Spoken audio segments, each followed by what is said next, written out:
Our people need to see the light. Turn it up right. We will fight for the people every day. Risk them life for the people every day. Get criticized for the people. Mic check.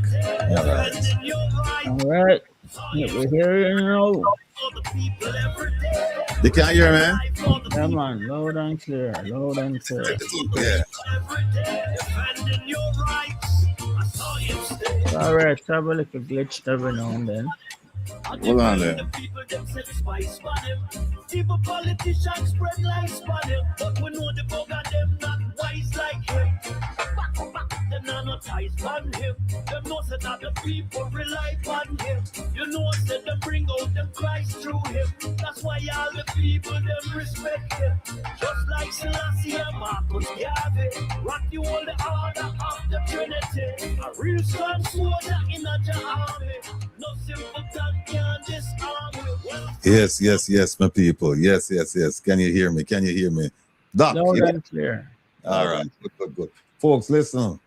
Apologize profusely. Just to give you the backstory to all of this. Kevin and I and the two producers, we were up until we closed off this morning at 3, something after 3. And we load up everything because Kevin he has an event that he must attend today, so he will not be with us in studio. But rest assured, you know Kevin is on the phone. I call him and everything is fine. Well, we set everything up this morning and we finished that after 3. I came back this morning. I slept for about an hour and a half. Came back this morning and we double checked, make sure everything fine. And I got here with 30 minutes before starting time. And lo and behold, the whole thing shut down. And so I had to call Kevin. Kevin jumped on and he saw it. And he's been trying to fix stuff. I've been trying to fix stuff. So finally we get this part of it is squared away. But there's another part of it. You won't believe it. A lot of the things that we compiled for the third country national discussion, that's the deportation discussion, just disappeared. A lot of the stuff just disappeared. In fact, you know what? Let me just take a quick look and see if Mr. Wheatley stuff is here, because that might be gone too. Let me see. See? So Wheatley stuff gone. You cannot believe, Kevin, if you listen to me, the whole thing we have on Wheatley. Jump off. Let me look for the Prime Minister and see if his stuff is there.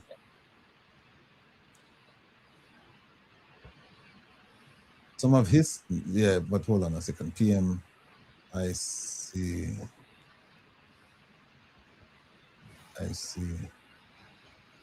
Yeah, all the stuff I put in disappear. Evermore. Yeah, we have for the Prime Minister for the third country national, the deportation case. We had 10 things lined up, all 10 of them gone. For this one is for the Prime Minister. We had 1, 2, 3, 4, 5, 6, 7, 8, 9, 10, 11, 12 things gone.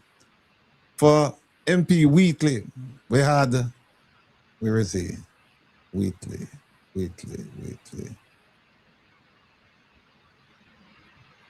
We had 3 things for Wheatley gone. The man them know say you must sleep, man. So just wait. Then we wait. Yeah, but listen, folks, not to worry, because you know what's going on.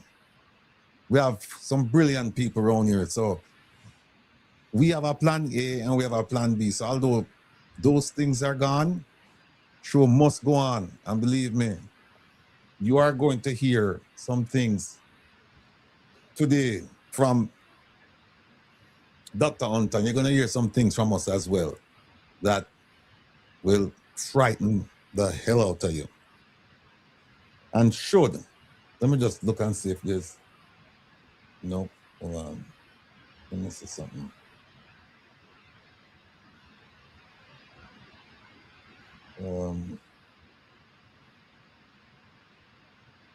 Okay. 1 second. Let me look on.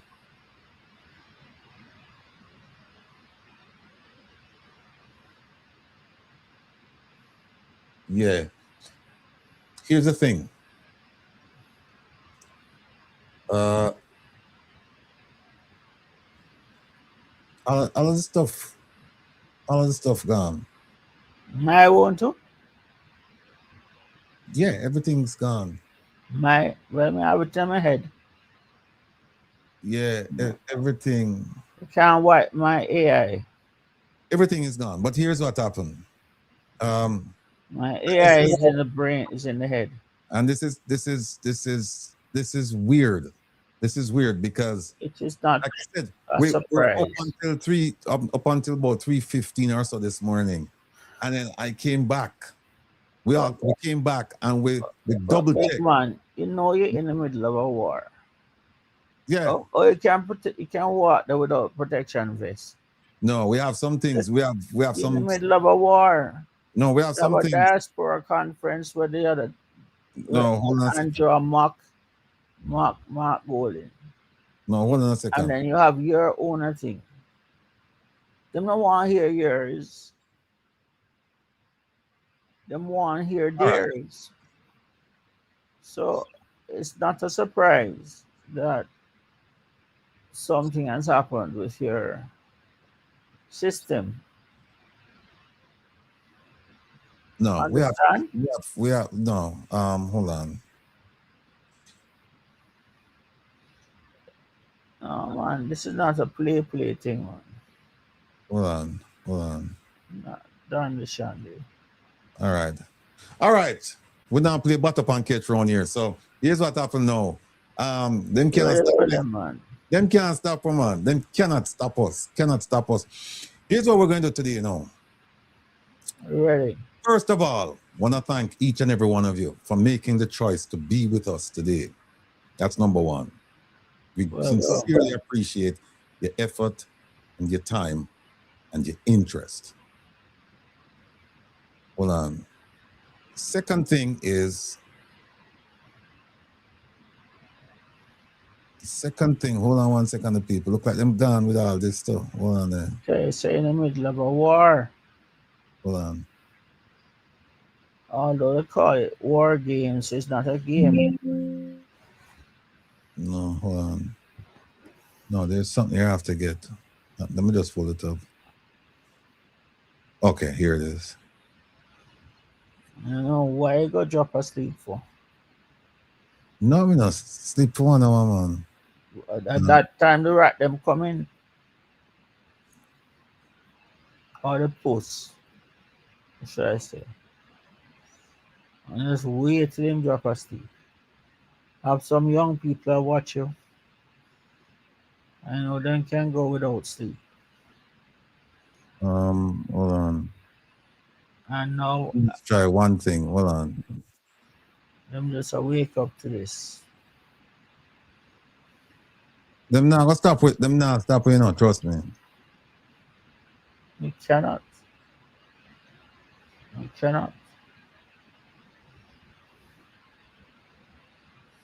All right, you know what? I'm gonna leave that part, yeah. Let me tell you something. And my part of it alone would blow your head off. No, hold on. I just wanna I try to get up something. The typical male autism, you must fix it. You know? You have to fix it before you move on. But time is moving on. No further, that's the time with it's unknown, man. 2:45. Yeah. Just want to get one. Hold on then.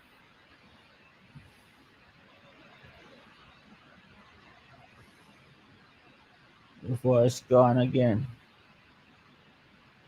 No sound, no sound, no sound.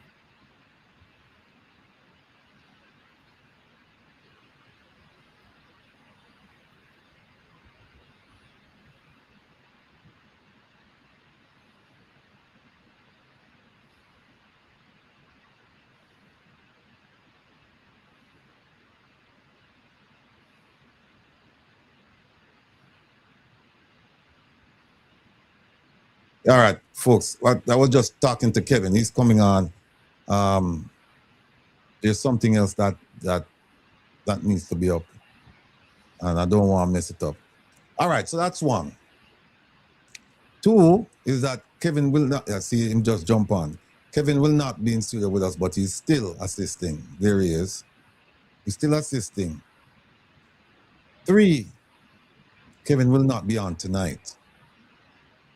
So we have some wiggle room with this delay. We have a little bit of wiggle room, not much, because we have some guests coming on, and we're gonna be pressed for time.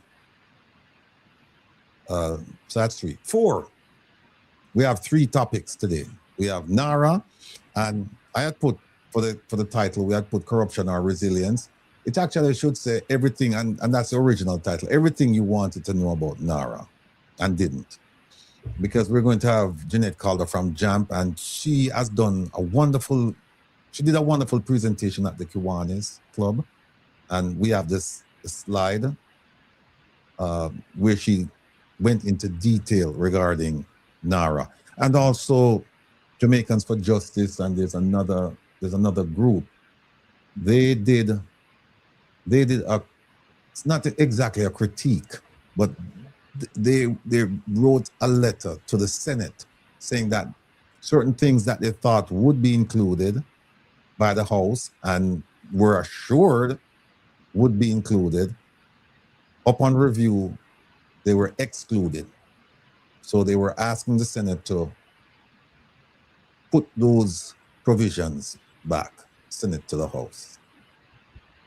So we have that report as well. So she's gonna come on and she's gonna talk about it. And I know a lot of you're not quite sure what NaRRA is about, or you have some idea and some of you are confused. Well, we're gonna deconfuse you today. When we're finished, you're gonna know everything that there is to know about NaRRA. And as I said, it's not about corruption in NaRRA, it's about educating people about NaRRA. You make your judgment once you get the information. We're also going to talk about the third country national situation, which is, for all intents and purposes, is the deportation matter. And most of you have heard about that and the differing views about what's going on. And I'll give you my perspective, having worked at several U.S. embassies and worked on bilateral matters, worked on MOU matters, give you a sense of what I think really happened. You can take it or you can walk away from it, but it's just my opinion of how things used to happen. Maybe they changed, maybe they've changed. I doubt very much, but we'll discuss that. And the third topic is about MP or Minister Wheatley. Minister Wheatley. If you have any interest in what the commission is doing with politicians vis-a-vis corruption, you may want to stick around and watch that segment. And here is why. People have differing views about what the commission did or didn't do, who it represents. But people are not focused on what Minister Wheatley did or didn't do in some cases. And I'm also focused on, because I still have my investigator's background, and whenever I look at things through several lenses, including that of being an investigator. And when I look at the report and I compare it to other reports put out by the commission, I still see I still see issues with the way they conduct their investigation. I still do, people. And I'm only an observer trying to make them better. Not trying to destroy them, trying to make them better. And I still see where they're making mistakes. I'll show you the mistakes that they've made and that they continue to make. And I'll show you one glaring, there's several of them, but I'll show you one where Minister Wheatley, and I saw this too with the Prime Minister's statutory declaration investigation, where he spoke about ADMAT, and they never looked into ADMAT. They didn't. And they said, whatever we know about ADMAT is what the Prime Minister told us. And I'm like, no, as an investigator, you no. Trust, but verify. They tell you these things, but you always go and check. And in Minister Wheatley's case, what you're going to find is that Minister Wheatley told them, albeit late, and tell them late, but he told them about properties in the United States. 2. And sometimes it seems like it's 1, 2. But they didn't verify. They didn't go beyond what he told them. And I've always contended that when you're investigating Jamaican politicians, look overseas, because they don't keep everything in Jamaica. And look particularly to Florida, because Florida has a huge Jamaican community. It's close to Jamaica, and the weather is similar. And all of them congregate there. The location, surrounded by water. The whole state. I mean, it has a very long coastline. Go around and come up. And, oh yeah, look at Cayman. Just look overseas. Just don't look in Jamaica. And what I'm beginning to realize is that if a politician says to the Integrity Commission, yes, I didn't tell you before, but I have property in Switzerland, for example, they don't check. They don't check and say, let's look to see if there's more here. Well, we checked. And there's more there. There is more there. Not a whole heap more, but there's more there. There are things that he did not tell the commission. There are things that he's involved with in Florida that he didn't tell them.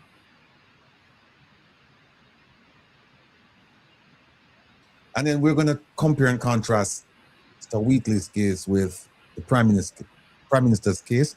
And what you're going to see is that there's not much of a difference between both cases. I mean, in terms of the charges filed or the recommended charges. Well, Carol, you can't say him forget, because you know why? He was the one who told them.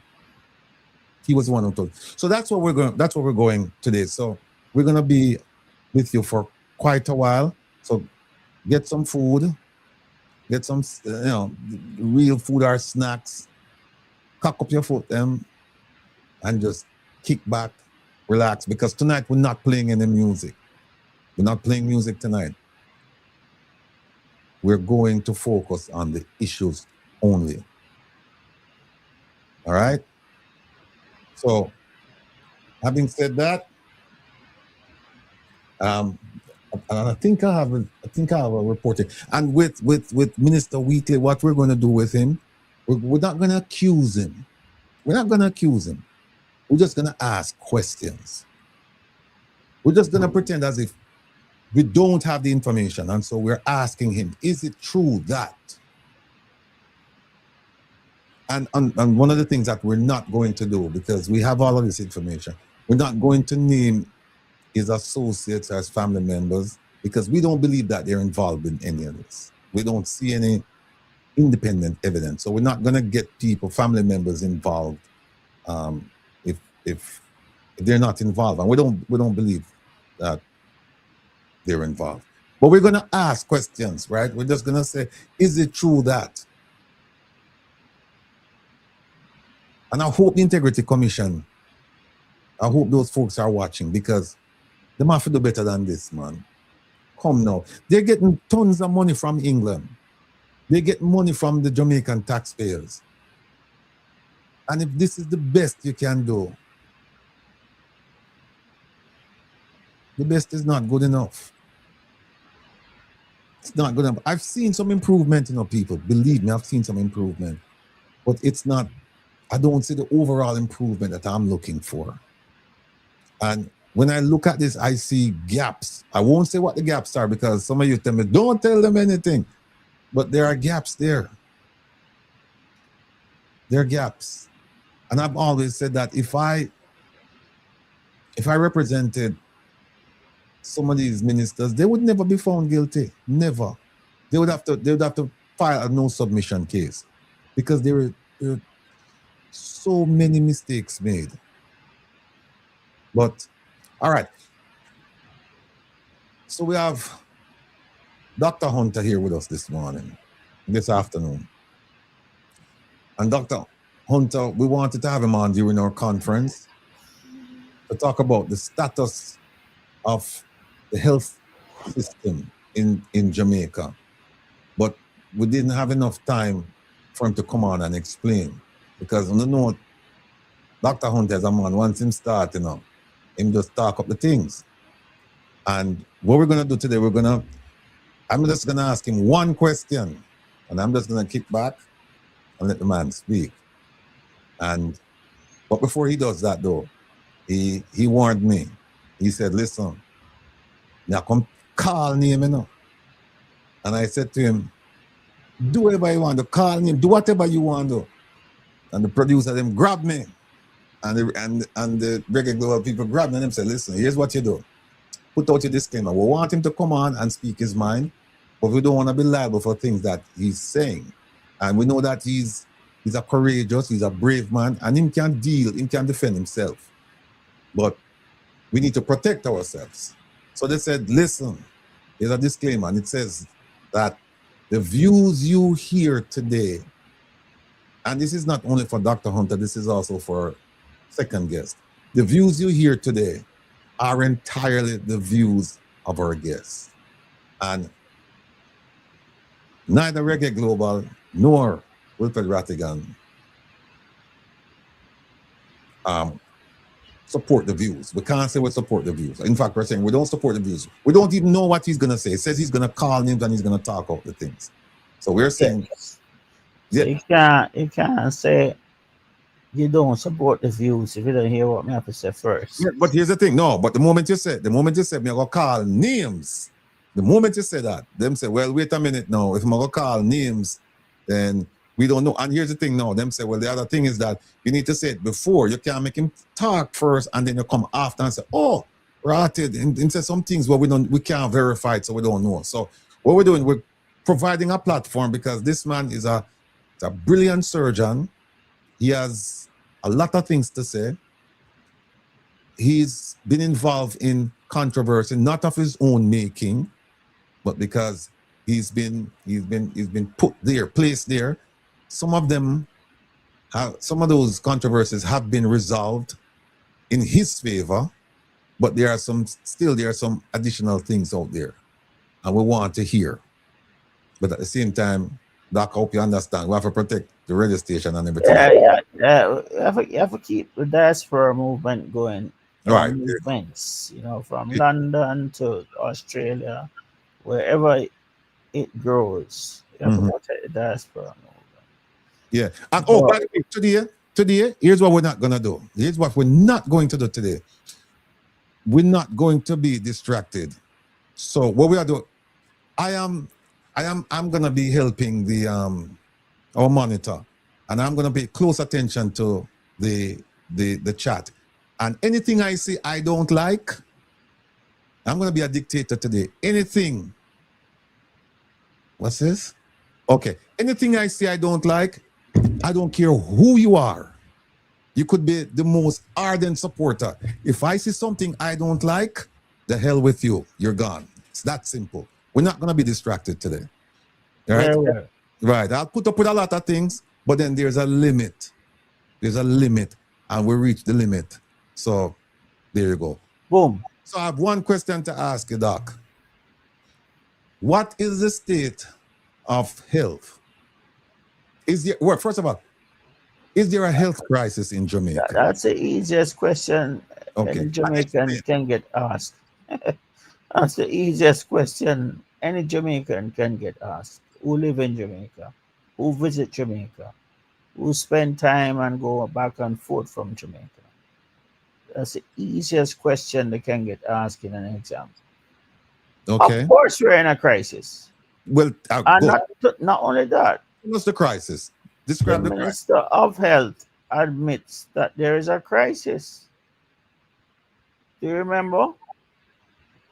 Christopher Tufton, former head boy at Manchester High School, attended Manchester Primary School.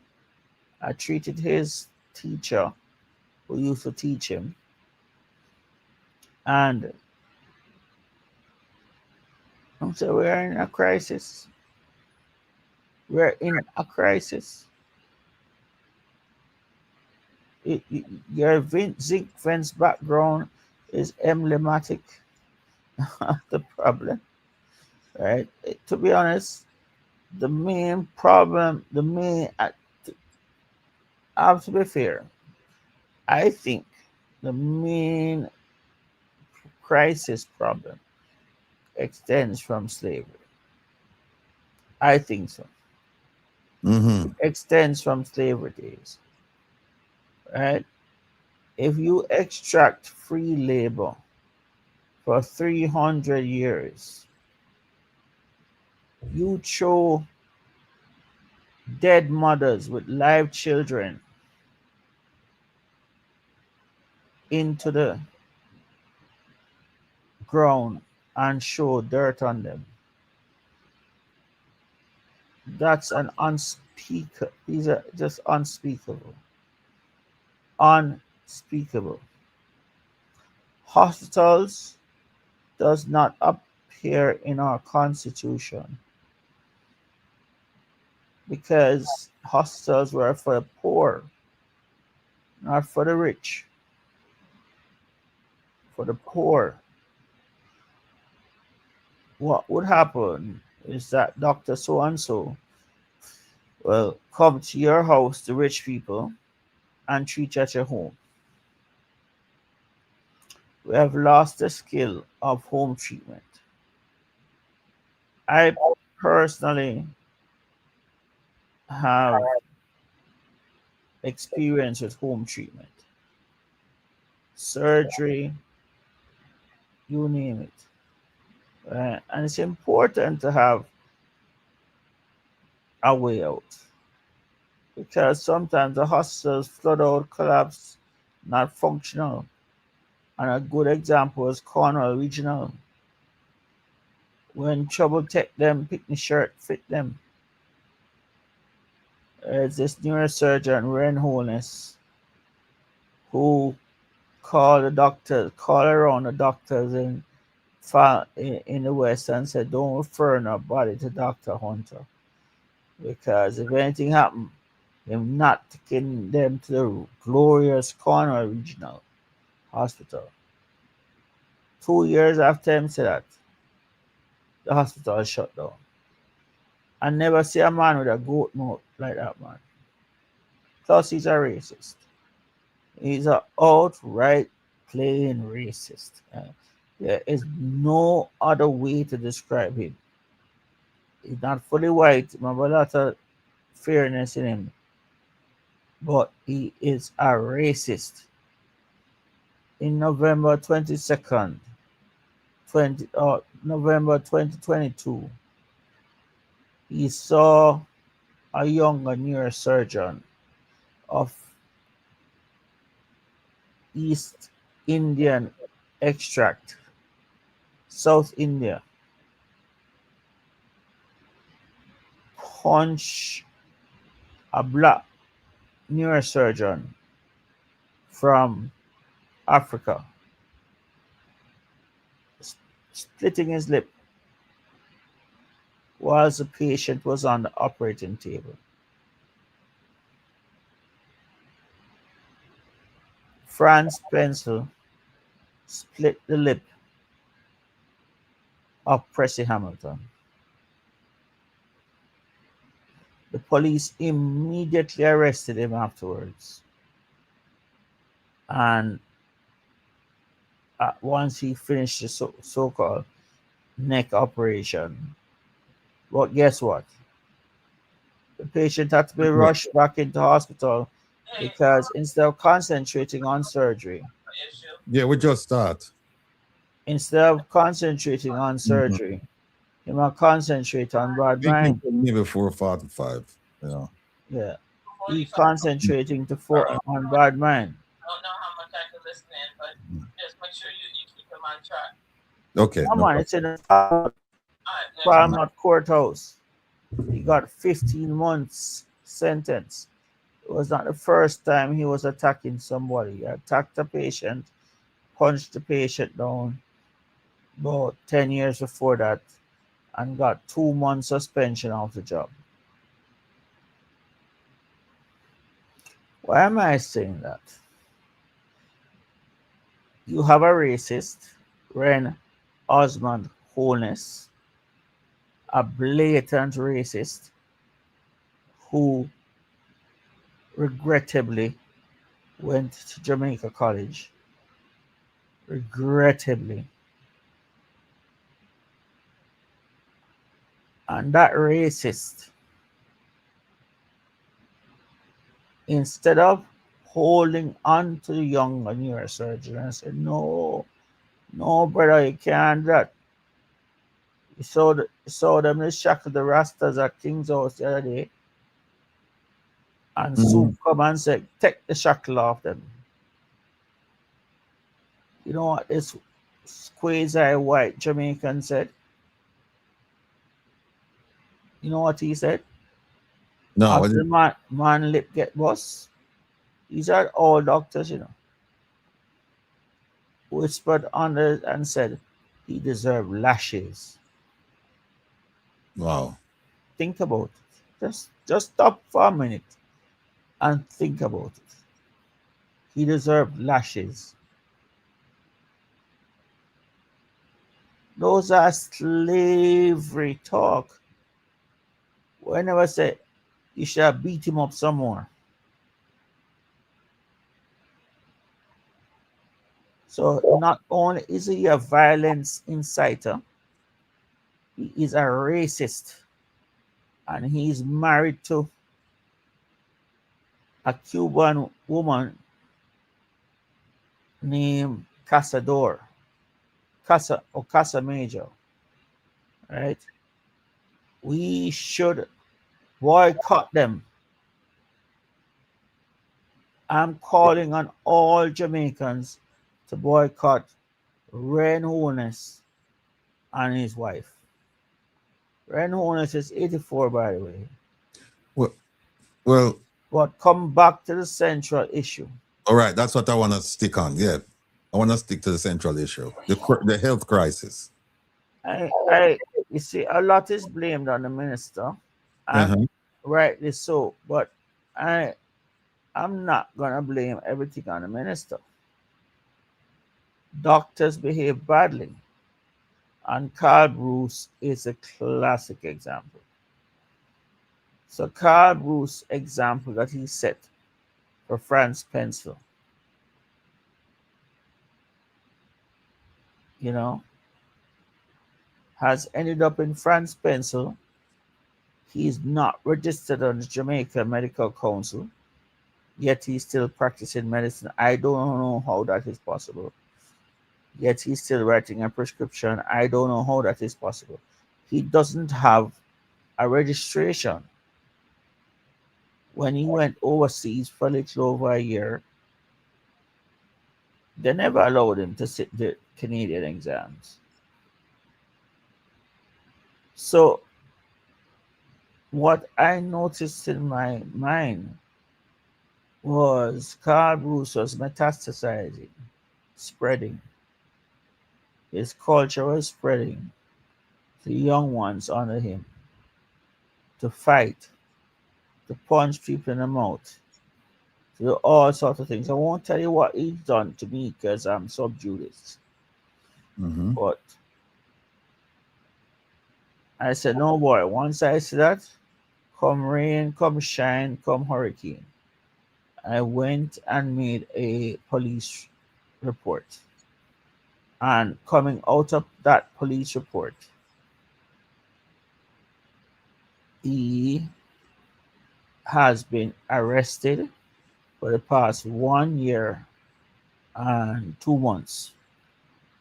He's a suspected criminal. And I can ask the question, was his travel documents removed from him? Because my understanding is, and I shall ask the question, are 10 more doctors suing him? And then I shall ask the question. I was having a private conversation with a friend of mine, Sophie. I said, Sophie, the place is a thiefdom. They're rotten. Then Mr. Mitchell, Fitzroy Mitchell, and Carl Bruce, University Hospital, right to sue me. But as you and I know, the truth is the ultimate defense. Right. So, the contractor general said, but wait, this is unusual. A doctor talking about the system. I don't know if it just was time for it to be audited or it made it priority. When the lady audited university hospital, she found $60 billion. As I'm told, I may ask the question of the exact number. $60 billion. Is it $60 billion? I am, but I know what I saw was $60 billion. But I saw another figure that said $18 billion.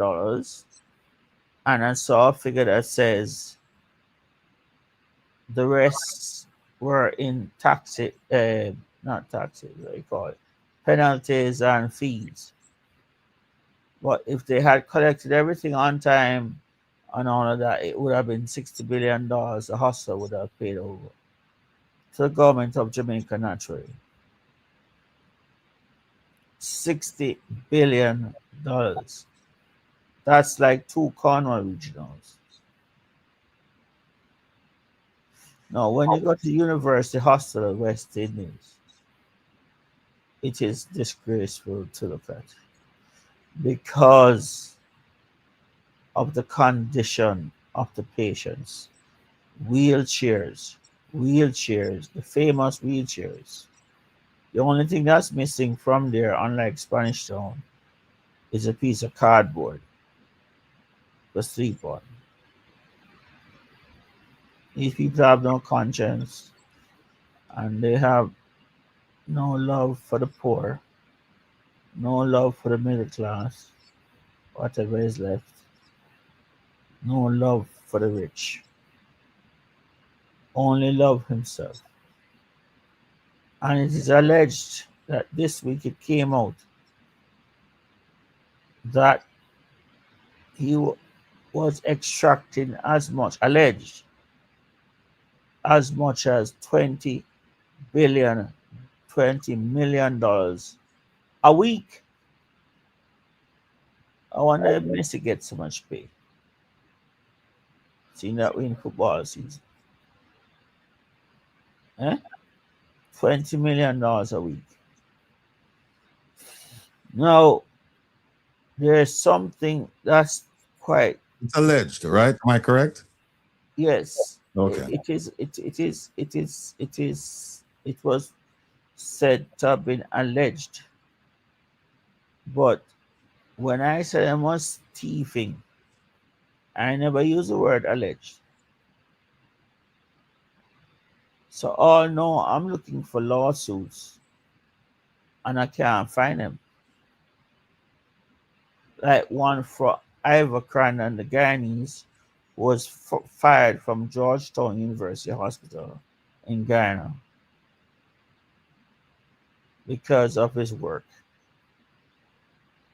Comes to Jamaica and finds a nice place to settle. He has never sat a single neurosurgery exam in his life. And for 30 odd years, we're calling him a neurosurgeon.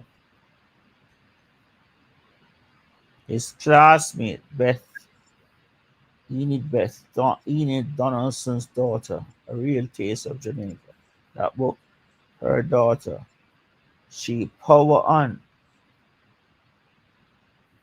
She push on and she got through the exam, requiring for you to call yourself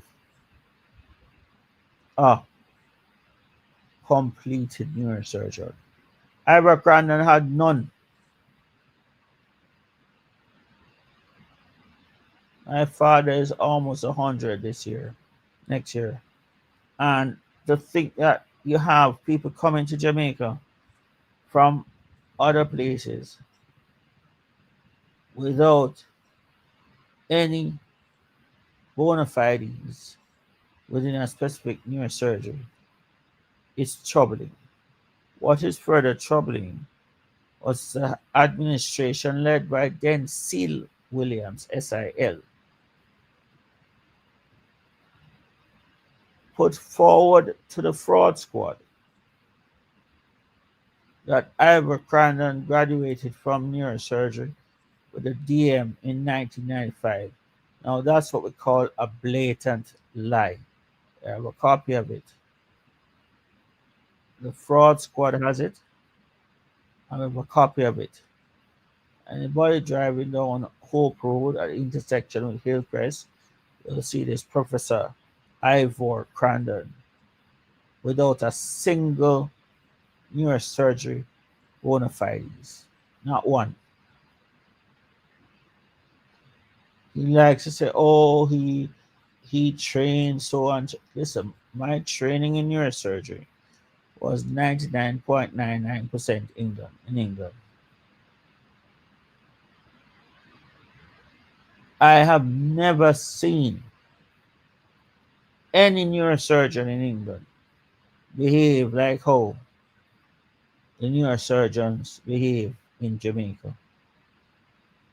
Whether it's stealing, whether it's punching in the mouth, whether it's telling them bad words, whether it's threatening them. I've never seen it. It came as a shock, a massive shock.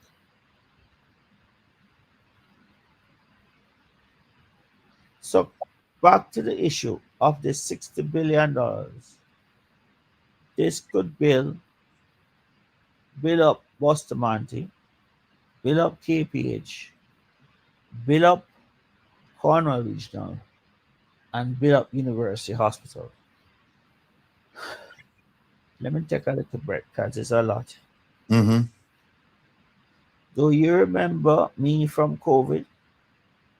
If I remember you from COVID, Yes. no.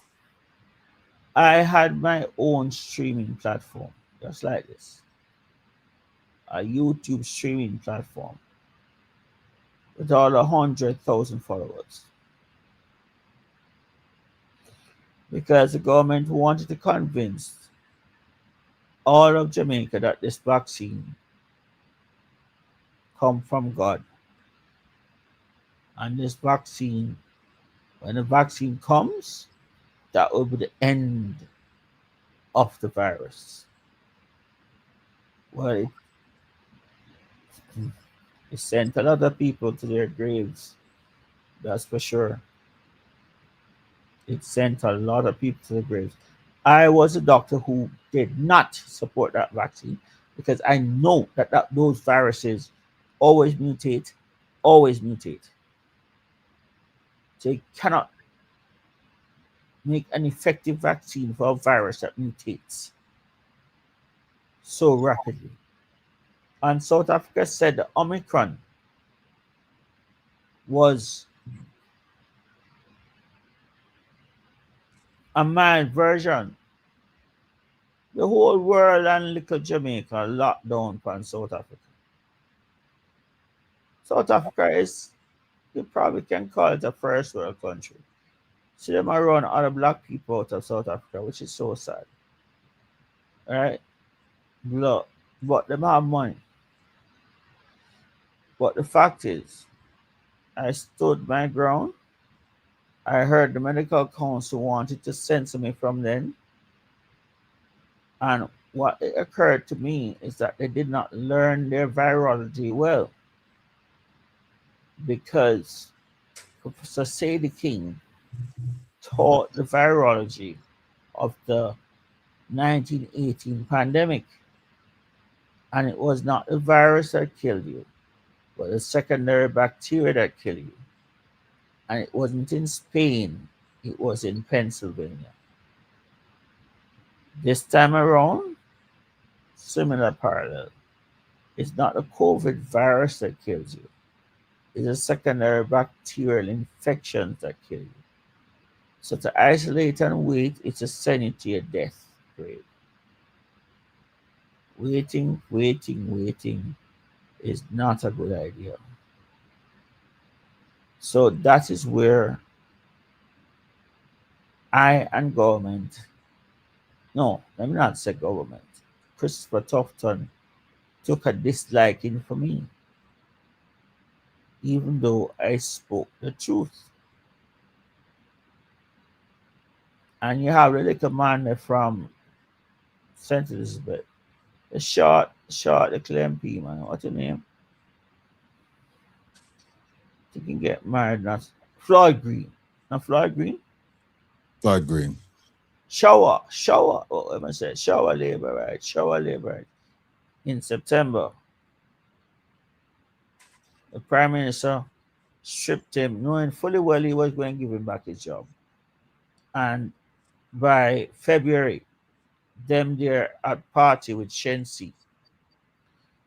Now, where we are in the health crisis is actually worse. We are far worse than where we were last year this time because of something called Melissa. Melissa has made the situation so much worse. And can you imagine that doctors are allegedly involved in stealing, but not only doctors. The name of the principal of the University of West Indies, Mona, has been called. Now, is it true that the principal, who after 3 years of trying to see him refused to see me, is the only decent principal, well, after Leo Ryan, that refused to see me? And it's weird, very weird.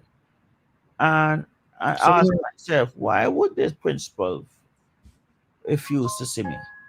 Driving along with a bodyguard, threatening to shoot me and put me to the ground. This is an academic talking, And I talk about what going on behind the zinc fence.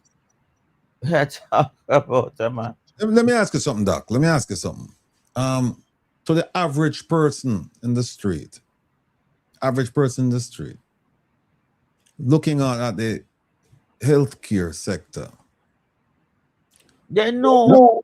No, hold on. They know. No, hold on. Now. What do you say to them in terms of corrective measures to take? Because they know. They know. We need to press and press and press to ensure that these people are imprisoned. Yeah.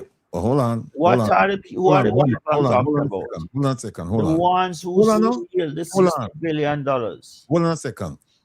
You said, okay, they know what the problem is.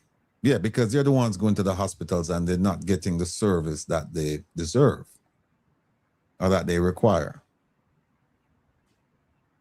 So your response to them in terms of efforts to make the healthcare sector better is you need to press to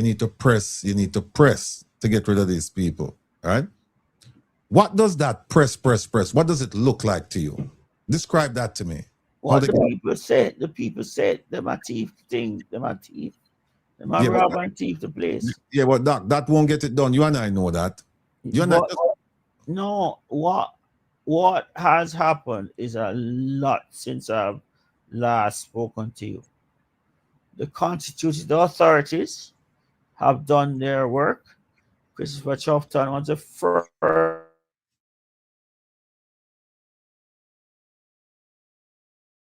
come out and say from himself, because Carl Bruce went to Manchester High School like Christopher Tufton, who was then a head boy of the school. But when you speak to the mayor of Mandeville, he said that Carl Bruce was really a very dirty, rotten shirt. Rotten clothes. Yeah, but because he had bad behavior from high school. Listen, stay with me. Hold on. He's not going to change after 36 years. No. All right, fine. So stay with me. What I'm asking you, right? Because I'm getting some text messages here, and people are asking, what is your solution? Because you know what the problems are. You cannot hide $60 billion. So what does press? What does it look like to you? What does that mean? What it do took 5 months for me to get Carl Bruce arrested? 5 months. Yeah, and press along. Well, hold on. They get arrested. Well, hold on a second. You're a physician with resources, and it took you 5 months to get somebody arrested. Think about the person now who doesn't have the status and they don't have the resources like you. But many people are going to the constituted authorities. Who's that? Who's the constituted authority? I don't want to mention them. Because the only constituted authority I know is the ones that take care of the election. So when you say constituted authority, man, we're talking about the people responsible for crime.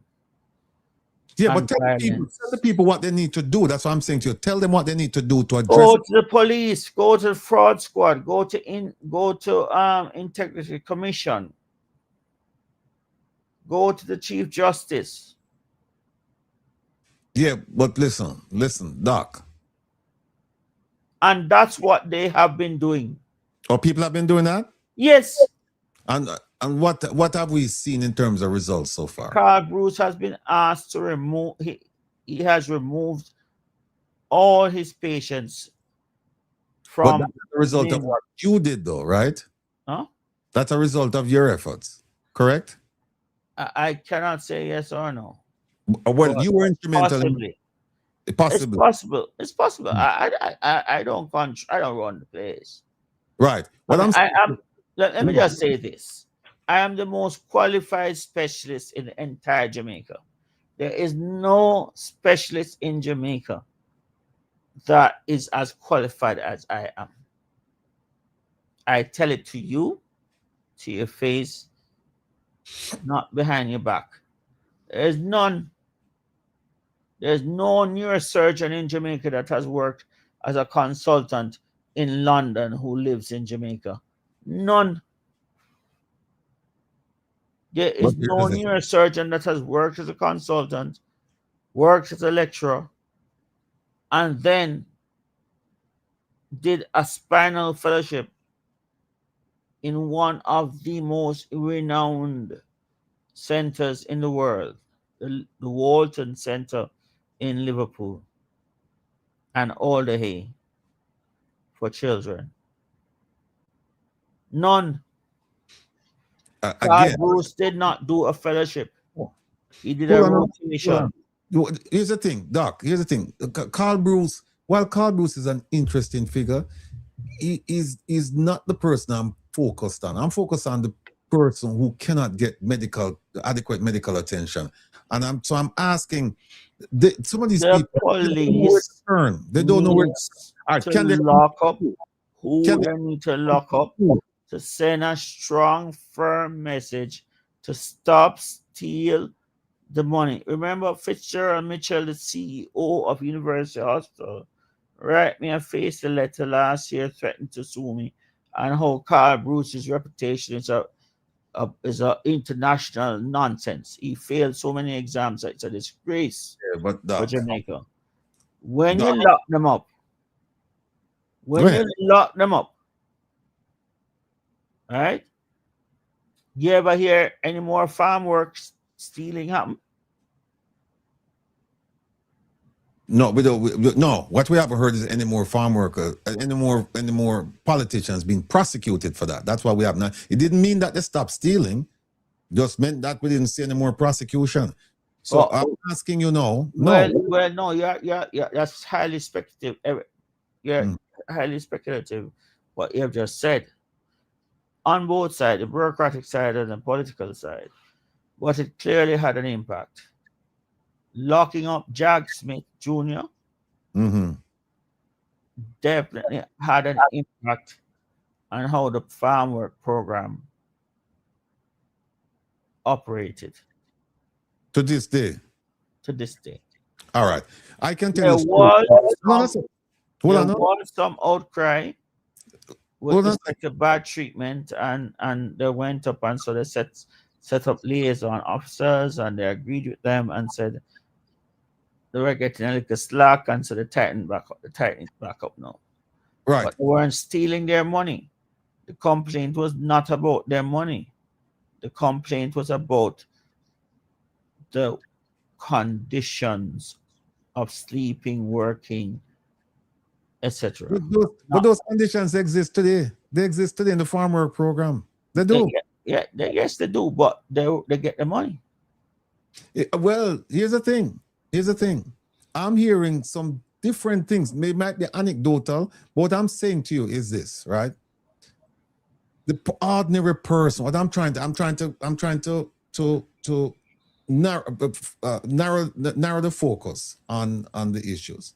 To say, yes, I know that you have some issues with individuals within your profession. I know that, right? They have issues with me. That's called bad mind. All right. Right. But all right. So they have the bad mind you, and as a result of them having issues with you, of course, you have to have issues with them because you're not going to just take it and just lay down, right? So exactly. Right. But just like how them behind my back, them do what them do. Right. So what I want to do now is that that there's going to be, we're halfway along that process. But here's the thing. It's not finished. Yeah, but here's the thing. Naturally, they should at least be bright enough to know. But here's the thing. That's something else is going to happen. Right. But Doc, here's the thing. You are a man of resources, right?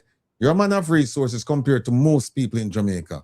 And so what I'm asking you is tell them, I know you're saying they want for press, and they want for like Mark, like Vaughn Bignall in Halfway Tree, Nigel Jones, maybe Chris Townsend.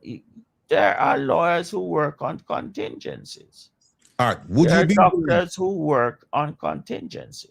Would you be willing then? Would you be willing to help these poor folks who cannot get medical treatment? Would you be willing to help them? One, to help them get the medical treatment that they need, and two, to help them get the attention on the issues so that Every single health center have the same cry, so it is virtually impossible. So the way to reach them is this media. So it has to be like through your program, where hopefully they're listening. One, certain conditions like trauma are better treated at bigger hospitals, like KPH, Spanish Town, maybe Maypen, Mandeville. So it doesn't make sense to go to Chapelton, where the lady give her $1 million and the hospital is empty. I never saw no equipment. And so on and so forth. So you have to guide them as to where to go, because you're literally causing their deaths, because there's something called a death trap. And I don't want the name of Jody and Ferron to ever be lost in Jamaica. Jody and Ferron did all that she should have done. She went to Andrews Hospital. There was hesitation on the part of technical people there. They called Victoria Jubilee. They called Huey. She ended up having to be transported out of town, out of Kingston, to Spanish Town, where she was delivered perfectly fine, laughing and giggling and everything, happy with her baby. And when somebody whispered, it was like the devil whispering to you. You is better, the man better. Yeah. So when she landed at University Hospital, I can just imagine the shock and fright, because that is where the narrative of COVID, the only people who are dying from COVID are the ones who are unvaccinated. And if you catch COVID, you're going to die and all of that nonsense. So when they saw that patient ended up in ICU, off the trolley, off the ICU bed, onto the floor where she died. How we know that? We salute Jeff Ford of blessed memory. He was the one that told us what happened. I think your voice is gone again. No, go ahead. Yes. So Jeff Ford said that Jody and Ferron fell off the trolley. There's a girl called McGowan from Kingston Technical High School, went there with asthma, and she died. So that's 2021. Compared to now, it's worse, because we had 2 hurricanes that did significant damage to our health infrastructure. Okay. Or even the road infrastructure to get to the health infrastructure. Okay. And the health workers themselves have lost their own homes, their own abode. So they are thinking about how they're going to fix them house. Okay. They're distracted from their work. So, of course, health in Jamaica has moved from an F to a Z. Okay. Because there's something else, a big deal that just happened. The Cubans were told to leave Jamaica. Okay. And the Cubans were supporting our health system for decades. And all of a sudden you tell them to leave. So it's Z minus. Yeah. Have you heard about the Ghanaian nurses coming to Jamaica? I think they said they have 400 of them coming to Jamaica. Do you think this will alleviate some of the problems? I heard about the Did you hear about the Filipinos who I are did. coming to Jamaica. No, I heard that. No, I did you heard hear that that? outreach. I heard How that. long ago you heard that? This was about what, 2 years ago, a year ago, 2 years ago. Mm-hmm. All right. Talk to me 2 years from now. Okay. All right. When we see it. You believe it? Thank you. All right. Doc, listen, we have about 5 minutes left. Talk to the Let me people. just tell the people about me now what I go on. Yeah, Because 5 minutes. 5 minutes. Yeah. I have done nothing. These doctors met William Aiken. This one called Minerva Theme. The second one that come from Meadowbrook. Hey, easy now that I'm my school. You know? But she's a classmate of mine. There's one that's worse than her. One called Archibald McDonald.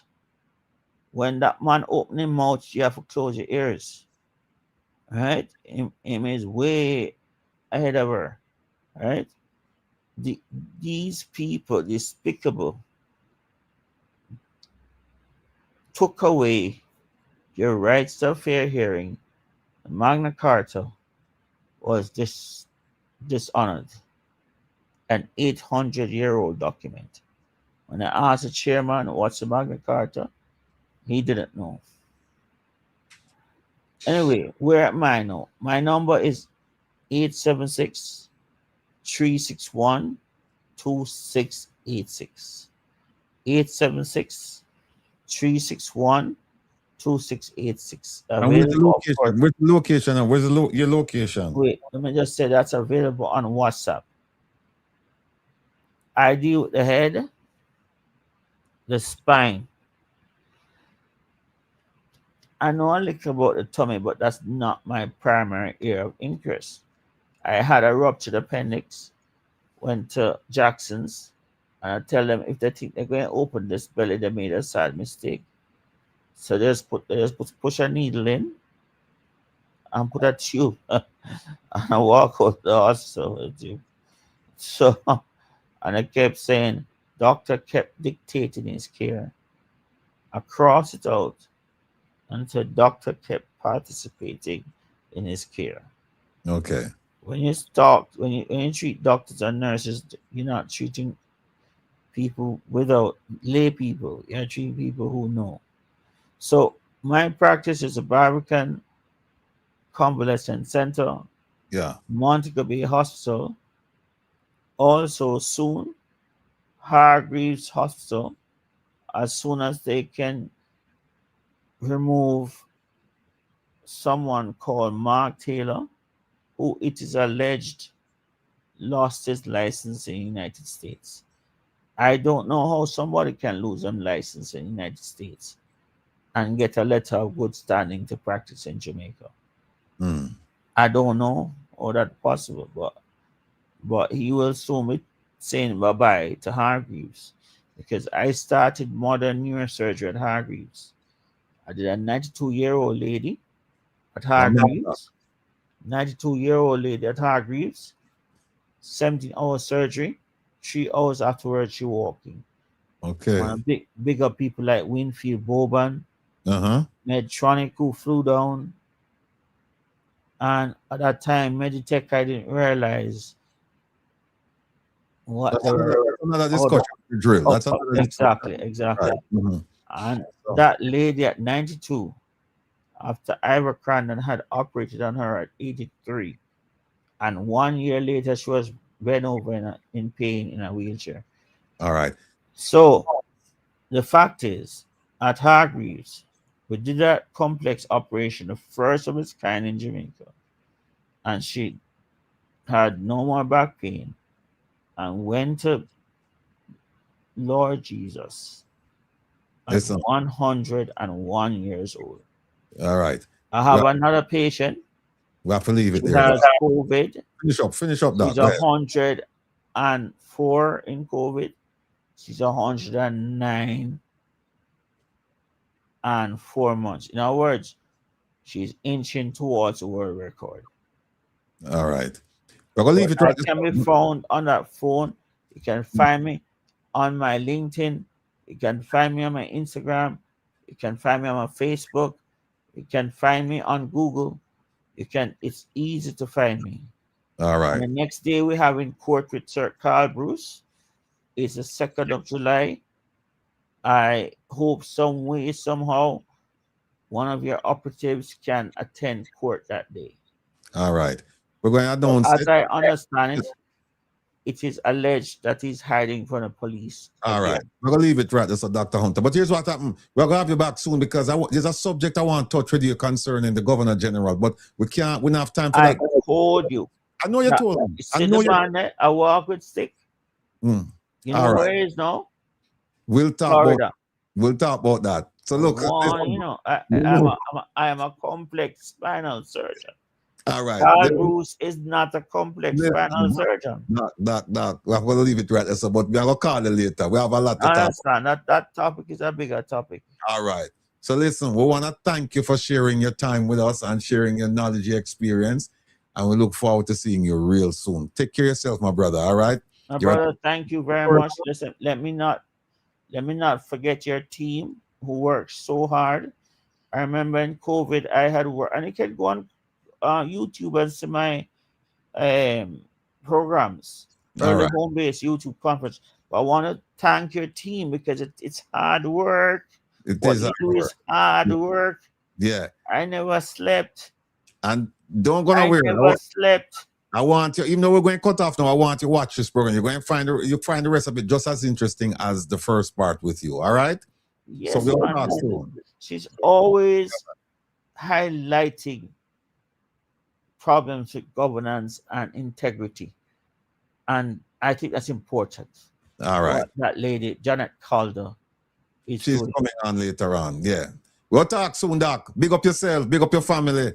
We talk. Happy Father's Day, my brother. All right. Thank you very much. All right, Bless up my yourself, brethren. bless up your Big up family. yourself. And Big happy up Father's yourself. Day to you too as well. Likewise. And Likewise. big up the ladies still, Yeah. no, same We'll way. talk soon. All right. Big up yourself. All right, ladies and gentlemen, that was Dr. Roger Hunter. And the man have a lot to say. He's been through a hell of a lot. And he's still going through a lot. Talented neurosurgeon. And we wish him all the best in his future endeavors. And, you know, those of you who are interested in his services, he told you where you can find him.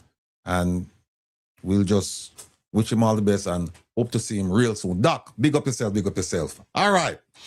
Now, let me take off this. Here's what's going to happen now. We have so much to talk about. And for those of you just joining us, here's what happened this morning. All right? And those of you who heard the story, just sit tight, all right?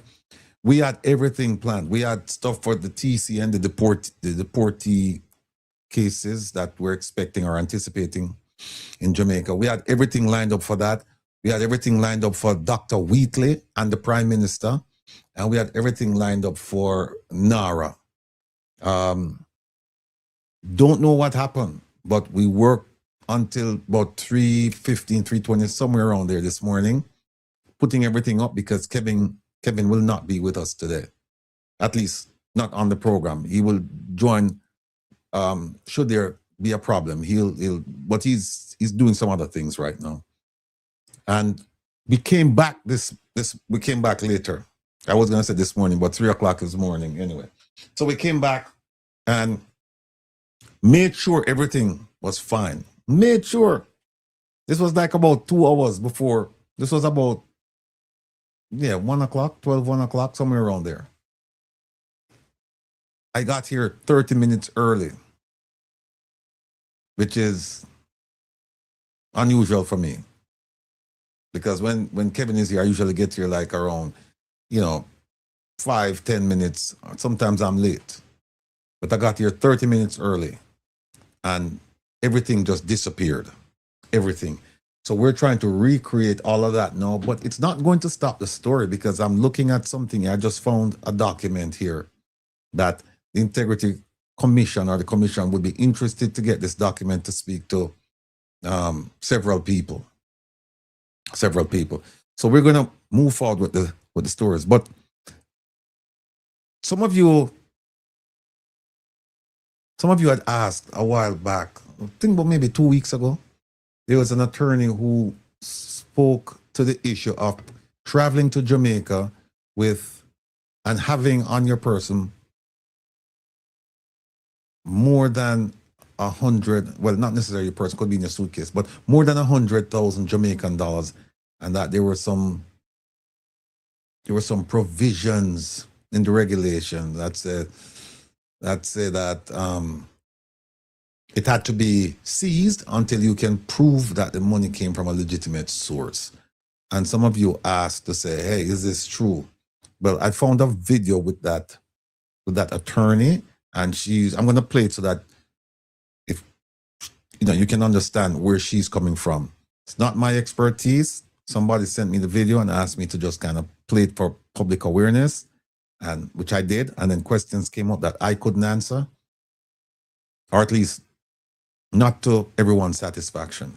So I have a video of the lady there. But before we do that, let me just jump on and do the slideshow here, because producer June stayed up all night just to get this done. And producer June, big up yourself. Producer OT, big up yourself. DJ Kevin Stew, the professor, big up yourself. And all of you, big up on yourself. Here we go. Lies are dispelled, truth is upheld, shaping civic minds for a better tomorrow. All right. So this is it. Dr. Wheatley and Dr. Holness, are they two peas in a pod? It's a question. Why? Because it seems to me as if the same thing or the same type of investigation that was conducted against the Prime Minister was conducted against Minister Wheatley. But the results are different. The results are different. It's the same type of charge. There were allegations that the Prime Minister committed acts where he couldn't explain the source of his funds. Allegations that he filed false declarations. Allegations that he failed to provide information when requested. Essentially the same case. And we're going to show you what happened with the Prime Minister. And we're going to show you what happened so far with Mr. Wheatley and the possible avenues that he's going to go down to defend himself. What he did, is it factual? Well, that's a matter of evidence on one hand. But on the other hand, if somebody says to you that I did it, that's a little bit different now. All you need is just verification, as opposed to collection of evidence, analysis, connection, motive, all of those things you have to go through. But when somebody says, I committed the crime, you still have to do some checks, but not as many checks as you would if the person didn't speak to you or the person said, I didn't commit the crime. So we're gonna compare and contrast both cases, and you will see the difference. You're bright people. You will see the difference so far. NaRRA. Yeah, as I said, I put corruption and resilience, and in retrospect, I probably should have put all you need to know about NaRRA, because that's what that segment is about. Whether it's corruption or resilience, that's your decision. You will make you will make an informed decision about that once you see what the facts are. So I kind of apologize for the second part of that, corruption or resilience, because it gives the impression that if it's not resilience, then it's corruption. And we know that it's not completely about resilience. So then it leads by the process of elimination that it's corruption. And what that does, it forecloses the conversation, because A lot of you, when you say that, you start saying, no, it's not resilience, it's corruption. But you need to hear what the facts are. And then once you hear what the facts are, then by all means, do what you need to do.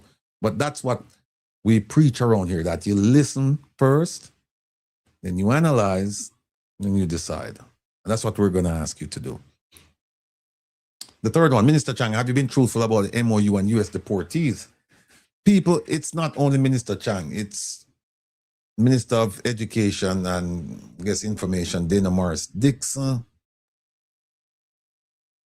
And we've heard from those two people primarily. I don't think the Prime Minister has made any statement concerning the program. And we've also heard about the involvement of Ambassador Audrey Marks, who's now Minister of Efficiency, etc. And then we hear different things about different dates and who she might have spoken to and what was said. We're going to try and unravel all of that for you. And then there are some other things that we're going to do as well. But those are the three main topics that we will be discussing. Yeah, Kevin, where you there? That's a good one. It's a good one. Producer Joan, that's a good one. Kevin, where you there?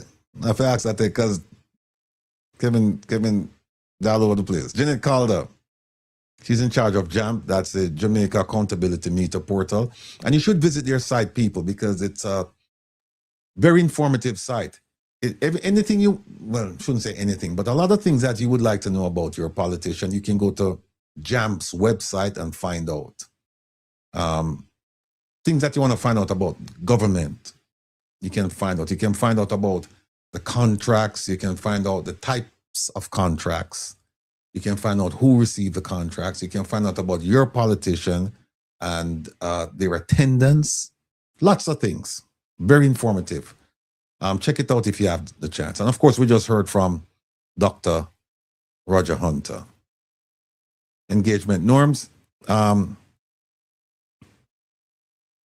an active listener, open-minded, and you can make a contribution.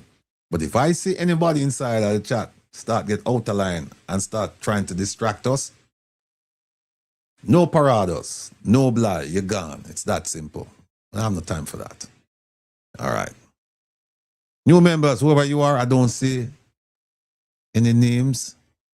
Maybe OT or June will give me that later on, but big up on yourself. Intelligence rules the world, ignorance carries the burden, and that's what we're trying to eradicate. Ignorance. And I'm telling you, in some places it runs deep, that even when people, you present them with the evidence, uncontroverted evidence, them say, no, me now believe my lying eyes. What about your brain? You see it and it transmits to the brain. What about that? They still won't believe. Even when they're suffering. Like you wouldn't believe, they still hold strong to certain things. Even though they know in their quiet moments when they can commune with their thoughts, they know that it is not in their best interest. But old habits die hard. Yeah, just for phone.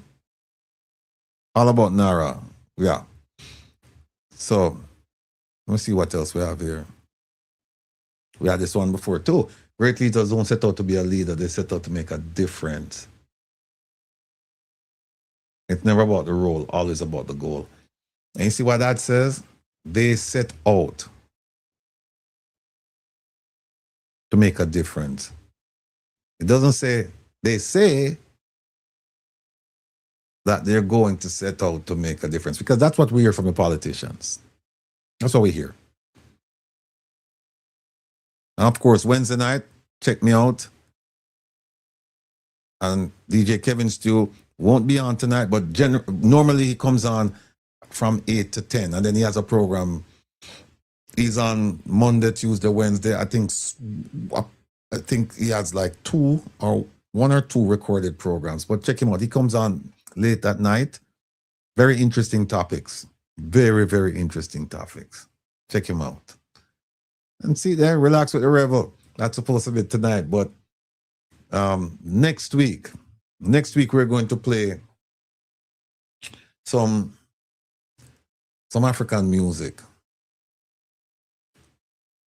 And trust me, you're going to love the music. It's going to speak to your soul. It's going to speak to your soul. You may not understand the words because it's in some South African languages, Xhosa and Zulu. Some other languages too. But you're going to move and groove. Trust me.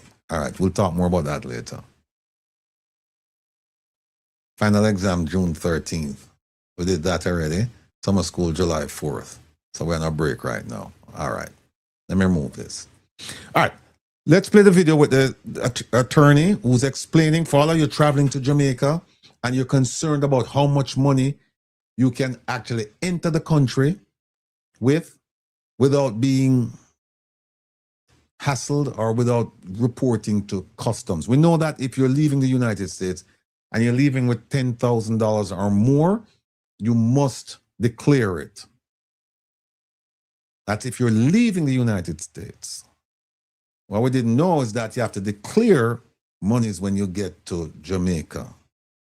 Because if you're found with more than 100,000 Jamaican dollars in any currency, then that money is subject to confiscation.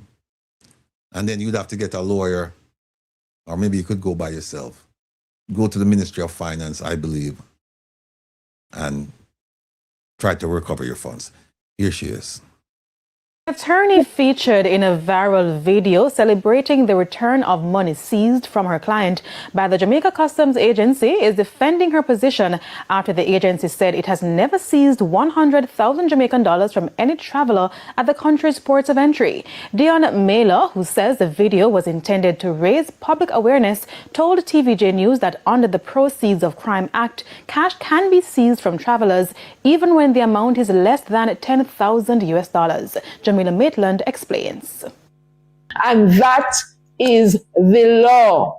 And I have read the law, and I am doing so without any fear of contradiction. Under the Customs Act, if travelers have $10,000 or its equivalent in any other currency or monetary instrument, it must be declared to customs. Dion Mayers said her client, a Bahamian national on vacation in June 2025, didn't declare the funds because it didn't meet the threshold. However, his money was still seized. All he was told is, we are seizing your money under the Proceeds of Crime Act. And they gave him a receipt which says seizure of cash. Section 75 of the Proceeds of Crime Act says an authorized officer, which includes a constable or customs officer, may seize cash of over 100,000 Jamaican dollars if the officer has reasonable suspicion that the money was garnered through illicit means or will be used to fund illegal activities. It is not to be confused with the section about the declaration on the form. The C5 form says if you have $10,000 or its equivalent and you are to tick yes or no, that's fine. No problem there. Do not confuse it. What happens if you have 4,000, 5,000, 6,000, 7,000? That is the issue. When you have anything below that 10,000, the customs officer can ask you how much money you have. You have to tell them how much money you have. And when you tell them, if they have any suspicion about your money and you, they can seize your money. Through representation, however, the Ministry of Finance gave the man his money back along with accrued interest. I did not get back his money until this year, June 2, 2026. And I got it back at the Ministry of Finance. And that is why I did the video with the check in my hand while standing on the roadside before the Ministry of Finance. Ms. Mayer, who's been an attorney for over 20 years, says her video was intended to create awareness and not raise alarm. She says she's represented clients who were unable to retrieve their money even after providing evidence. When asked whether the threshold of 100,000 Jamaican dollars should be increased under POCA, Ms. Mayer argues that the figure first laid out in the 2007 legislation could be amended. However, reasonable suspicion still lies with the authorizing officer. To assume that is reasonable, that an ordinary tourist or an ordinary returning resident or an ordinary visitor, tourist visitor, returning resident, somebody who went on farm work, whatever, that ordinary person can come in and be comfortable with, have peace of mind with. Jamila Maitland, TVJ News. All right. I hope that settles the issue. And actually, I learned something, because what she's saying is that, yeah, you have to declare that when you're leaving the US, for example. You have to declare the 10,000. But when you come to Jamaica, you have to declare it again. So if, let's say you have 11,000, you have to declare it before you leave the United States. And then when you get to Jamaica, you have to declare it again. What she's saying is that's not the issue. The issue is if you have less than 10,000. Because if you have less than 10,000, then you don't have to declare it in the United States. And her argument is, in Jamaica, they have a right under the law to ask you when you enter, how much money do you have? And if you say, I have $5,000, remember now, you don't have to declare it. But when they ask you, you have to respond. You say you have $5,000. Then they ask you more questions, like, what are you going to be doing with this $5,000?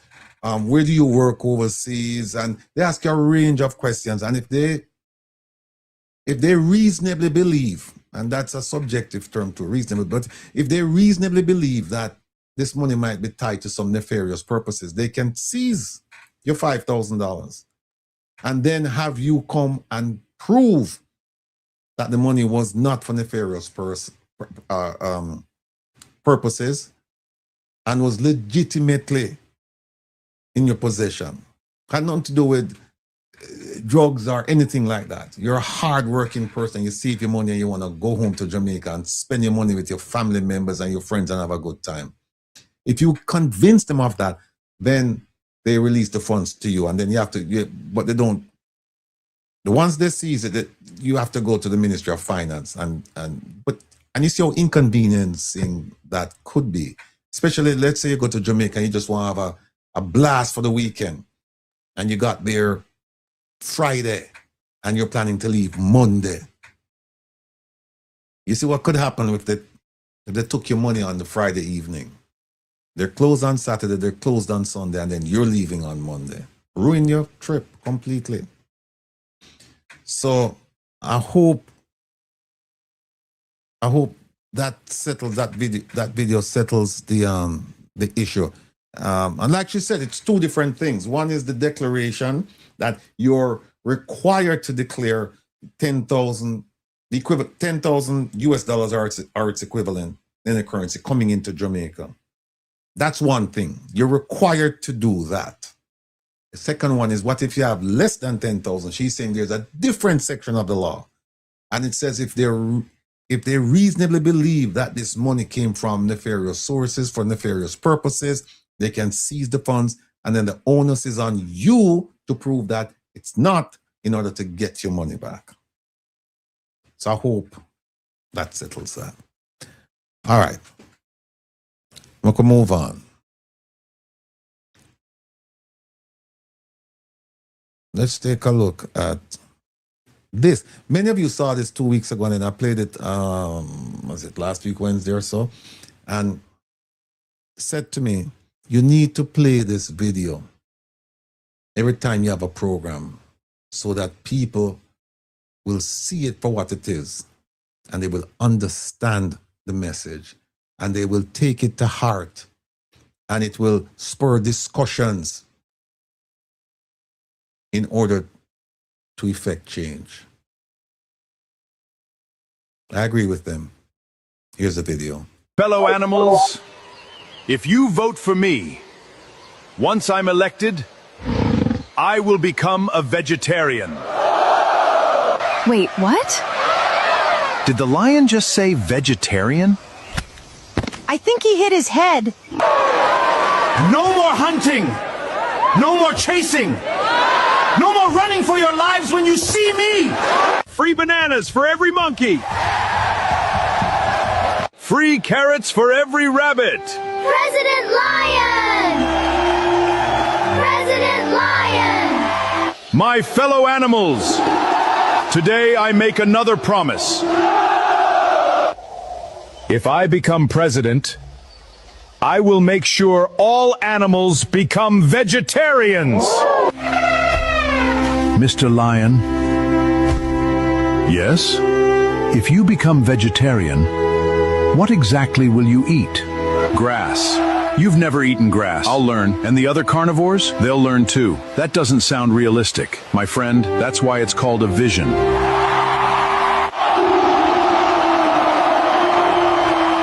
Remember, vote Lion for a peaceful future.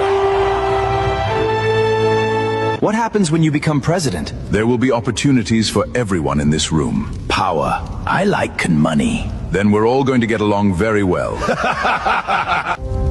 The public thinks you're sleeping. Good. Nobody followed us. Excellent. So why are we here? What I'm about to say never leaves this room. Of course, during the day, I speak about equality. And at night, I speak to my friends. What do we get if you win? You'll receive exclusive food collection contracts. Exclusive? No competition. I like that. And priority access to food supplies. Now you're speaking my language. What about us? You'll control national security. You know our job is insecurity? That's exactly why you're perfect for the job. I like the way you think. When I become president, nobody will understand better than animals who create insecurity. And the rivers? You'll oversee every river permit. Every permit? Nobody crosses a river without your approval. Interesting. What position do we get? Minister of Economic Planning. I know nothing about economics. Perfect. Perfect. You'll fit right in. Sir, Yes? you promised half the forest projects to the rhinos. Correct. You promised security control to the leopards. Correct.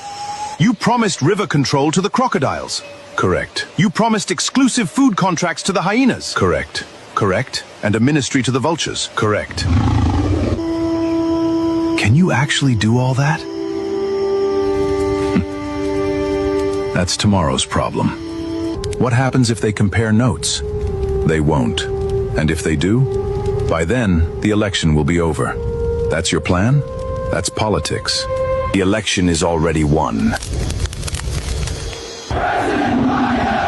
My fellow animals, the people have spoken.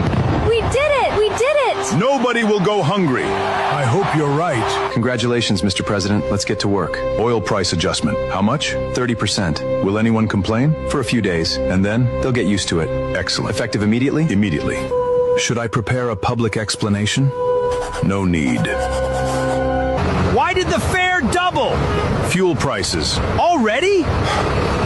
Talk to the president. No customers. No sales.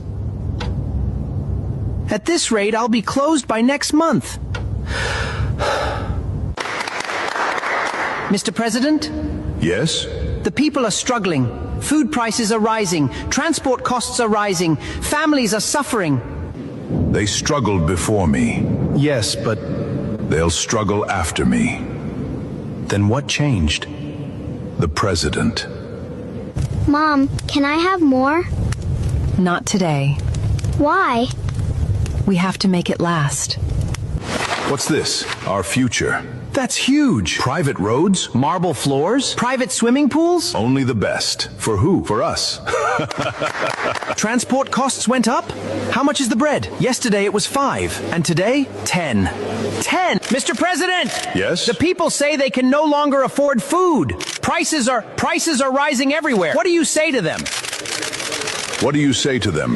The people must learn to manage their money better. Manage what money? Next question. 10 coins. I can't afford my medicine. We have to make it last. We voted for this? The future has never looked brighter. My fellow animals. Effective immediately, all animals will begin paying a new national development tax. This sacrifice is necessary for the future of our great kingdom. Another tax? We can't even afford bread anymore! And now this? How much more are we supposed to take? Enough is enough! Enough is enough! No more taxes! Look how many people came! I've never seen this before. No more taxes! Keep marching! Sir! They're not stopping. What is it? How many today? More than yesterday. And tomorrow? Probably more. Bring me hyena. You called? Look outside. That's a lot of angry animals. Yes. Should we worry? No. Then what's the plan? We don't fight the protest. We don't? No. We make the protesters fight each other. Now you're talking. Create 8 social pages. Done. Make each page represent a different animal group. Easy. Tell the fast animals the slow animals are holding them back. I like it. Excellent. Make every group believe they're a victim. Can you believe this? They're blaming us now? This is ridiculous! Who posted that? I don't care. I'm responding. We were marching together yesterday! That was before I saw what your group thinks of us. That's not what we're protesting! I don't care anymore. Where is everyone? At home arguing. The protest is dying. But nothing changed. Arguments continue between animal groups across the kingdom. Protest attendance has dropped significantly. The plan worked. Of course it did. Why does it always work? Because hungry animals united are dangerous, and hungry animals divided? Manageable. 3 days ago, we were all marching together. Now we're fighting each other.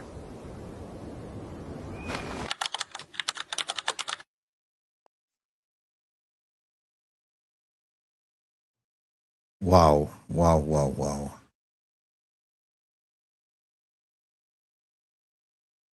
Very, very, very deep.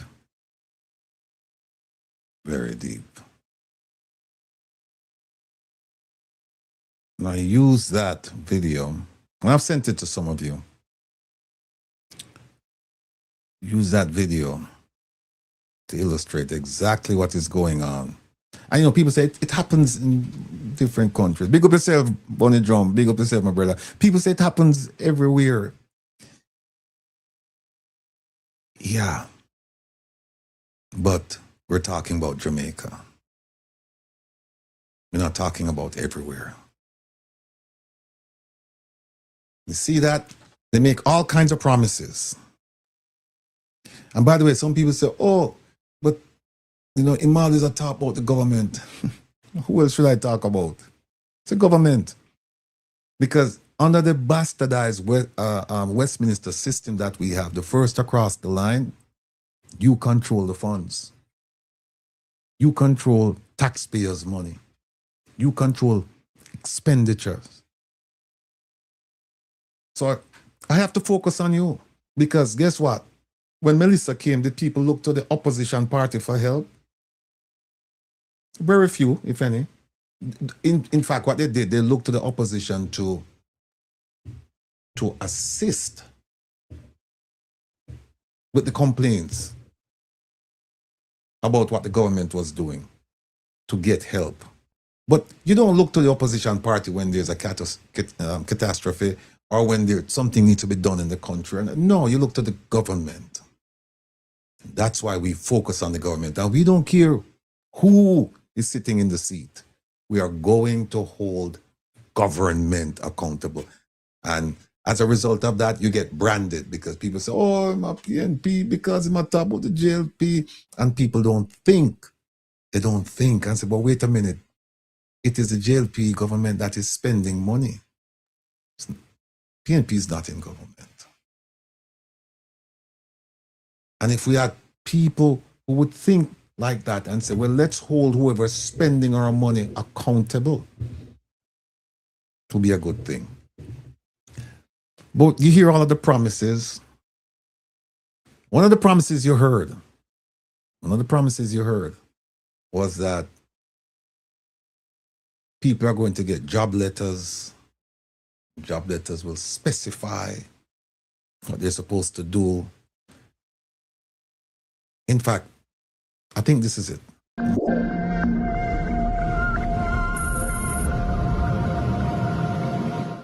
All ministers under the new Jamaica Labour Party government will be given a job letter. That job letter has a timeline of 2 years and 6 months with key performance targets, which are agreed upon by the cabinet, focused on two things: economic growth and job creation. Everything that they do must lead towards economic growth and job creation. Failure to achieve those specific targets within the time period are consequential. And then secondly, they will get a 90-day target. In other words, we want to be able to give a report card on the first 100 days of achievement. So they will get a 90-day target that they must achieve, and these are what we call the low-hanging changes that can be made within the first 90 days. And all of that is aligned to our manifesto. That's so. Everybody's going to get a job letter. Listen to this and tell me if this doesn't sound like Jamaica. All of you know that I have a soft spot for South Africa. I have a soft spot for several countries that I've lived in, particularly South Africa. And part of that is because their parliamentary system is similar. It's not the same, but it's similar to what we have in Jamaica. And their issues are quite similar to the ones we face in Jamaica, particularly when it comes to crime and governance, etc. Listen to this and tell me if this doesn't sound like Jamaica. Because remember, we were supposed to get a job letter, and the job letter was supposed to focus on economic growth and job creation. And there's supposed to be a 90-day target. And there will be consequences if you don't meet your target. This sounds like a good plan. And what you didn't hear in that speech, because it was way before they did the Dastardly Act. What you didn't hear was a big pay raise. You didn't hear that because that came after. So a big pay raise, job letter, economic growth, job creation, 90-day target, consequences. That's what we heard. Tell me if this doesn't sound like Jamaica. There's a set of series of performance plans, strategies, etc. that took 18 months to sign.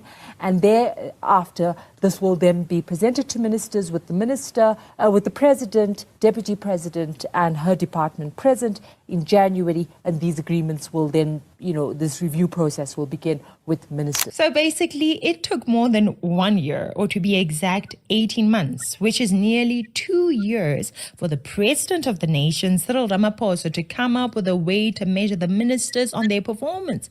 Almost 2 years. It is clear that there is no way now, and there was no way to measure them before. Yet they expect us to be happy with these salary increases. What's the most painful part of all of this to me is the fact that there are people suffering in our country because resources are not being given to our people in order for them to live well and thrive. For example, look at this. Now onto this. Earlier this year, the Department of Health told Parliament that South Africa's public health facilities have lost over 125,000 healthcare professionals, ranging from doctors, nurses and pharmacists and other medical administrative staff since 2013. Recently, Charlotte REGGAE Academic Hospital has seen a rise in the resignation of specialist doctors such as cardiologists and ENT specialists. Well, our take is that we are losing doctors, and the main driving factor is austerity measures that have been put in place. And they have been trying to make savings by cutting the wage bill. Now, unfortunately, that means what is on the ground is unable to deal with the headcount. So that's basically one of the first issues that is causing this, the ongoing austerity measures. All right. Let me remove that. Now, I don't know if it's accident or design, but everything that we put up again, gone. But we have the papers here. Job letter.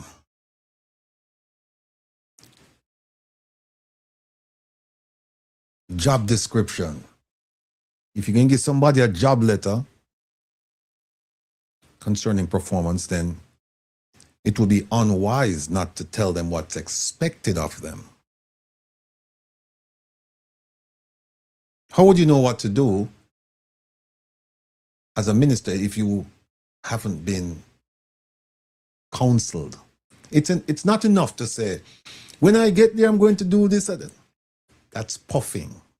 In the used car world, they call it puffing. That's electioneering. That's promise. And that's par for the course. Most politicians do that. They don't think about whether they can or cannot do it. It just sounds good to tell people that I will remove you from your misery. I will remove you from your suffering.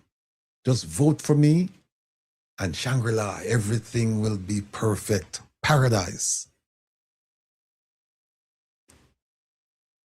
And they get in, and some of them get in with the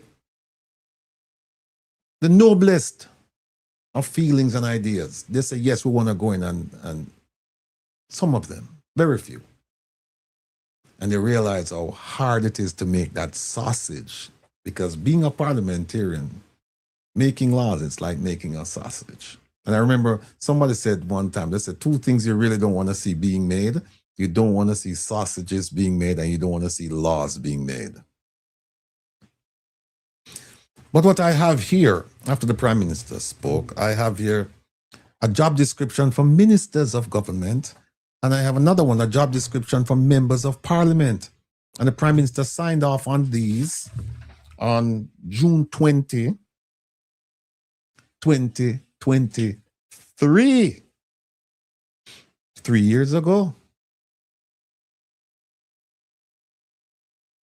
Exactly 3 years ago. Look.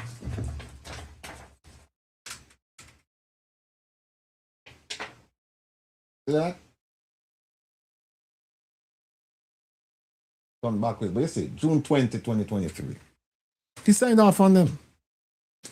And I had a discussion with a dear friend of mine, Rattigan, and we were going over these things, and we were talking about who runs ministries. Is it the minister? Is it the permanent secretary? Is it the prime minister? Is it the governor general? We're going through all of this. And then we said, let's look at what they're required to do. And let me just,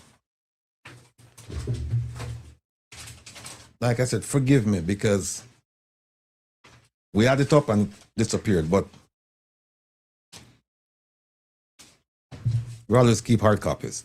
Here's one of the things it says. This one is for ministers. Here's what it says. Working conditions. You must expect to be away from your home and your family for long periods. You will have long working hours. You're always on call and available to lead in emergencies and crises. You will be required to travel extensively, locally and internationally, and sometimes on very short notice. You'll be working with wide stakeholder interests. You'll be working in challenging conditions. You will potentially be subjected to verbal abuse and threats. And you will endure high levels of stress. How many politicians you think, better yet, the person you elected, you see them going through any of this? You know when this happened? Working conditions, everything I just mentioned, election cycle. Except for the international travel. But they're available. They're working long hours. They're doing this, they're doing that to earn your vote. And when you give it to them, there is no provision for taking it back if you're dissatisfied with their performance until the next election cycle. And what do we as Jamaicans do? We give them a chance. And they fail us. And what do we do the next election cycle? We give them a chance. We're very forgiving people. Even at the expense of our demise, even at the expense of hurting ourselves, we're very forgiving people. We forgive politicians more than we forgive our children, our family members, anybody else. We forgive them. Think about it. If your neighbor did the things that your politician did to you, would you forgive? Would you forget? But it seems as if a two-piece KFC and $10,000 will make you forget everything that happened to you over the last 4.5 years. Everything that the politician did. Now, some of you, your MPs are not ministers. They're just MPs, members of parliament. And guess what? I'm looking at the working conditions. Same. Exactly the same. It says, and they paid a lot of money for these. And believe me, they shouldn't.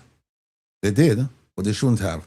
Because everything that's written here, you can go Google and get this. And they paid a ton of money for some consultant to put together this nonsense. This 7-page document. One is 7 pages, the other one is 9. Ton load of money for this.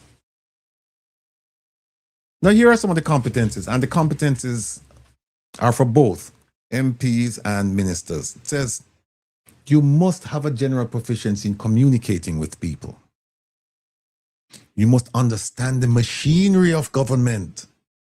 Did somebody say standing orders? Some of them will probably say, what that? You must understand the laws and the Constitution of Jamaica. Do they? You must know about administrative law, such as the constitutional and administrative laws, principles such as rule of law, separation of powers, natural justice, and due process. You must have a working knowledge and understanding of the rules of parliament and parliamentary debate. Did somebody say standing orders? You must have excellent mental acuity. You have to be bright to make meaningful contribution to discussions, debates, and offer perspectives. You must have a good understanding of the electoral machinery. They do know about electoral machinery. 2-piece KFC and some money and some liquor, and have an entertainer, play some music and dance, and fine, all is forgiven and forgotten. You must have excellent problem-solving skills. You must have excellent negotiating skills. You must have a good understanding of media relations and communicating with the media. You must have an excellent ability to lead people. You must have a strong conviction to the principles of good governance. And you must have an excellent ability to multitask. I ask you, ladies and gentlemen, brothers and sisters, students, how many of you believe that your parliamentarian satisfies these requirements? How many of you? How many of you? How many of you know the name of your MP? And here's the killer question. How many of you have seen your MP since September 3rd of last year? How many of you? How many of you?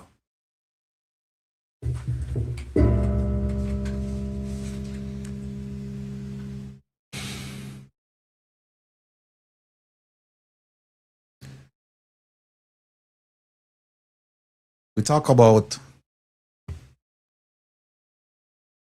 have a strong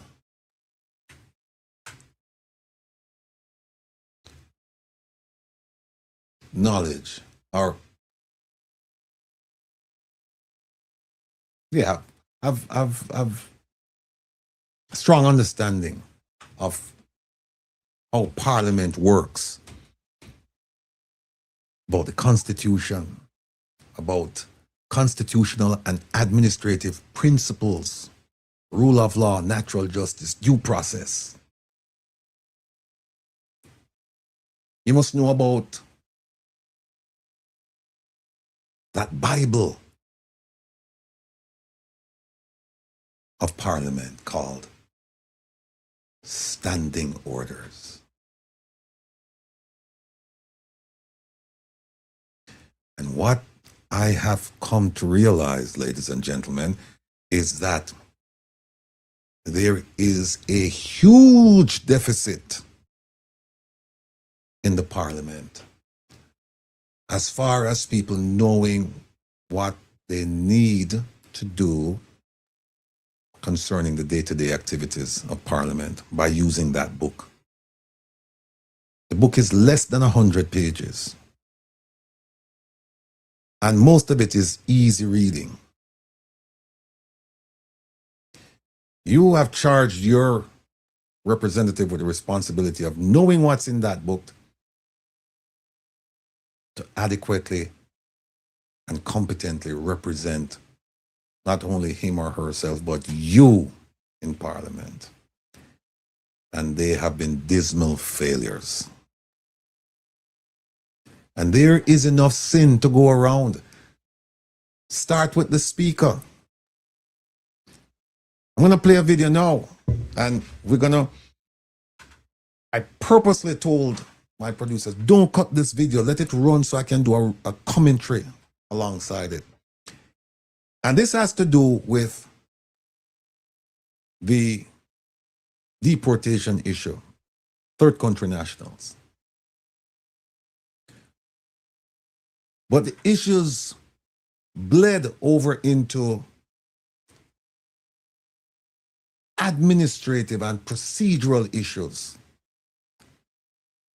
concerning how things should be done in Parliament. And I could not believe my ears when I heard the Speaker of the House says that she studies. She had it proudly displayed, that blue book on her desk. She said, I know what I talk about. I know standing orders. I study standing orders. I'm very familiar with standing orders. And she's giving people directions about standing orders. She's guiding and counseling the members of Parliament regarding standing orders. And I can tell you that she doesn't know the standing orders as well as she should, being the Speaker. Not saying she doesn't know certain things. But what you expect from the Speaker of the House should be exemplary so that other members will get the message. But we remember, and we remember very well, when she named MP Angela Brownberg. And she called on certain provisions of the standing orders. And goodness gracious, was she wrong.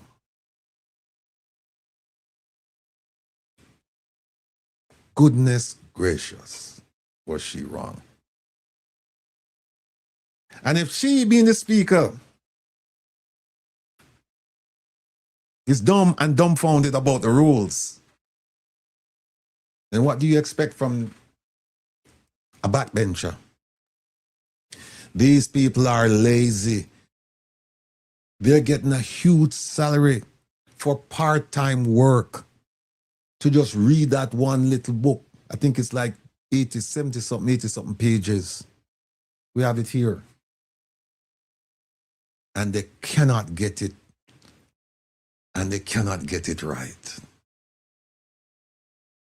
They cannot get it that you have to read. And they cannot get it that they cannot understand that you have to get it reading, and you also have to understand. Reading without understanding is an effort in futility.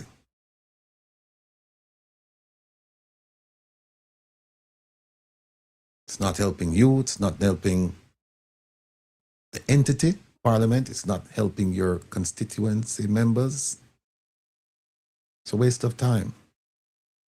But this is what happens when you have people who see Parliament as a part-time gig. This is what happens. And this is also what happens when you have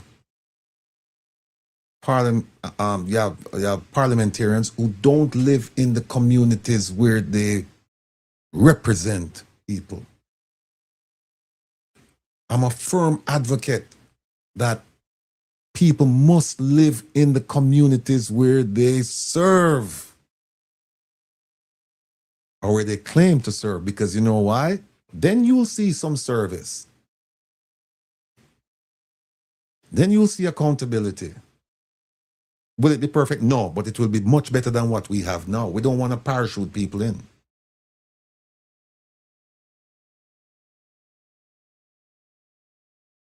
Accessibility is key. When the rain fall, it no fall from one man or stop. Make the parliamentarian live in the neighborhood so that when you suffer, they understand they suffer too. I'm a firm believer in that. Firm believer in that. But they're not serving you well, people. They're not serving you well. And as I said, there is enough sin to go around. But you have people committing bigger sins than other people. We're all sinners. They're all sinners in Parliament. And when I say sinners, meaning that they don't comply with the rules. And therefore, you see, if you don't comply with the rules, it's difficult for you to tell somebody else that they should comply with the rules. Pat can't be called Kickle Black. Before you can correct someone, make sure that you're walking steadfastly and righteously. Make sure that you're doing what you're supposed to do. You can't commit the same thing and ask somebody else or demand or compel somebody else to do that which you should be doing. And there's an example that comes to mind, and that example is, remember we talked about it. It's 80, I think it's Rule 87. It's in the 80s, where it says that the only time you can use an electronic device in Parliament, and so for some people, them say, it's trivial. It's there for a reason. If you're not disciplined about the small things, then you will be indisciplined about the big things. A lot of thieves start out small.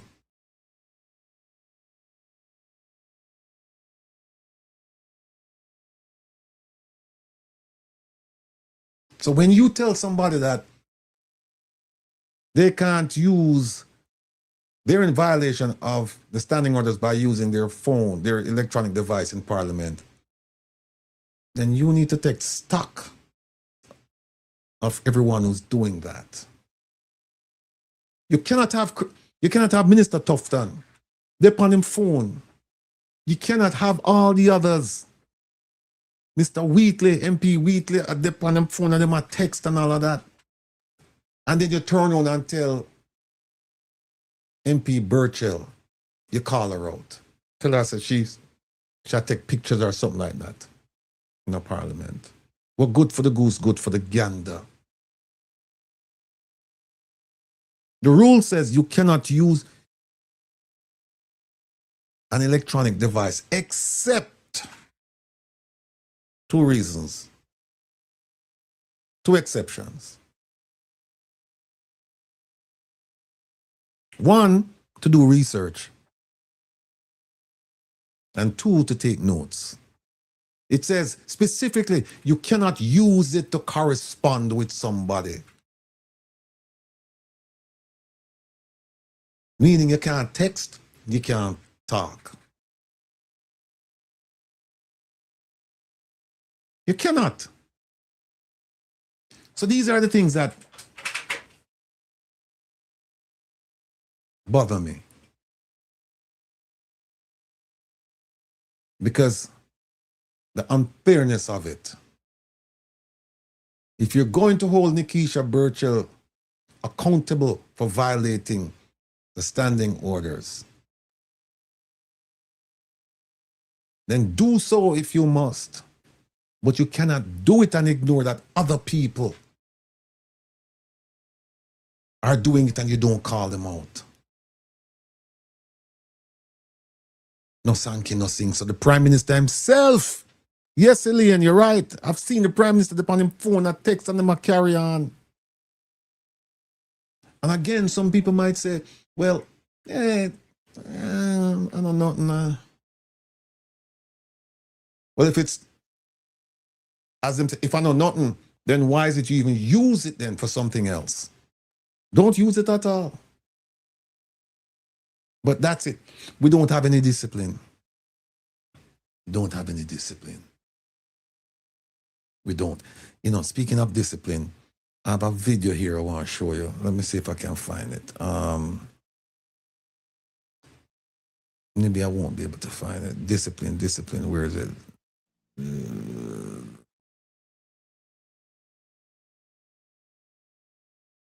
This, oh, here it is. Try not to laugh, people. But this is a light moment, but it's a heavy topic. I want you to just take a look at this, because when this video is over, we're going to get into now this foolishness, the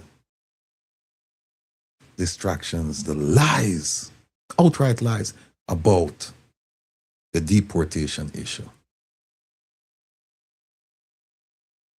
But this is one that has to deal with discipline.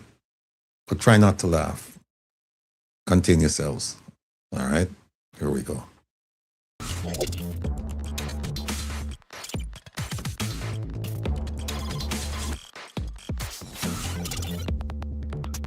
Guys, discipline is very, very important. When I complain about the embarrassing state of our military, I do not mean to undermine anyone besides those that have destroyed our image on the international stage.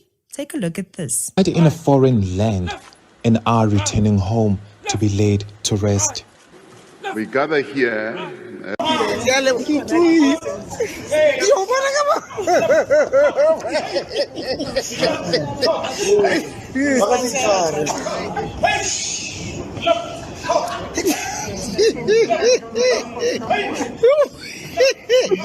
Also, do women must stay alive. I'm allowed. Oh, yes, I'm an officer. Yes, okay. I can laugh. One more.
That is a parade. We're supposed to be celebrating something. We're supposed to be in mourning. We're supposed to be demonstrating that we are ready for duty. We are ready to defend this beautiful country of ours. And then we see something like this from China. Just look at this, ladies and gentlemen. Look at the precision. Look at the beauty. Look at how fit and proud the people are. Look at the women. Look at the cleanliness. What about the grounds, huh? The trees are nicely kept and well watered. The lines on the tarred surfaces are there and they are visible. Instead of shaming the country like our South African leaders have chosen to, the men and women here, both young and old, are pristine. The uniform, the faces, the bodies, no lumpy stomachs. Not a single one is wearing differing uniforms. This shows that the soldiers have discipline, and if they don't have it, the discipline will be forced into them as it should be.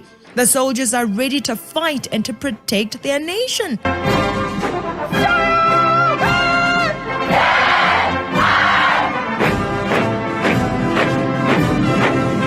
army and the people are the foundation of victory. Now marching forward is the militia formation. The militia women are from the major wartime counter-Japanese base areas across China.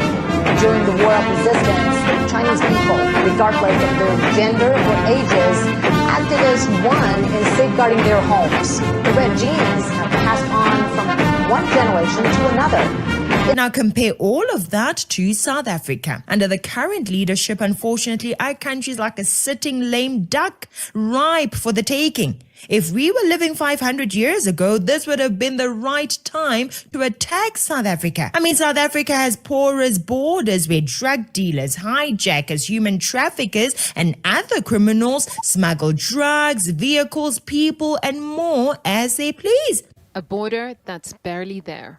This is South Africa's northern boundary, a meager wire fence, its first defense of sovereignty, as its citizens rage against illegal immigration.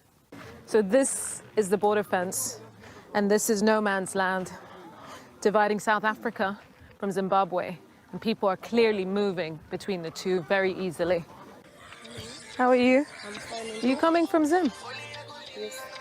When did you come? So it's very casual.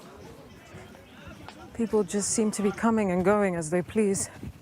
We are living in a country that has allowed itself to be so weak that the only things that are stopping us from being taken over is God's mercy and the international community, which fights and tries to protect the rights of the weak and the vulnerable. Thank God we are living in a time where attacking other countries for no reason is frowned upon. Thank God that we are living in a time when there are no superpowers next to our country. Otherwise, how would we stand up in the face of a dedicated aggressor in the weak and ill-disciplined state that we are currently in?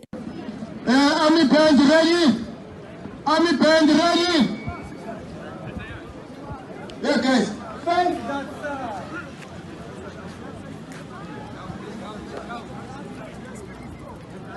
Army battalion!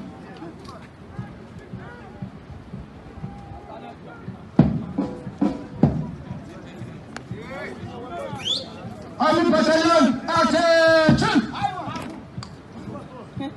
By the left! Quick, march! Hey man, fuck off! You have to win your own teams that side, you fuck!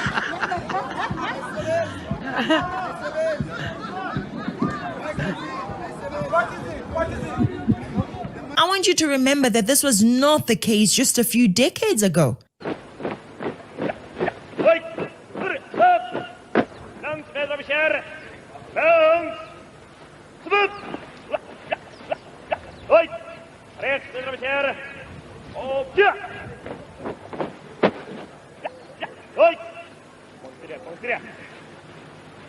This is all the fault of the ANC. I'm sorry to say this, but I don't think that we can get a quarter of our military to do squats and push-ups. You tell me if I'm wrong. A military with so many fat people is meant to protect who exactly? And protect them against what type of enemy? Who is meant to be protected by such lazy, fat, ill-disciplined people? Our nation is full of people who claim poverty while being so obese.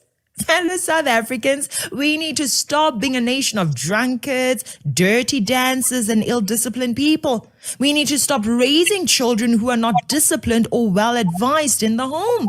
We need to return to disciplining children in our homes, our schools, and our churches. Right. Let me stop it right there and move on to one of our main topics. Like I said, this has to do with the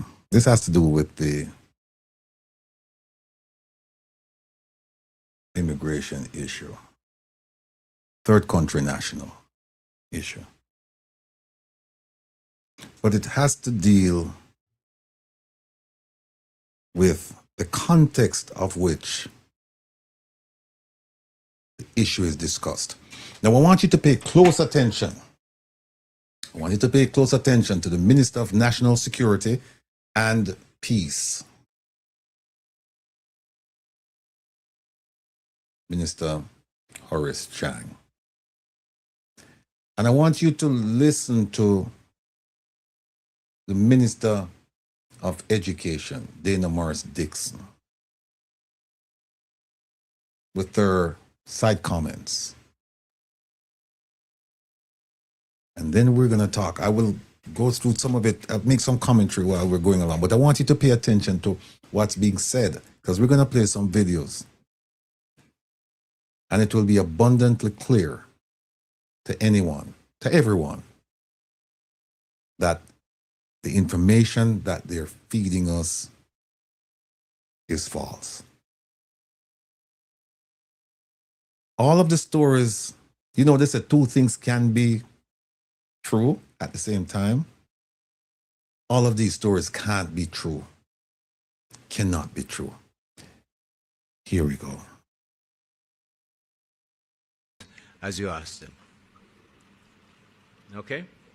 You take them afterwards. Thank you very much, Minister.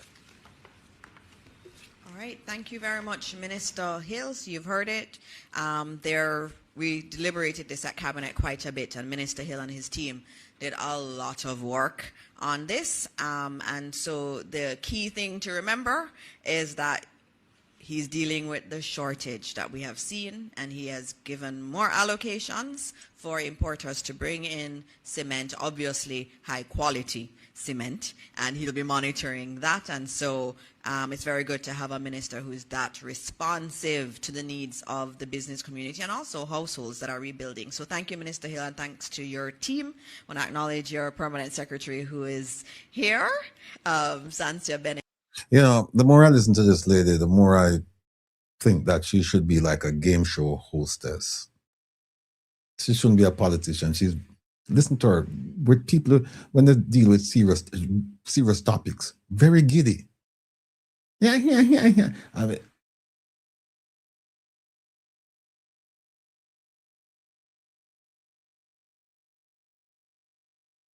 her frivolity betrays how shallow this woman is when it comes to deep-seated issues requiring thinkers.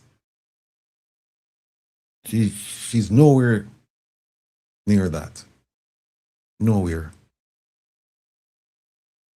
Templar. Also want to acknowledge our CEO in the Ministry of Education, Mrs. Terry Ann Thomas Gale. She is here. I also see the new head of the Jamaica Information Head of the Jamaican Information Service here. Good to see you. Giovanni Dennis is here also. And so I will move on to our next presenter. I like the efficiency. Yesterday at the Diaspora Conference, that's going amazingly well.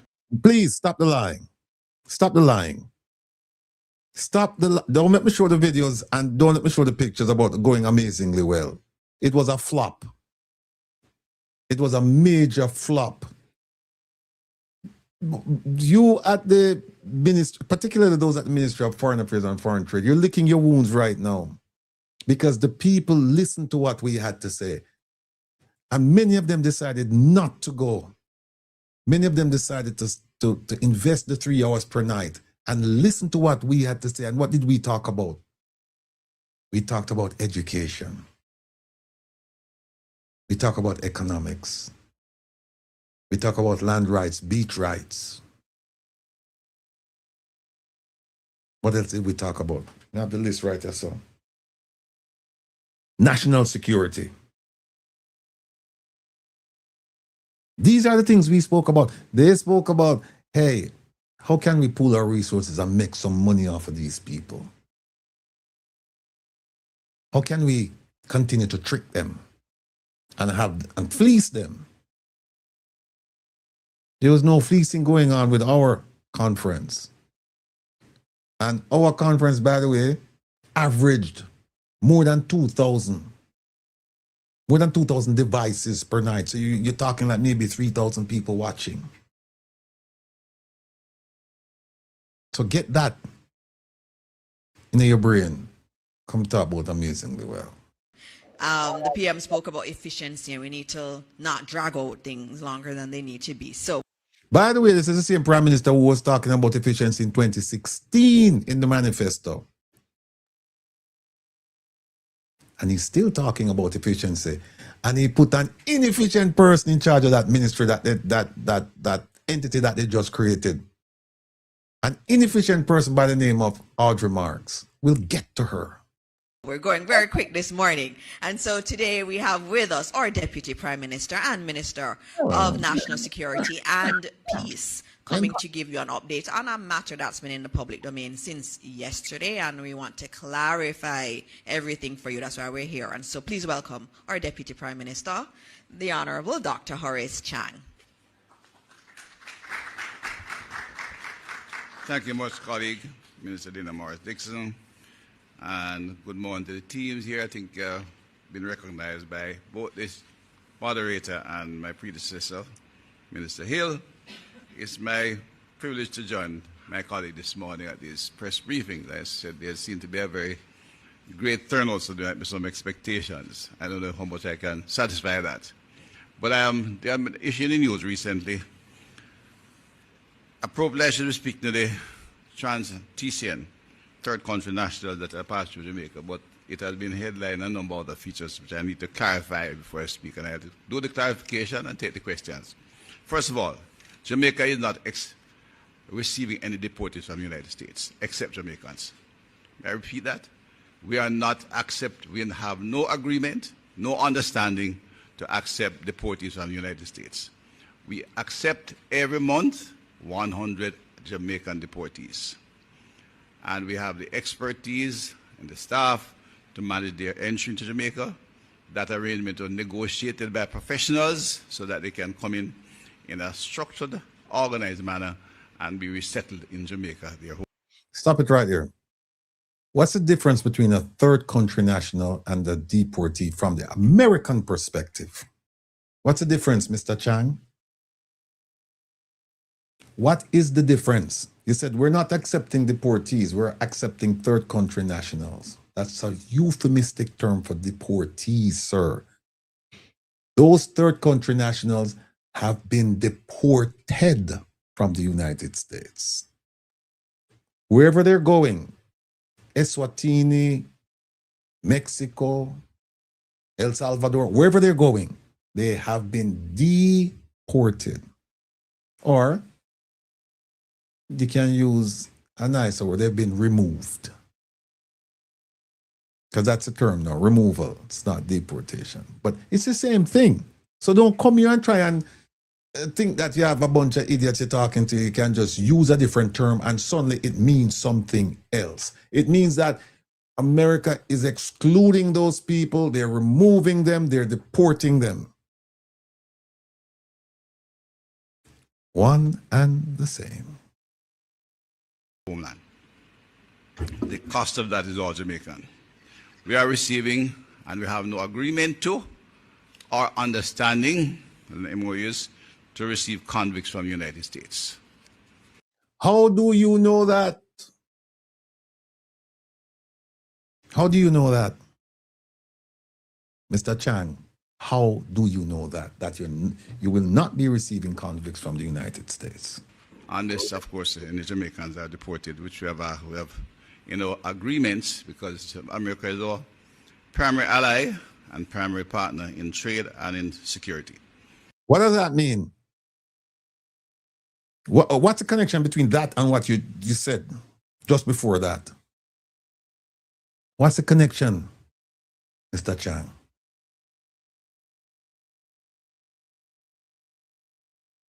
Some people are wise, and some people are otherwise.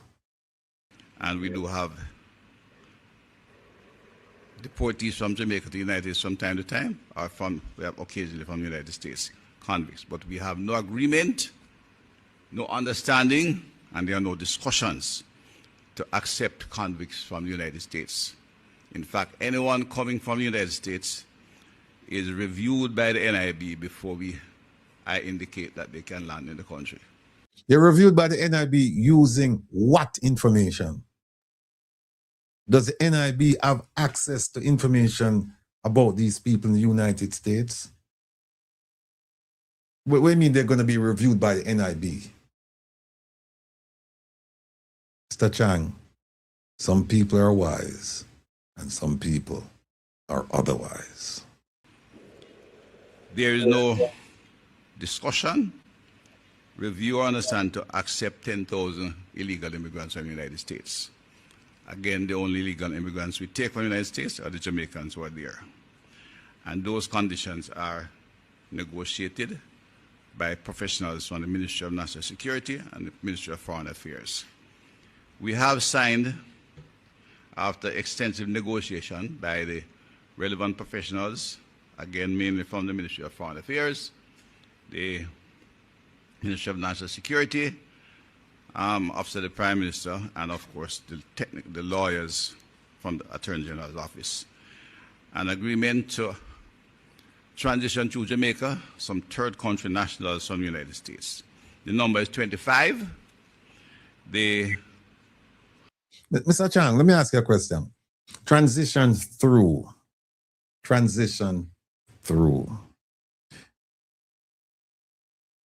When you transit through a country, means you're connecting. You have a connecting flight and you transit. You know, like when I was going to Japan and I transit through South Korea. That's transit. You don't stay. They don't even let you outside. You move from one point in the airport to another point, and you transit. You get on another flight and you leave. This transit business where you transit but you come off of the plane and you enter the country and there is no time limit as to when you're going to leave. Sir, don't fool yourself. You have done enough of that. And don't try to fool the people. You've done enough of that. That's not transiting. It's an understanding, and at no time will the number exceed 25 because we have the right to refuse anyone at any time. And both parties can terminate the entire agreement without any long-term notice. The process is basically the operational procedure is still being worked out and being negotiated by the professionals, and it will be some time before we see anyone landing here. But when they do, they will come on the basis of an understanding that the government of the United States will pay the initial stay in Jamaica. They'll be accommodated by the International Organization for Migrants, United Nations body, with which we are working, and of course the Ministry of National Security will deal with the technical legal side. There will be nobody detained, nobody with detention. That's part of an international understanding, not a bilateral agreement. The activity to transition them to Jamaica is a bilateral agreement negotiated between two governments who are allies in many areas. and in economy, security, and otherwise. Those are the facts as they are. We are among the about number. Let me stop you right there and put up something. When the U.S. government says to the Jamaican government, you will take people forcibly removed from the United States, whether you want to call them third country nationals, people in transit, deportees, people removed, you can apply whatever fancy term you want to these people to satisfy the curiosity and the inquisitive nature of your people. But when we tell you we're sending them, and I'm not saying that the American government said that, because we're going to get to that part of the story. But here is why you are in no position to tell this U.S. administration that you're not taking people. Look at this.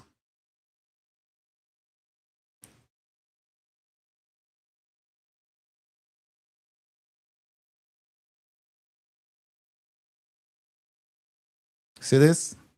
Chang? See this? See that?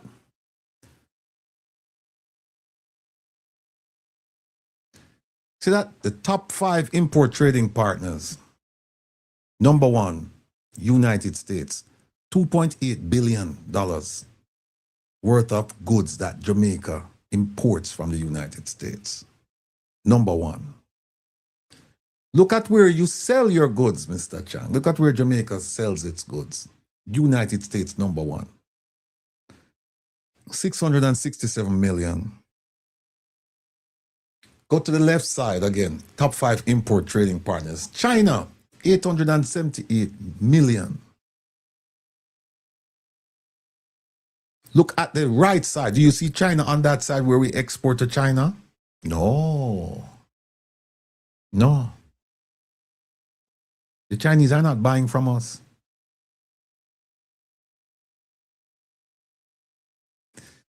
The U.S. government, the United States is selling you more than anybody else. They're selling you goods more than anybody else, and they're buying goods from you more than anybody else. So how do you tell your biggest trading partner, import-export, that no, we're not going to do, forget about size, forget about military might, forget about all those things. Just look at it strictly in terms of economics, trade. Who's going to pick up the trading deficit if the U.S. government says, well, we're not going to continue with Jamaica?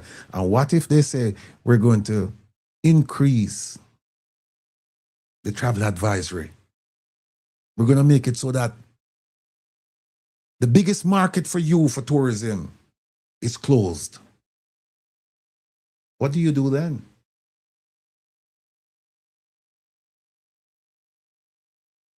All the places that Minister Bartlett has been to, and they say, oh, he's doing it because he's the tourism guru and he's getting people to come. Will they fill that gap? Will people from Dubai come to Jamaica for vacation consistently?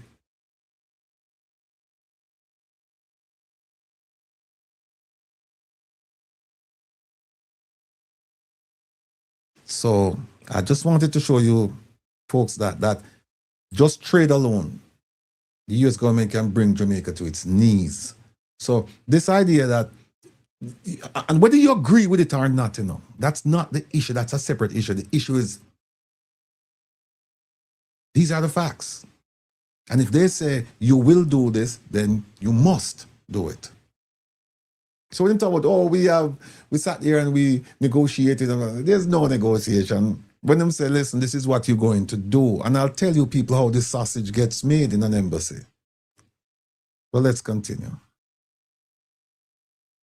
To agree in the Caribbean Latin American region, because our technical team sat down, negotiate all aspects of the issue. We, a small country, the staff to deal with the immigration section, that aspect are limited, and therefore they had to go to the logistics of it. As I said, we already received just under 100 legal immigrants. They are Jamaicans, but they still have to go through a process. Already agreements were made between the United States government, Panama, Costa Rica, Belize, Antigua, St. Kitts, and Barbados. Hold on.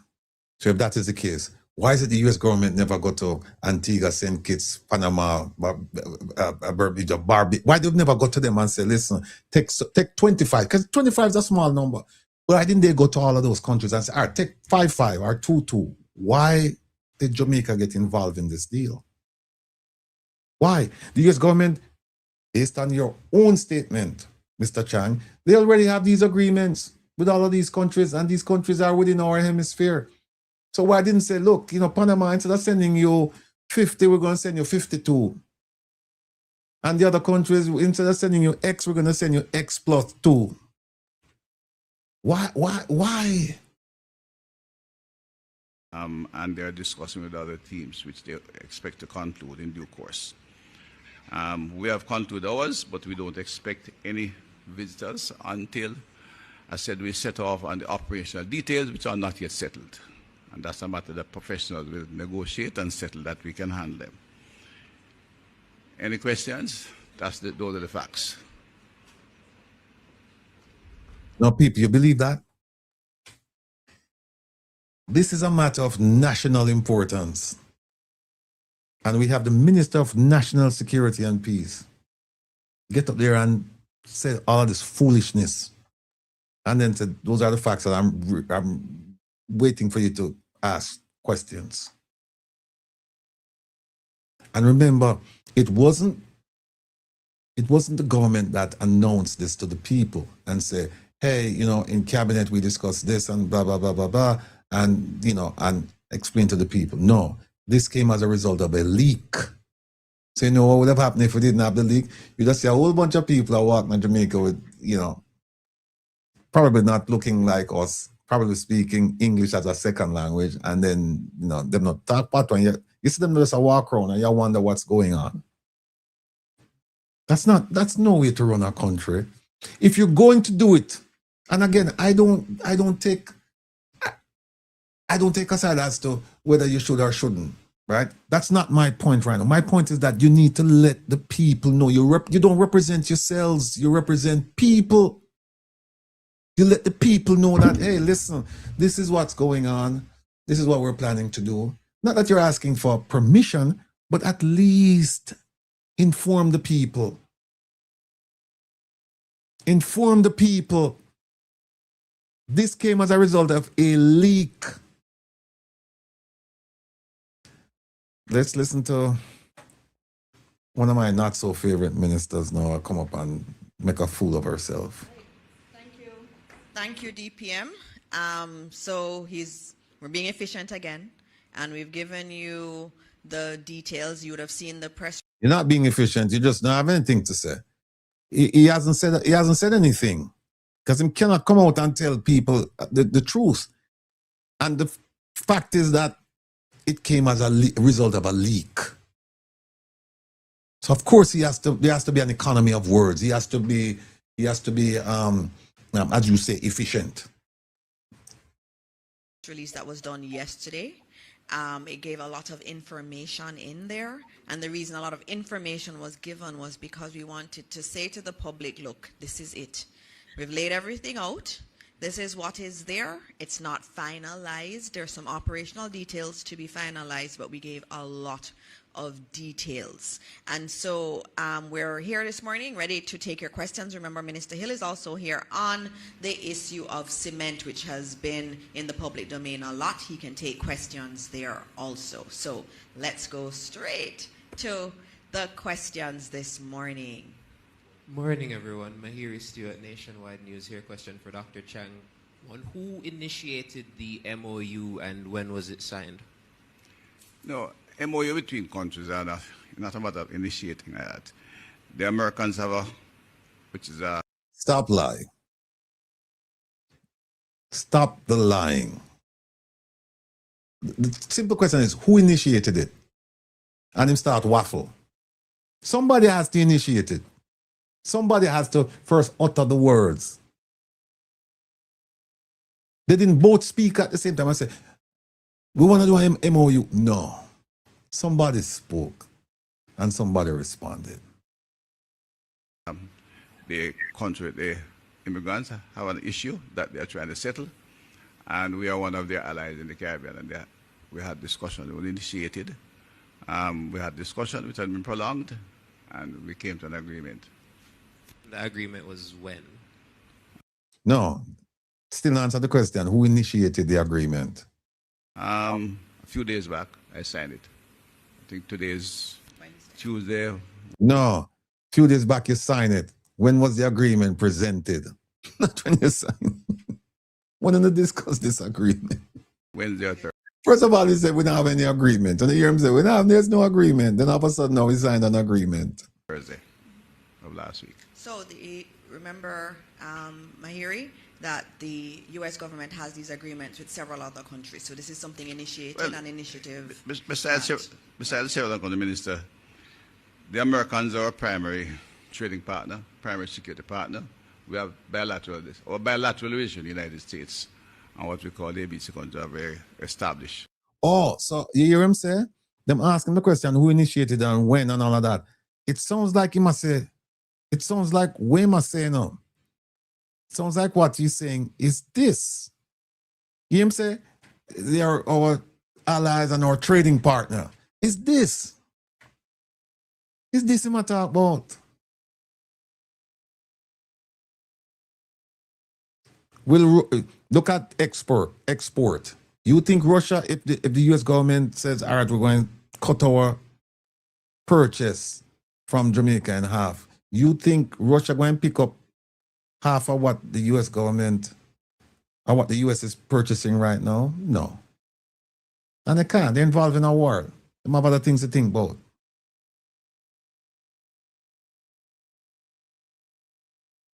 There it is. Trading my people. Don't lose sight of that. And discussions continue between the governments. We are, of course, the smaller partners, a fact of life. We are small, but discussions, bilateral discussions take place between governments that close on an ongoing basis. This is one in which they would have taken the lead because it's their problem, and one in which we can have some assistance. Okay. It's one that they would have taken the lead. So the U.S. government approached the Jamaican government asking for assistance to deal with deportees. It doesn't make any sense.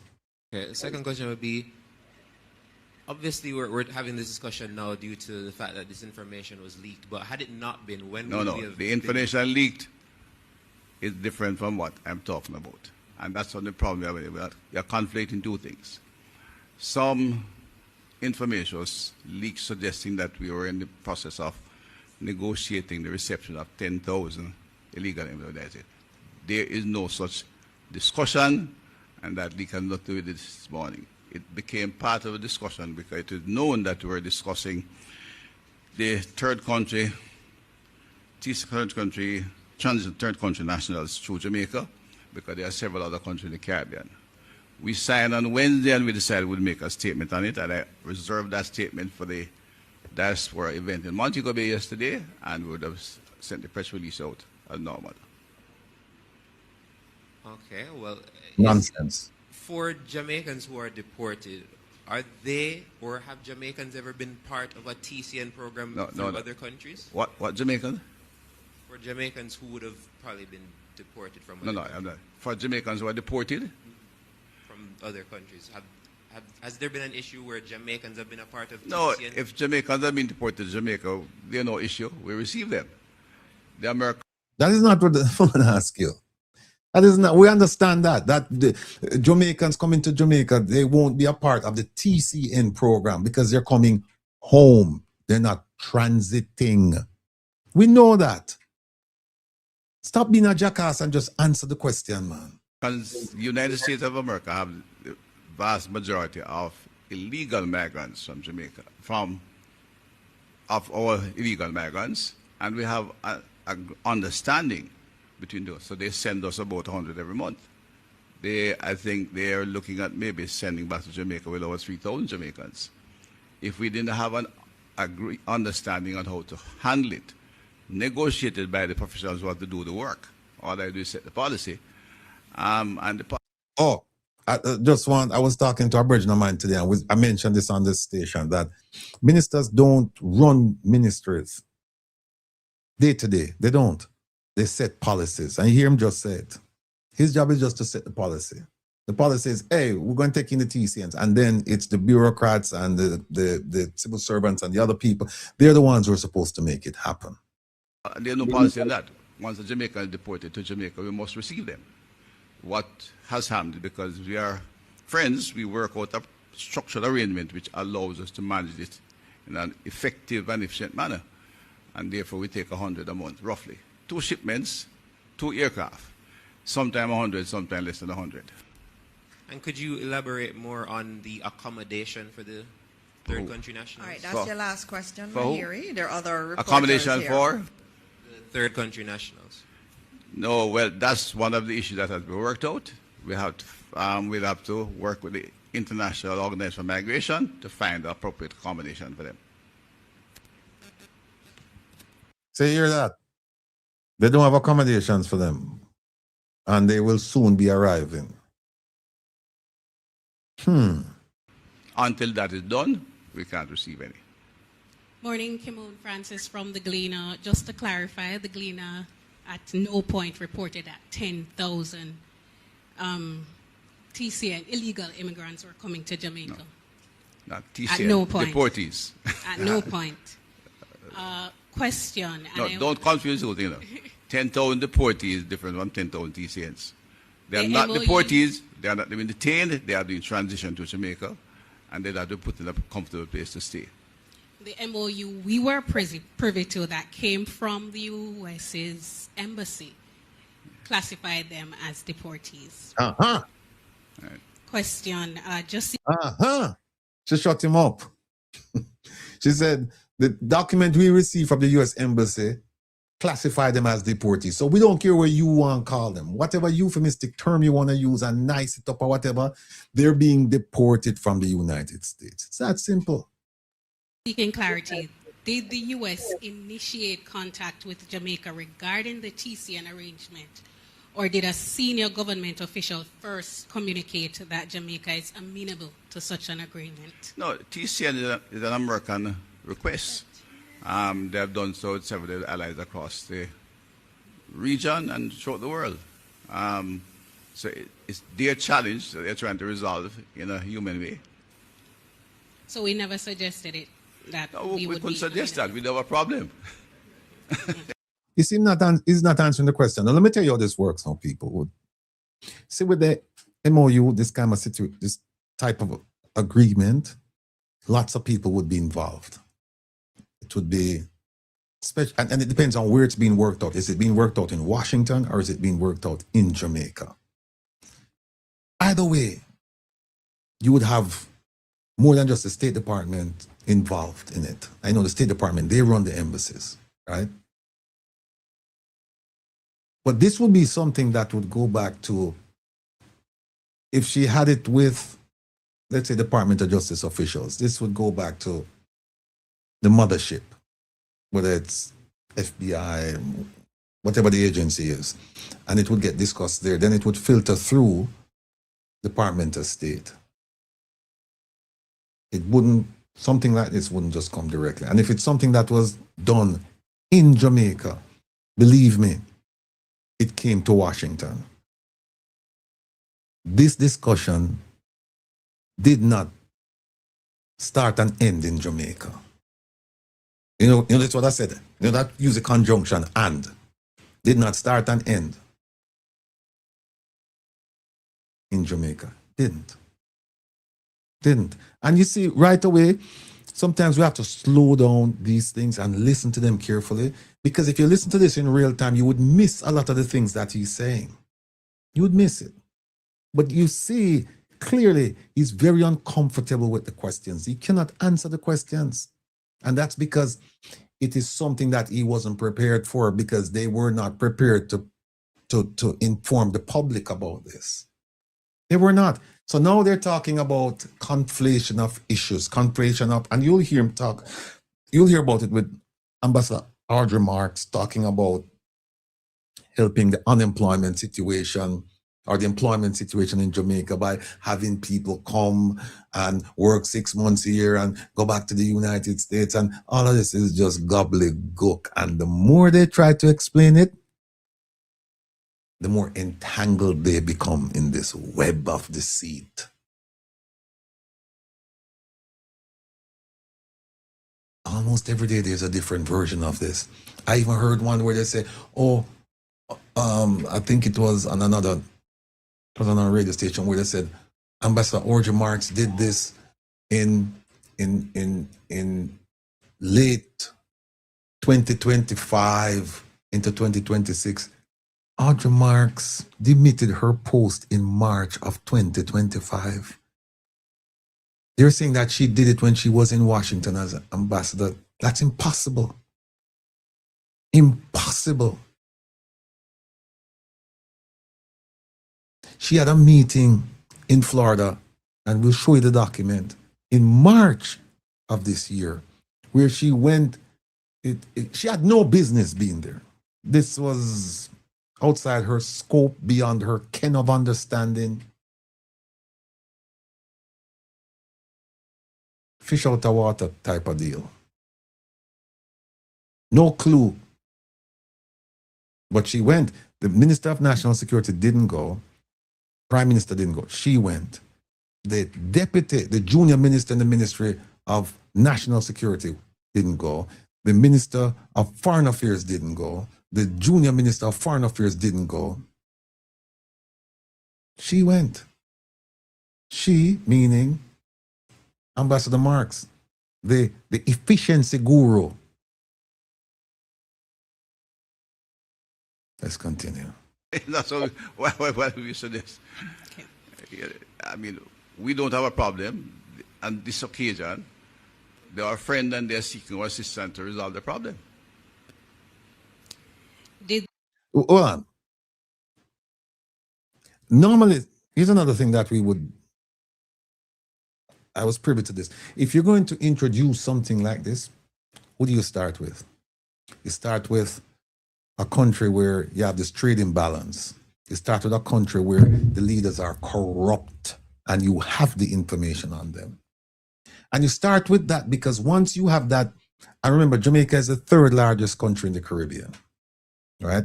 You have Cuba and you have Hispaniola, then Jamaica, right? Hispaniola consists of Dominican Republic and Haiti. And you would start with the big countries because then guess what? The small countries now have no choice. They have to just go along. You wouldn't start with, and look where them go. Them go, we don't know the Eastern Caribbean. Jamaica is much closer to the United States than a lot of these countries that he's talking about. So you would start with the bigger countries because once they signed on to it, the smaller countries now have no choice. You don't start with the small countries and then move up. No. No. Minister Chang, some people are wise and some are otherwise. The U.S. at any time communicate that the arrangement could see Jamaica receiving up to 10,000 third country nationals? No, there's no such discussion between the governments of Jamaica. Through no communication at all? No. Okay. Well, if somebody talked to them on the street, I don't know about that. I am responsible, and the minister, all communication that goes to the government of the United States, I've personally in the case said to the diplomats, it goes to the Ministry of Foreign Affairs. Ah, there you go. There you go. Not the Ministry of National Security and Peace, Ministry of Foreign Affairs. If they spoke to them and you didn't know, you don't know. Or maybe you do know. They come from my office, any communication with the United States government on immigration goes through the Ministry of Foreign Affairs and Foreign Trade. Okay. And no such communication or information has gone through. Okay. DPM, can I just add one thing? cabinet decisions, there's no such cabinet decision on record. That no too. such cabinet decision. But And I've gone through all the cabinet decisions. Cabinet we decision don't they have come that through me to Foreign Affairs. But again, I didn't get that far. It's just that we have had no such communication. Now listen to this. Listen to this one, you know. There's no such cabinet decision. Now, guess what, people? Cabinet decisions are not releasable under the access to information. Them don't talk about them things, yeah. She come now and start open up the door. So what one of the journalists should ask is, well, tell us what was the cabinet decision then about, if not this, what about the other one? If it's not about the 10,000, what about the 25? Because you opened the door. Again, it wasn't a decision. I asked about communication. Right. Why transit through Jamaica and not directly back to their country or their destination country? No, that's a technical issue which have been discussed, and it is, as I said, several countries. And while Jamaica is one of the American island in the Caribbean, and we work that through. It's the way it goes. I think the philosophy behind it, and I can say that is why, is that if they stay in the United States, they have an opportunity. You just said the philosophies and you cannot talk about it, and you can't say why. So why are you going to even talk about it? The question is a very, very pertinent question. If transit means you're going through, well, if you're going through, what? Jamaica is a connecting point for some of these countries? Is that it, that there are no flights going from the United States to these countries? Is that it? Because she's perfectly right. What she's saying is that if there are flights going from the United States to these countries, why not send them directly to their home country? Why send them to Jamaica and then have them get on a flight and then go to their home country? And then we're not even sure if they have to go because they can file for relief. They can file for asylum. And you're going to hear more about that asylum thing. Put into apply to stay. So the people are coming, and they're coming literally from being apprehended at the border and sent to Jamaica after some routine checks are done. They don't intend to stay in Jamaica, so the United States pay their airfare and they go back home. Their return rate so far has been about 94%. A few have opted to stay. There are a couple of Jamaicans in other countries who are not coming back to Jamaica. They were deported by the United States. When that happens, the numbers in the next shipment drop by that number. So if all 25 decide to stay, so there'll be no crowding on Florida, Jamaica. If all 25 decide to stay, we stop the program immediately. And that are not true. That are not true.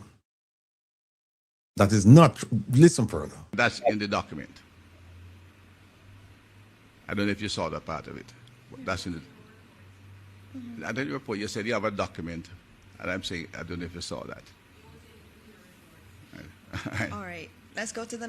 Think about these people. 25 people, they get deposited on the shores of Jamaica, and all 25 said, "You know what? We want to file for asylum. We don't want to go back where we came from. We want to stay in Jamaica."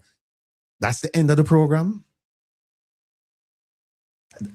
Wait a minute. That's the end of the program. 25 people come in, 25 people not leaving, and you spend all of this time with the technical people negotiating and this and that and that and that and that and waste people time, and 25 people not leaving so that the program is ended. What I should ask him is that if you have 25 people coming in and you have 10 people saying, 10 people who filed for asylum in Jamaica and they're going through the process, you have 25 in the country.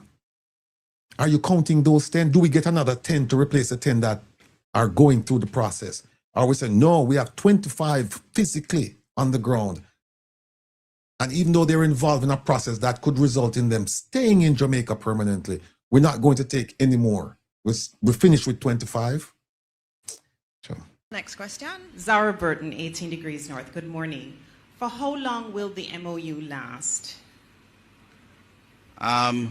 It doesn't have an end point. No, it does still have the starting point either. It's an understanding which, while there's a need, we will work with. If we find it impossible to pursue it, we discontinue it. How much will be paid per TCN to house them here as a government? How much will I don't have government that off the top of my head because it is being worked out with the IOM, and that will depend on where they are staying and how long they stay, which will be a short time. But you don't know, but it's a short time. You don't know how long they're going to be in Jamaica, but it's a short time. But they have a relief avenue, which is asylum. And asylum can take a long time.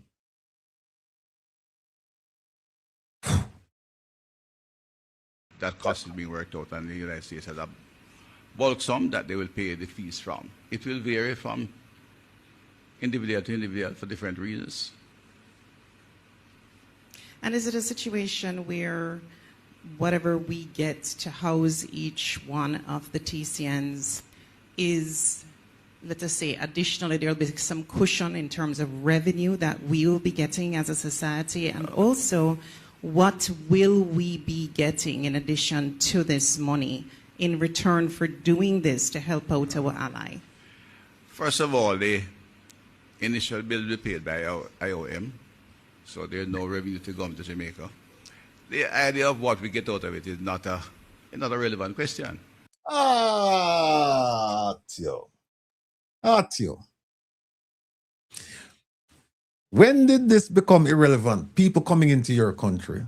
When did that become irrelevant? When did that become irrelevant? People, I hope when you see this man for what he is, and I hope you see the government for what it is. America, I said, is one of our strongest bilateral partners. We have multiplicity of agreements, understandings, exchanges in all areas. It's not something you discuss. We do this today, we do that for you tomorrow. That's not a practice of any healthy bilateral. Let me tell you how bilateral works, people, because I've worked on several of them. A bilateral is, that's a bilateral. A bilateral is not. It's this.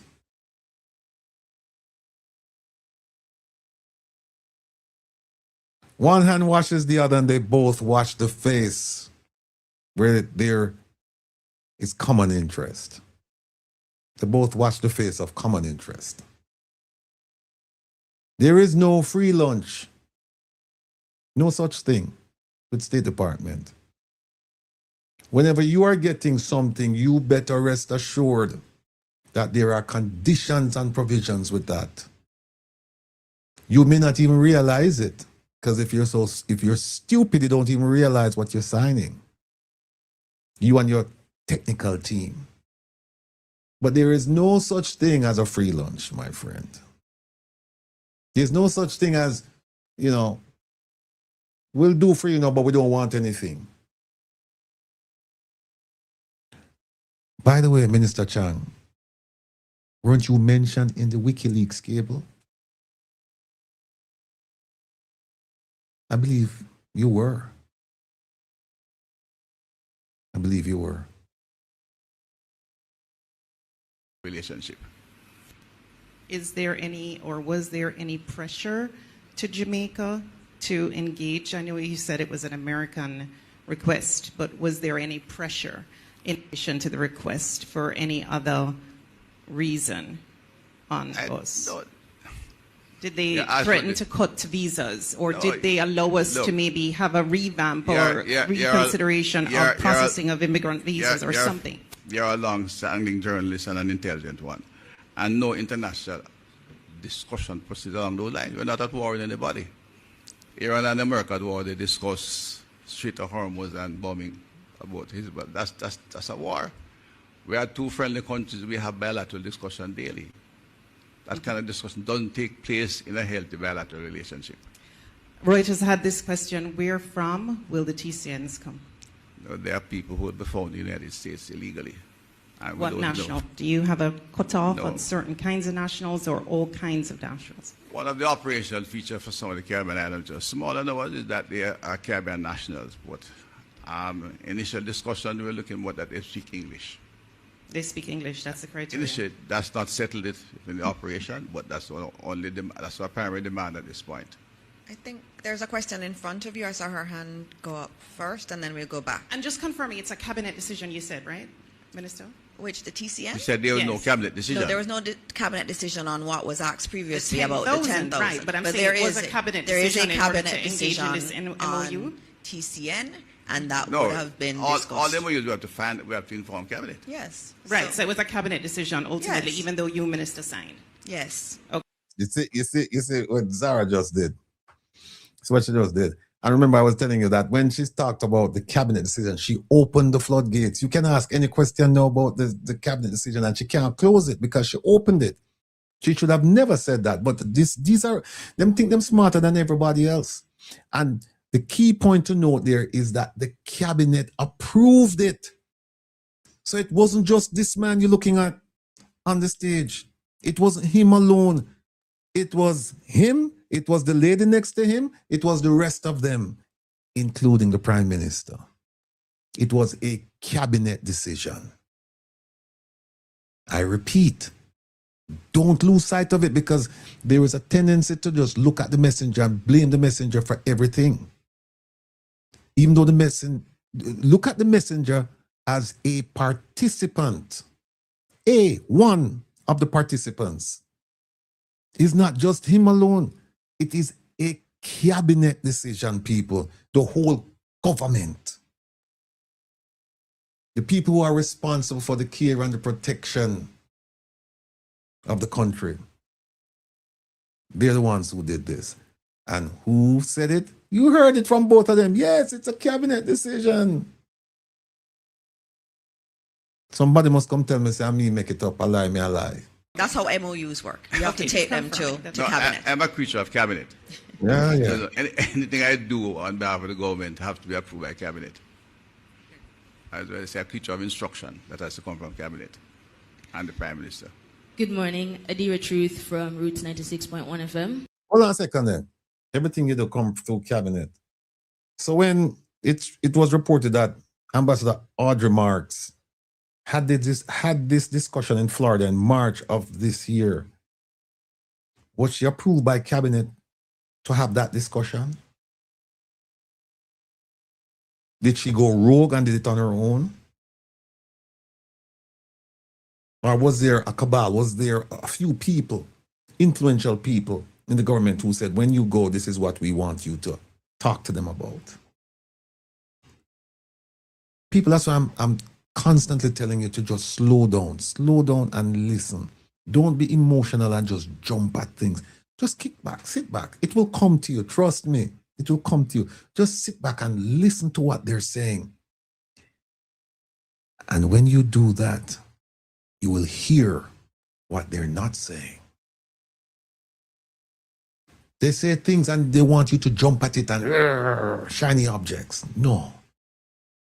Let them parade their shiny objects and you just sit back and you just watch and listen. Don't be in a haste. It will come to you.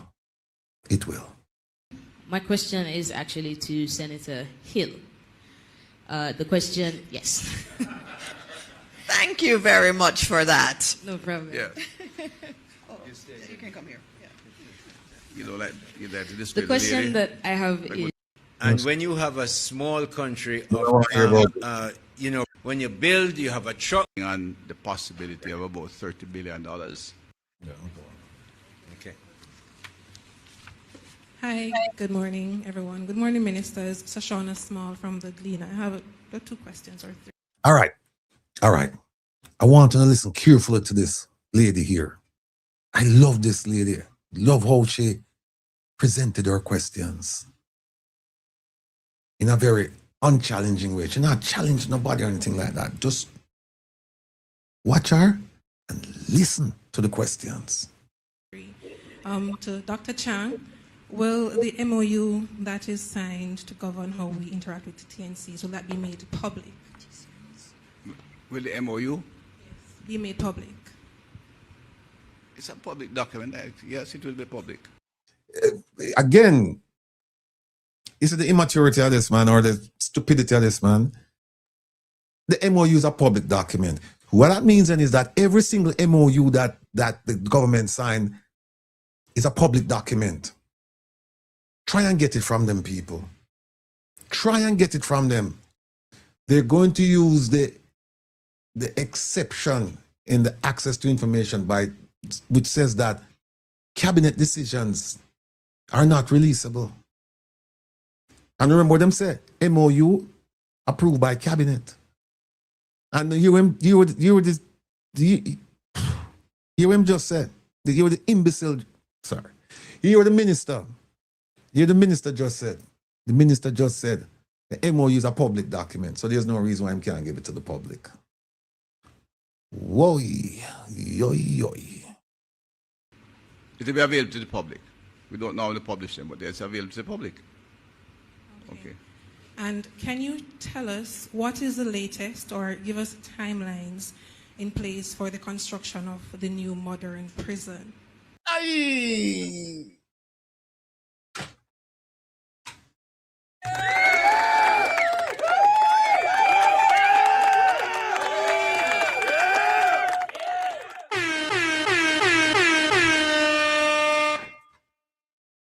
This lady, man, that question came from left field. Because you know why? Wasn't expecting that question. And if you recall, back in 2016-17 timeframe, the UK said to Jamaica, we will give you money so that you can build a prison and you can take the Jamaicans in our prisons in the UK and have them serve out their sentence in Jamaica. And I remember my favorite minister was a point person on it, the Honorable Kamina Johnson-Smith, and she said, don't take on the money and go. We don't want it. And I remember that they said we're going to build a state-of-the-art prison. And they've been saying it for years. For years. And up to now, no prison built. No prison built. This lady, she get my medal. This lady get my medal. That question lick him like a ton of bricks. Yeah. That's still somewhere off, but it has nothing to do with the current status. The individuals who are receiving the United States will not be detained in any of our I'm just asking that question. But the prison itself is still, we are acquiring the property in St. Catherine, and it is somewhere down the road. It will not become under the, it will not be one of the fast projects. Somebody say repeat the question. Lady has, and the demand that we're looking at. No, moving. Okay. And can you tell us what is the latest or give us timelines in place for the construction of the new modern prison? Yeah. That's still somewhere off, but it has nothing to do with the current status. The individuals who are receiving the United States will not be detained in any of our current. I'm just asking that question. But the prison itself is still, we are acquiring the property in St. Catherine, and it is somewhere down the road. It will not become under the, it will not be one of the fast projects. It's a huge project. We're looking on the possibility of about $30 billion. In fact, I would say that the police, well, there are several police facilities we like to build before. We have had to make significant efforts to improve the conditions like we're doing for police in our prisons. The population is 3,700. We have space, but we have been improving a number of them for the specialized prisoners we have. So, I do have a question for Senator Dana Morris-Dixon. The Justice Minister, Delroy Chuck, has said that Jamaica does not have a human rights problem. Is that also the government's position? Obviously, we are a country that believes deeply. Oh, man. This lady has stabbed them. These questions, they're not expecting these questions. A lady of my own heart. You saw she just look unassuming. And she's just very monotonic. You know, her voice now go up or down, it's just steady. And she doesn't seem like a journalistic threat to them. But the questions she's asking, listen to this one here. I talk about Jamaica being like Jamaica is a paragon of human rights. Listen to this. In human rights. That has been at the heart of our mandate. And even if you look in our mandate. By the way, you see how serious all of a sudden. Look at her demeanor. Look at her demeanor. See, all of a sudden she gets serious. Her face get tight. No. She not expect a question there. She not expecting it. Then probably not invite that lady at the back of the thing there. The Justice Minister, Delroy Chuck, has said that Jamaica does not have a human rights problem. Is that also the government's position? Well, obviously, we are a country that believes deeply in human rights. That has been at the heart of our mandate. And even wait, did somebody say extrajudicial killings? Did I hear that? if you look in our manifesto from last year. Stop talking about manifesto because we're not fulfilling all them promises there. Are very few of those promises. Ease yourself, Minister Dana Morris Dixon, with all due respect, with the greatest of respect. With the greatest of respect, you've been caught off guard, and now you're making it up as you go along. You're trying to construct something that sounds intelligent and responsive. You've been caught out. That we used to tell the public what we were doing. We actually wrote about human rights and how important human rights are in terms of this government. And I think if you look at our track record, that's been very clear that that is a guiding principle of this administration. So I believe this administration deeply, deeply believes in human rights. And I think we've been operating under that premise. Yes, man, like we operate with the extrajudicial killings. That's the premise. Or unless you don't consider extrajudicial killings human rights violations. Unless you don't consider. If you don't consider, then you're fine. You're right. You're right. And by the way, there are more human rights violations in Jamaica besides and beyond extrajudicial killings. As an administration. And you see it in the institutions. The support for the institutions we've given human rights is important. And if I may ask a final question to Senator Aubin Hill. Sure. Come on, Aubin. Okay, voting, not ready. Maitland from TVJ. To Minister Chang, what does the government believe, our cabinet believe, is the most challenging part of this TCN arrangement? And two, I noticed that other countries in the Caribbean, as you mentioned, have similar programs. In St. Kitts and Nevis, for example, the Prime Minister said that only Caribbean nationals will be accepted under their program. Yeah. Is it I know you said that you're not sure about the nationality so far, but is it a similar case where you're saying only Caribbean nationals will be accepted? And what guarantee does the government have that the countries will accept their nationals after coming here? All right. First of all, the operationalization has not been finalized in terms of what you do to operationalize. And in talking to the professionals, well, in exchanging thoughts with the professionals who are doing the discussion, this is a matter that I discuss with technical people in the ministry who have experience and found that the primary criteria of established that they should speak English, which they should speak English. We have put nothing else on it. Would prefer if there are people who have skills and if they can speak English, it makes it easier to come to Jamaica. That's the only criteria. I have personally confirmed with the technical people. We look at other things. Jamaica is bigger than St. Kitts, and therefore we are like a more metropolitan country.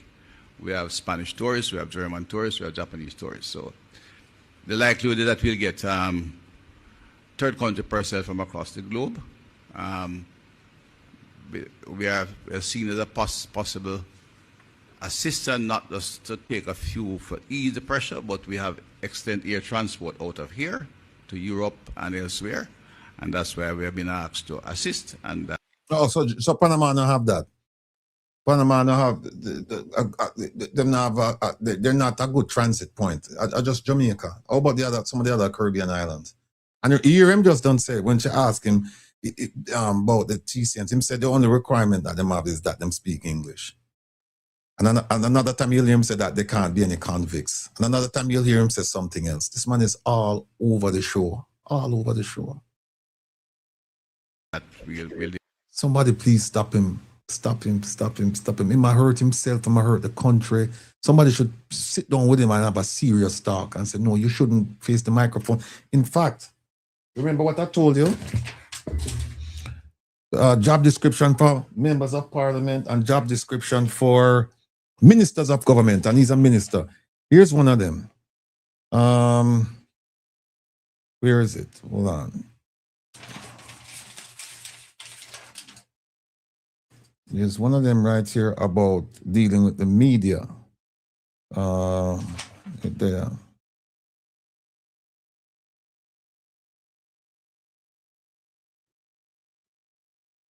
It's here, a site. A site, hold on a second.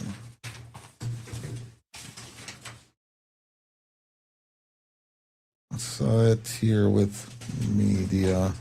Give me a second, people. Hold on.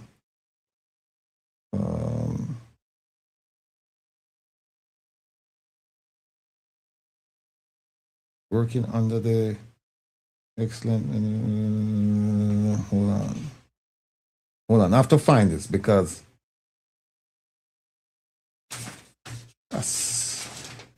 this. Oh, here it is. Here it is. Right in front of me. One of the requirements, the competencies, meaning something that you have to be good at, something you have to do your job, is good understanding of media relations and communicating with the media. That's what it says right here.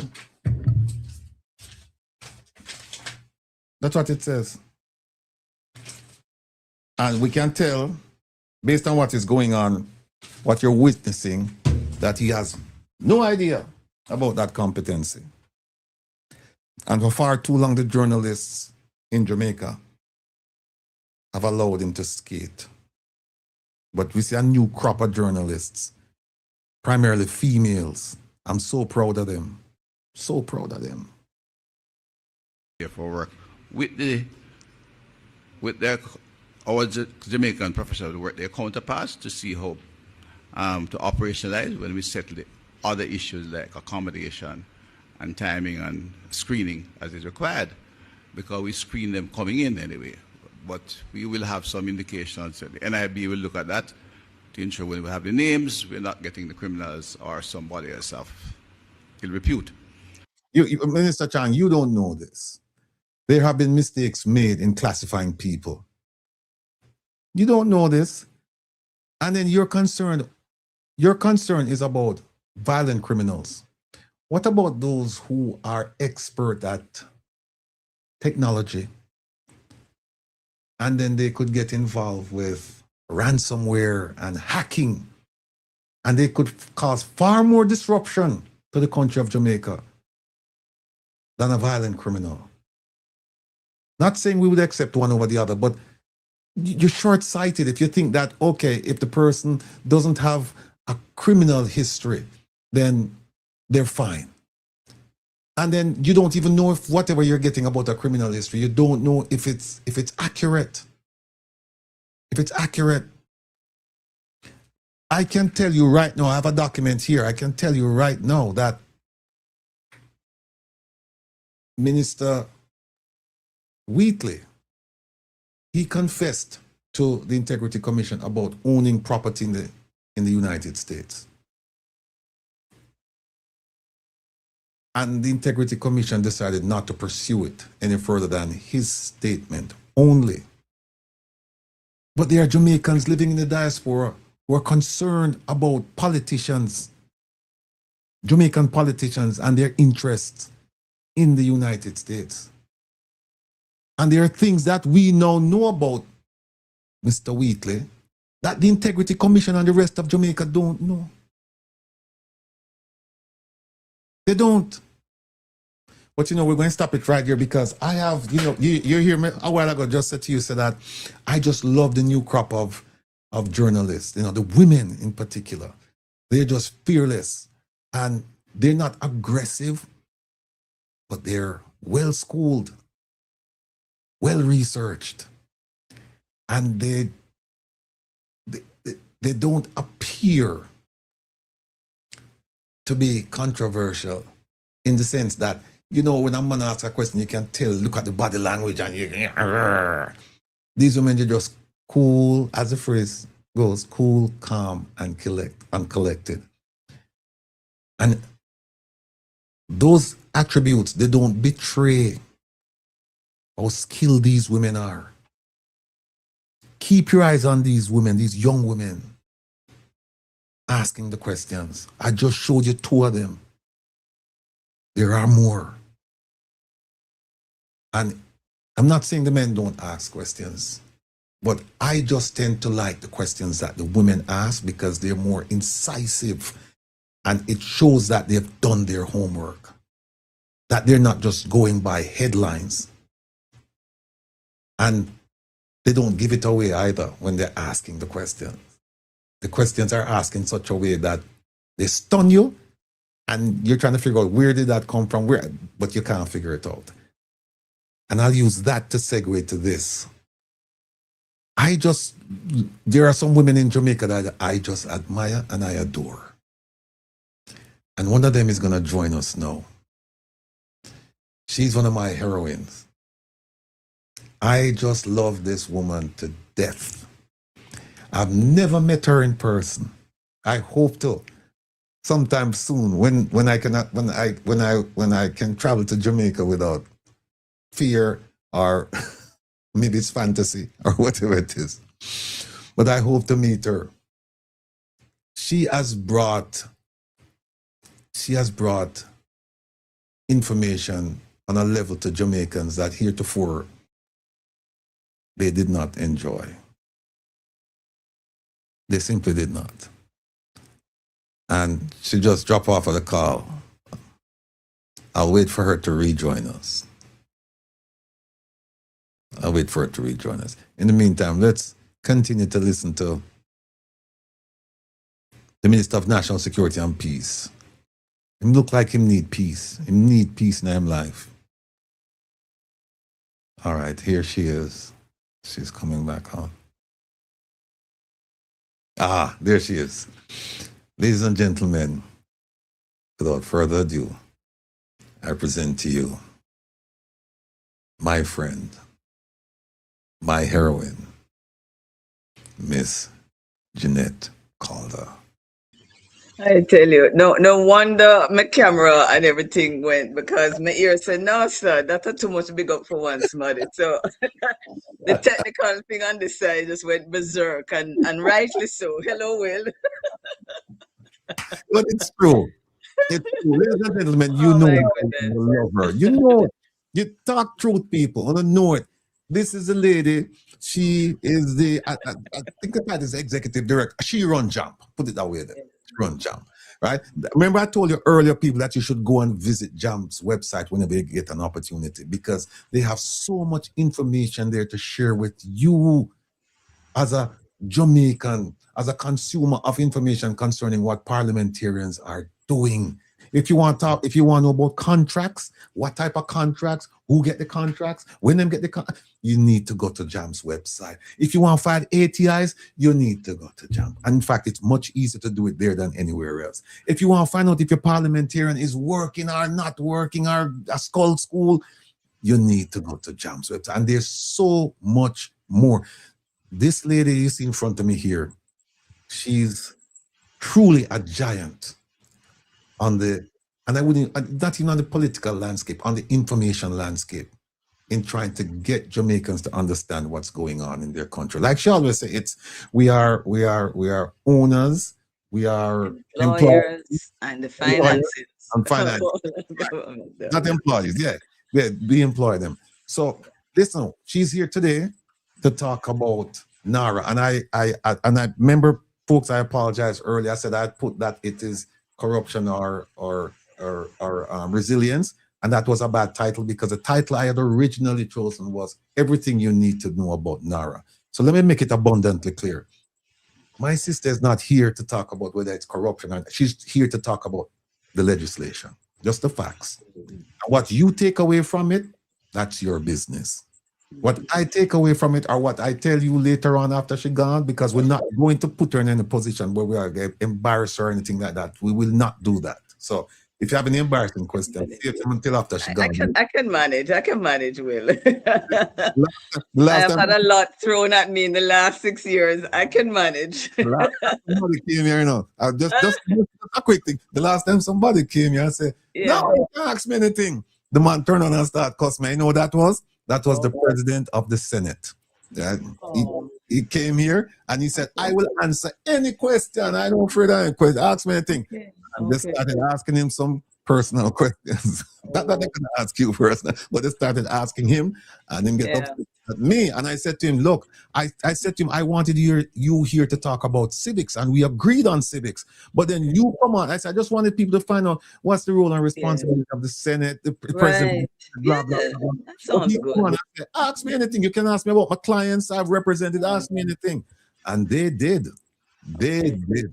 And anyway, so sis, all right, here's a question I'm gonna post to you.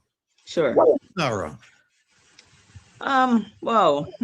Well, NaRRA is I want to just start by saying for every government entity and agency that responds to the needs of society, government just doesn't get up and say, hey, here's an NHT, here's a tax administration of Jamaica, here's an Auditor General's department. For every single one of them, Will and audience, there's a piece of legislation that has to be passed in the House first to create any entity and any kind of institution of government. So that's the first thing. So NaRRA is the government's response, at least we were told NaRRA is supposed to be, and I'll get into why it's supposed to be, the government's response to the biggest national disaster that any of us alive have seen here. I would imagine 1692 and 1908 earthquake might have been worse. Yes, and may we never see such again. But to date, for any of us sitting here, it's the worst. And they did an assessment and realized that in order to respond to the plight of about 500,000 people in the West, no legislation and no existing agency had the capacity to do what in their assessment needed to be done. And so it was felt that they needed to create a new authority to take on those special needs. So NaRRA is a really nice name that captures it, the National Reconstruction and Resilience Authority Bill. Well, now it's an act. Of course, remember, while it's going through the process in the legislature, it's called a bill. But as soon as the Governor General signs off on it for our king, it then becomes enacted and it becomes an act. So now it basically is solving the problem of reconstruction that is, as I said, beyond what the normal government machinery can do.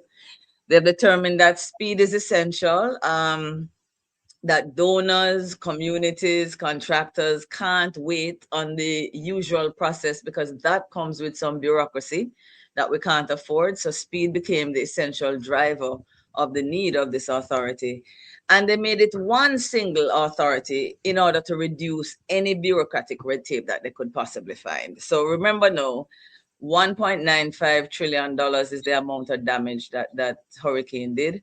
That represented 56.7% of our gross domestic product.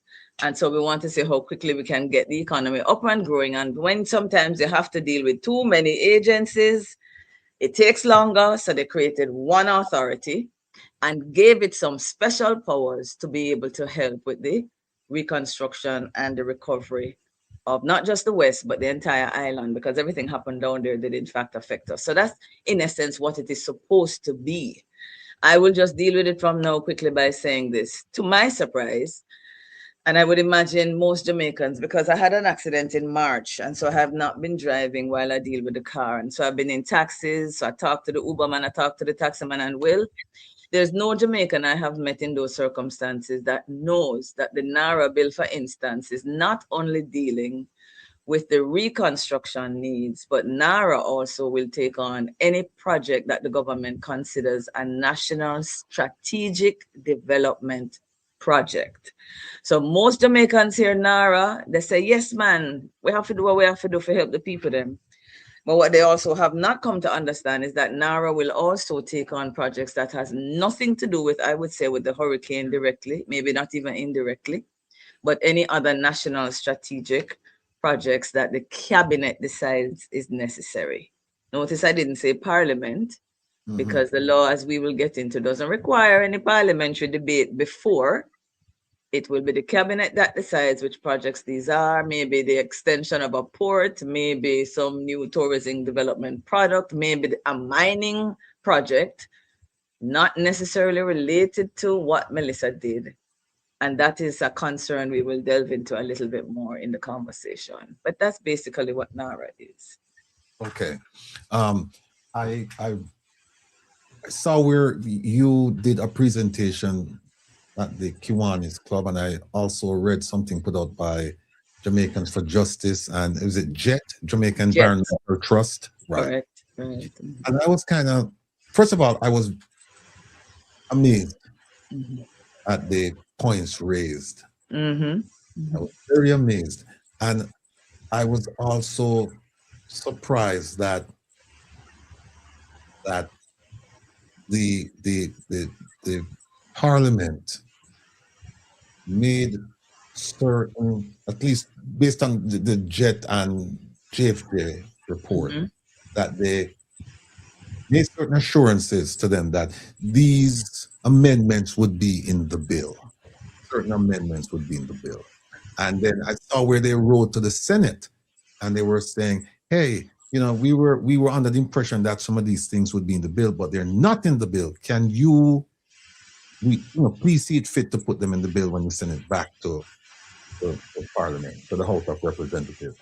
And then I also looked at your report, which was very, very extensive, as usual, very detailed and very easy to grasp, where you started pointing out certain things within the bill that the ordinary person, it's funny that the ordinary person, like I said, they hear NaRRA and they wouldn't suspect that some of these things are actually in the bill. For example, that NaRRA would have a CEO, one person running this huge organization, and the CEO is chosen by none other than the Prime Minister.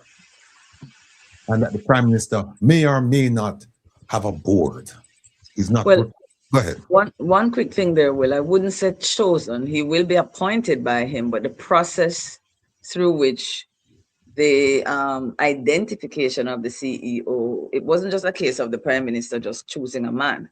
So there were advertisements internationally, locally, but at the end of the day, when that process, which the Public Services Commission was also a part of determining, weeding out the different applications, interviewing him and identifying him, officially for him to be CEO, according to the law, he has to now be appointed. So the Prime Minister appoints him, but the Prime Minister did not select him. So that's an important distinction. I know you know the difference. It wasn't wrong to say appoint. I just wanted them to understand that selecting took place otherwise, and then he appointed him. Yeah. All right. The reason why I mentioned it, describe it that way, is because the person who was selected to be, who's now the CEO, is the person who was chief of staff at the military, the JDF, who the Prime Minister made the first and the only national security advisor, who subsequently became the police commissioner, who left that position and took over a resilience agency, something to do with resilience of Jamaica, similar to I can't remember the name of the resilience agency now, but in charge of resilience. ODPEM? ODPEM, yeah, it was in charge of ODPEM, something similar to ODPEM, right? Okay. Then, in short order, that same person was elevated to become the Jamaican ambassador to the United States.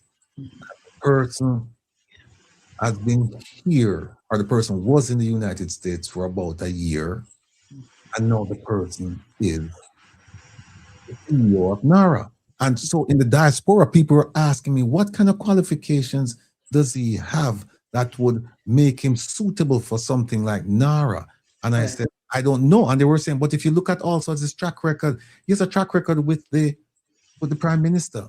So that's why I mentioned it that way, saying that it would appear as if he was just picked and said, we want him. Okay. You're right. Technically, it's not. Yeah. I mean, I didn't come, and that's an excellent question. Next time I'll come prepared to answer it. But I did hear a rundown done by Dion Jackson Miller on her YouTube channel of what his qualifications are and what his experience is that would have aligned him in a reasonable way to what he's been asked to do down there. And one of the ones that jumped out at me is the fact that he does have a bachelor's degree in engineering. I believe he was also associated with the JDF engineering corps. I don't think somebody who is doing this job has to be someone who's an engineer and an architect, but it's a lot of logistics that's going to be involved here. I haven't looked at him from a crisis manager standpoint, but he spoke to a number of things that he has had to deal with involving, crisis and needing serious leadership. And it seems to be the case. I have not assessed it well, and I think I didn't, because sometimes I know when a horse gone through a gate and where I must expend my energy. And I think as citizens that where I want to spend my energy now, because nothing is going to change that, right? Where I want to spend my energy is how are we going to put a kind of architecture in place where citizens can monitor, first of all, understand this legislation, understand the weaknesses of the legislation. The Prime Minister himself has said it's not perfect. So where there are weaknesses, which is the primary thing I want to educate Jamaicans about, not the strengths. Let me be clear. The strengths are there, but we want to focus on the weaknesses. Why? Because we want to make sure that going forward, we can monitor what is happening in an educated way, and we create an architecture where Jamaicans, when they find a problem, that they can easily flag it, share it, and have something done about it. That's kind of where my energies are right about now, Will. But the first step is, do you understand the weaknesses? Mm-hmm. And that's one of the things I'm here really to talk about, to share with Jamaica. Mm-hmm. Okay. Yeah, man. Yeah. Please go ahead, talk to us about the weaknesses then. Well, I think one I'm getting a lot on, and it's a reasonable question, is, you want to create a legislation that nobody's gonna find the need to come fight, and nobody needs to find resources to come and challenge it. I'd like to think it's a waste of time and resources, but I think there is good reason to believe, Jamaica, that we are going to face a legislation here that people are going to go to the courts and challenge. And I want to share with you why, and you can decide if, Scalder, I hear you, but that is a stretch. Or you're going to say, no, man, Miss Scalder, me think that might even happen in the first 6 months. So one of the things that are of major concern, and I'm not going to spend a lot of time on it because you must did hear that a week before the legislation was passed, we had a scenario where the Prime Minister had vetoed the advice of some regulatory agencies about a mining quarry that was supposed to be put up in St. Anne. I'm just going to go straight to the 4 reasons that the Constitutional Court, and let me, by the way, say, no court is perfect. Court make decisions and appeals happen and other higher courts overturn it. So I'm not suggesting that what this court has said is the end all and the be all. But what I'm asking every Jamaican to do is to listen to the reason again why the Constitutional Court said that this trampled on people's rights. And I want you to ask yourself, even if the Constitution don't require this, from a place of just fairness and good governance and good leadership, would you not want to have somebody who, one, if you are going to revoke or if you're going to go against what the experts say, let us be fair, Mr. Holness, Dr. Holness has his strengths, but it is not in the environment, yeah? Mm-hmm. So if you have all of them come and who go to school, have the qualifications, have the experience, come and say, this is not something you should do. And let us be honest, NEPA rarely, remember now, folks, I'm an architect by profession. I am very accustomed to the construction industry. And when I was in government, I had to deal with NEPA. I had 21 projects dealing with at any one time. So NEPA hardly goes against a developer and say no too easy. So when them say no, you pay attention. So what this court said is this: one, if you're going to go against what the experts say, then you must bring your reasons to the table. That sound reasonable, Wilfred? Yes, it does. Okay, so that was one thing.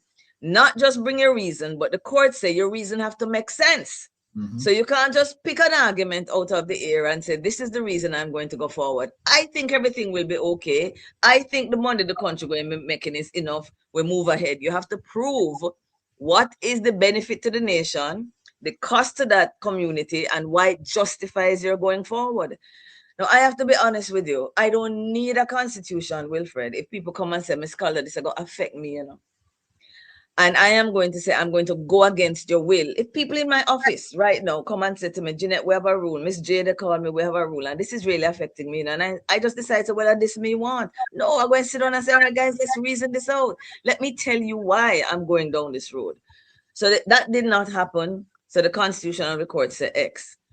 When NaRRA, which has been given the authority, when NEPA or when NRCA or any regulatory agency come in and say, this developer can't do this because the well is going to get contaminated, or you can't do this because of air quality and people have asthma that they can die from, the NaRRA bill, Mr. Rattigan and folks, does not require the CEO or the Prime Minister to explain to the people if they decide to bypass what the agencies are saying. They don't need to give a justification. They don't need to explain themselves. And I just think that fundamentally, if a court didn't even say it, and you have a bill such as NaRRA, you must build in protections, Wilfred, of the people, whereby you say, if I'm going to override what the experts say, I have to come and give you just cause. It has to make sense. And there's nothing that even says that there's a mechanism for the people to be heard. Yeah? Now, for me, the Constitution protects all of that. All the point I'm simply making, Wilfred, is that you shouldn't need a Constitution to tell you that that is how you should operate. You work for the people of Jamaica. These are the assets they own. That limestone mill belongs to who? Is our limestone. Right. So I'm saying that if the government has gone forward with NaRRA and they have put a bill in place now where they have made it legal for the CEO to ask the Prime Minister or to recommend that the Prime Minister bypass what NEPA or NRCA says, and they don't need to explain it, they don't need to give you a hearing necessarily, they don't need to justify it, and most importantly, I almost forgot this one, Wilfred. Do you know that if you make the decision to bypass it, you do not have to tell the Parliament of Jamaica? Wow. You do not have to tell the people of Jamaica that you bypassed what the experts say you should do until 6 months later, because reports are due every 6 months and an annual report is due 4 months after the year end.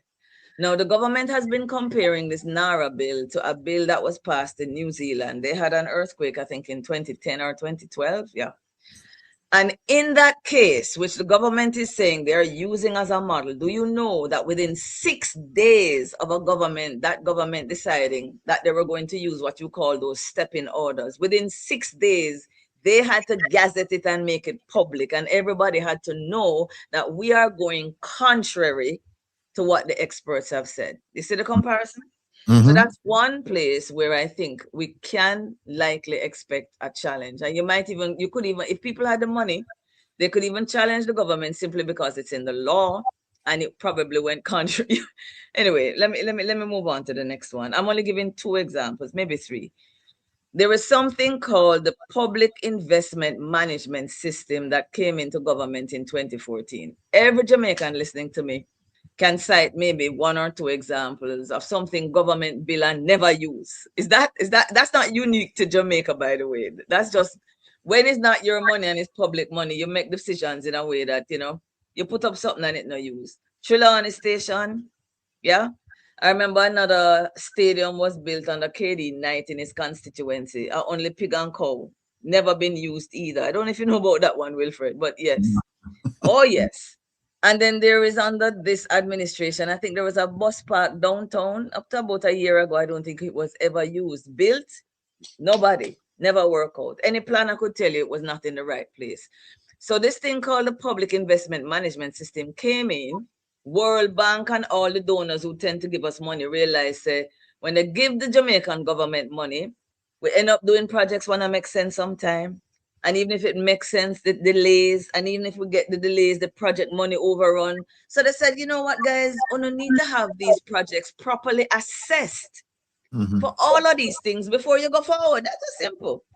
So the government responded positively, and in 2014, they put in this thing called PIMS. The short of it is I just wanted to explain why we have it, to make sure that we properly assess projects for the cost, if they make sense, or, Wilfred, sometimes they make sense, but there is something else in government more important than this project, yeah? So they will assess government as a whole and give the cabinet the advice and say, no, not build this road, build that bridge, it's more important. Under NaRRA, the government will no longer have to subject the projects to PIMS. Now, remember, I just said that PIMS came in place to correct all of that, which constituted a loss of money to the Jamaican people. Now, I am putting it on the record that I don't have a problem with that if we're talking about the emergency response projects. But I am saying, Mr. Rattigan, that for all the projects, Wilfred, that are not under the emergency response, a tourism project, something in a Kingston for probably, you know, maybe the parliamentary building, because I hear that Hero Circle, parliamentary circle, that we have not been able to fund or we have not been able to get going. They can throw that on the list, and there will be no PIMS to say, hold on a minute, Prime Minister. Here is the reason why we don't think we can go forward, or hold on a minute, Prime Minister. This is costing too much money. It's not justifiable. I think it's very dangerous. But outside of the danger, where can there be a constitutional challenge? It's called fairness and equity under the law. The Constitution of Jamaica expects that the law will treat everybody equally. No, sir? Everybody in a democracy expects that. So if Wilfred, let's say you have a construction company and I have one, we're two developers.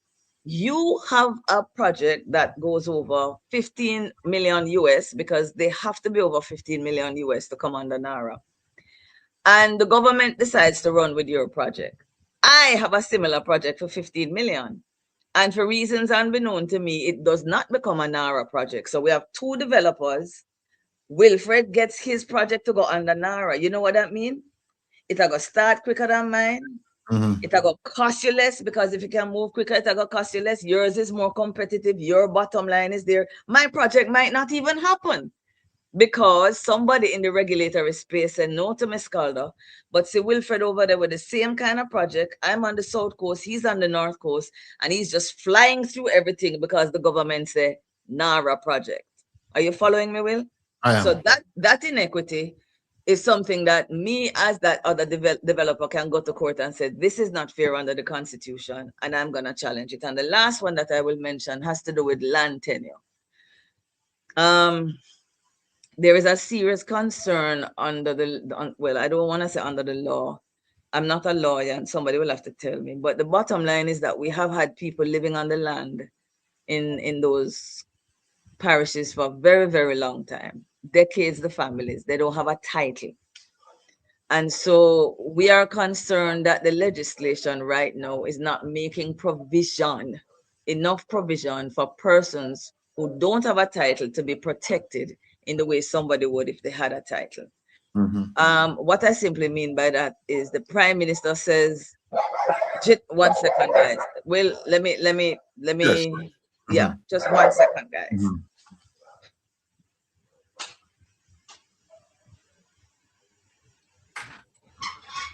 At some point, I'm going to show you, she mentioned the New Zealand example. I'm going to show you something. Sorry, I had to just take care of the dogs for a second. Okay. Yeah, so the issue of land tenure is one I believe that could be constitutionally challenged depending on how the government handles it. And I'll make it short by saying this. Will, the Land Acquisition Act, and the Prime Minister is right, we do have some pieces of legislation that might address a situation, though it's not in the NaRRA Act, but there are other existing legislation. I do not agree that the Land Acquisition Act, and the Land Acquisition Act, when I was in government, if government needs to build a road for society and it's best for the society and your property is in the way, I mean, you have to do it a cost-benefit analysis. JEANETTE, you have a right to private property, but the country has a right to benefit more than you. So guess what we're going to take your land. You don't have any say. But what the law says is that it has to be properly evaluated and that you should not be compensated any less than the value of your property. So there's something there to make sure say you're all right and you can go back and buy a piece of property. As I said, Will, the Land Acquisition Act deals with people who own property and can demonstrate ownership and can go into negotiation with the government. In the case of the people in the West, we all know that many of them don't own it. It don't mean they don't have some kind of right. Right. And we are concerned that the Land Acquisition Act does not speak specifically to this kind of case. Therefore, the NaRRA Act should have taken that into consideration and provide a mechanism to ensure that these people's rights would have been protected. So I believe that's another area. If the government is not careful, it is going to face a constitutional challenge. And I don't think it is necessary if we had just slowed down a little bit, listen to some of these concerns, put the provisions in place so things can run a little smoother after. You were going to say something more. Yeah. You know, we do a lot of study tours and we do a lot of adoption of best practices in Jamaica, and don't necessarily look at the circumstances under which those things function and become successful. I'm looking at your chart, and I just want to highlight it for the people, if you don't mind. Sure. The New Zealand example. See that, folks? That's Minister Floyd Green, and he's saying that New Zealand built a system that delivered results. Let us learn from that model and do the right thing. Now, this is the NaRRA thing, but he's trying to use a model that was successful in New Zealand. Well, one of the first things them should understand is that New Zealand politics is completely different from Jamaican politics. The New Zealand society is a completely different society. Look at this. Right, this is a New Zealand, the SARA, the model that government cites, provision SARA had that NaRRA does not, right? And as you mentioned, it was the earthquake. But look at this, folks. Here are 5 things, 5 distinctions between the New Zealand version and the Jamaican version. In the New Zealand version, it was fixed. That law was fixed, 5-year life. And it was reviewed at 3 years and given a finite life, meaning that there's some surety as to when this thing going to end. It's just not sitting there. Look at the second one. And you get a chance, Will, to fix it. You see that review? We see how it's going. And Sarah said, we've never done this before, so let's look how it's going. And then we review the act to see if we need to make any changes. So you're putting in the act a requirement that it has to be reviewed to see how it's going. So we have never done this before, and we should have also put something in so people can come and say, all right, PM, see what we need to tighten up here. That was not put in. Yeah. Right. The second point is a statutory community forum where it's inclusive. See that? 20 leaders from Greater Christchurch built into the legislation, not discretionary. A mechanism for community voices to reach a decision-making process, just as Sis was saying, that government needs to listen to people because they don't always have the right answers. Even though some of them proclaim to have the best brains, but they make most terrible decisions. Look at number 3, a cross-party parliamentary forum. So all of the people involved. So in our case, it would be PNP, JLP. It wouldn't just be a JLP thing. It would be PNP, JLP, and if you have third parties, whoever, everybody get involved, because at the end of the day, it's about national development. It's about the country. It's not about a party or a constituency or a personality. 4, she mentioned that. Say it was gazetted and tabled in Parliament within 6 sitting days. That's an amazing turnout, 6 days. And finally, subject to the Official Information Act, which would be, I guess, our Access to Information Act. Yes. Right. Explicit. So you can get information regarding the decision-making process here. Right. No, they said, if you go back and you hear what he said, New Zealand built a system that delivered results. Yes, indeed. And we are going to learn from that model and do the right thing. And I guess the message here is that we're going to learn what not to do. This is what New Zealand did, and we're learning from them that this is what we don't want this in Jamaica. So I guess that's the learning thing from that. All right, let me move and that. I just want to say as well, you see, Wilfred and folks, that the Prime Minister wasn't wrong when he says no legislation is perfect, you know. Right. But you see, if you have folks who have already identified where it is imperfect, then just fix it. Nobody's asking for perfection, but we're asking that where we see a problem, then let's fix it. If you had a private sector man signing a contract with another party and a lawyer, bridging him say, look here, man, I see some risks here for you, you know. Change this clause, tighten this up. That private sector man is going to say, hold on, boss man, me need another day to fix this. No, so he's not gonna say, boy, no contract is perfect and he just moves forward. No. So that's all we were saying. It's not perfect. Here are some ways in which we could learn from Sarah, right? And I would add this, Will, with all of what Sarah has that we don't have, the people of New Zealand took the government to court and won. Wow. Some of the decisions made under Sarah had to be reversed. So that's what I'm saying. And as much as Sarah has given even more than has been given to us, it was challenged by the people of New Zealand and they won it in the court of law.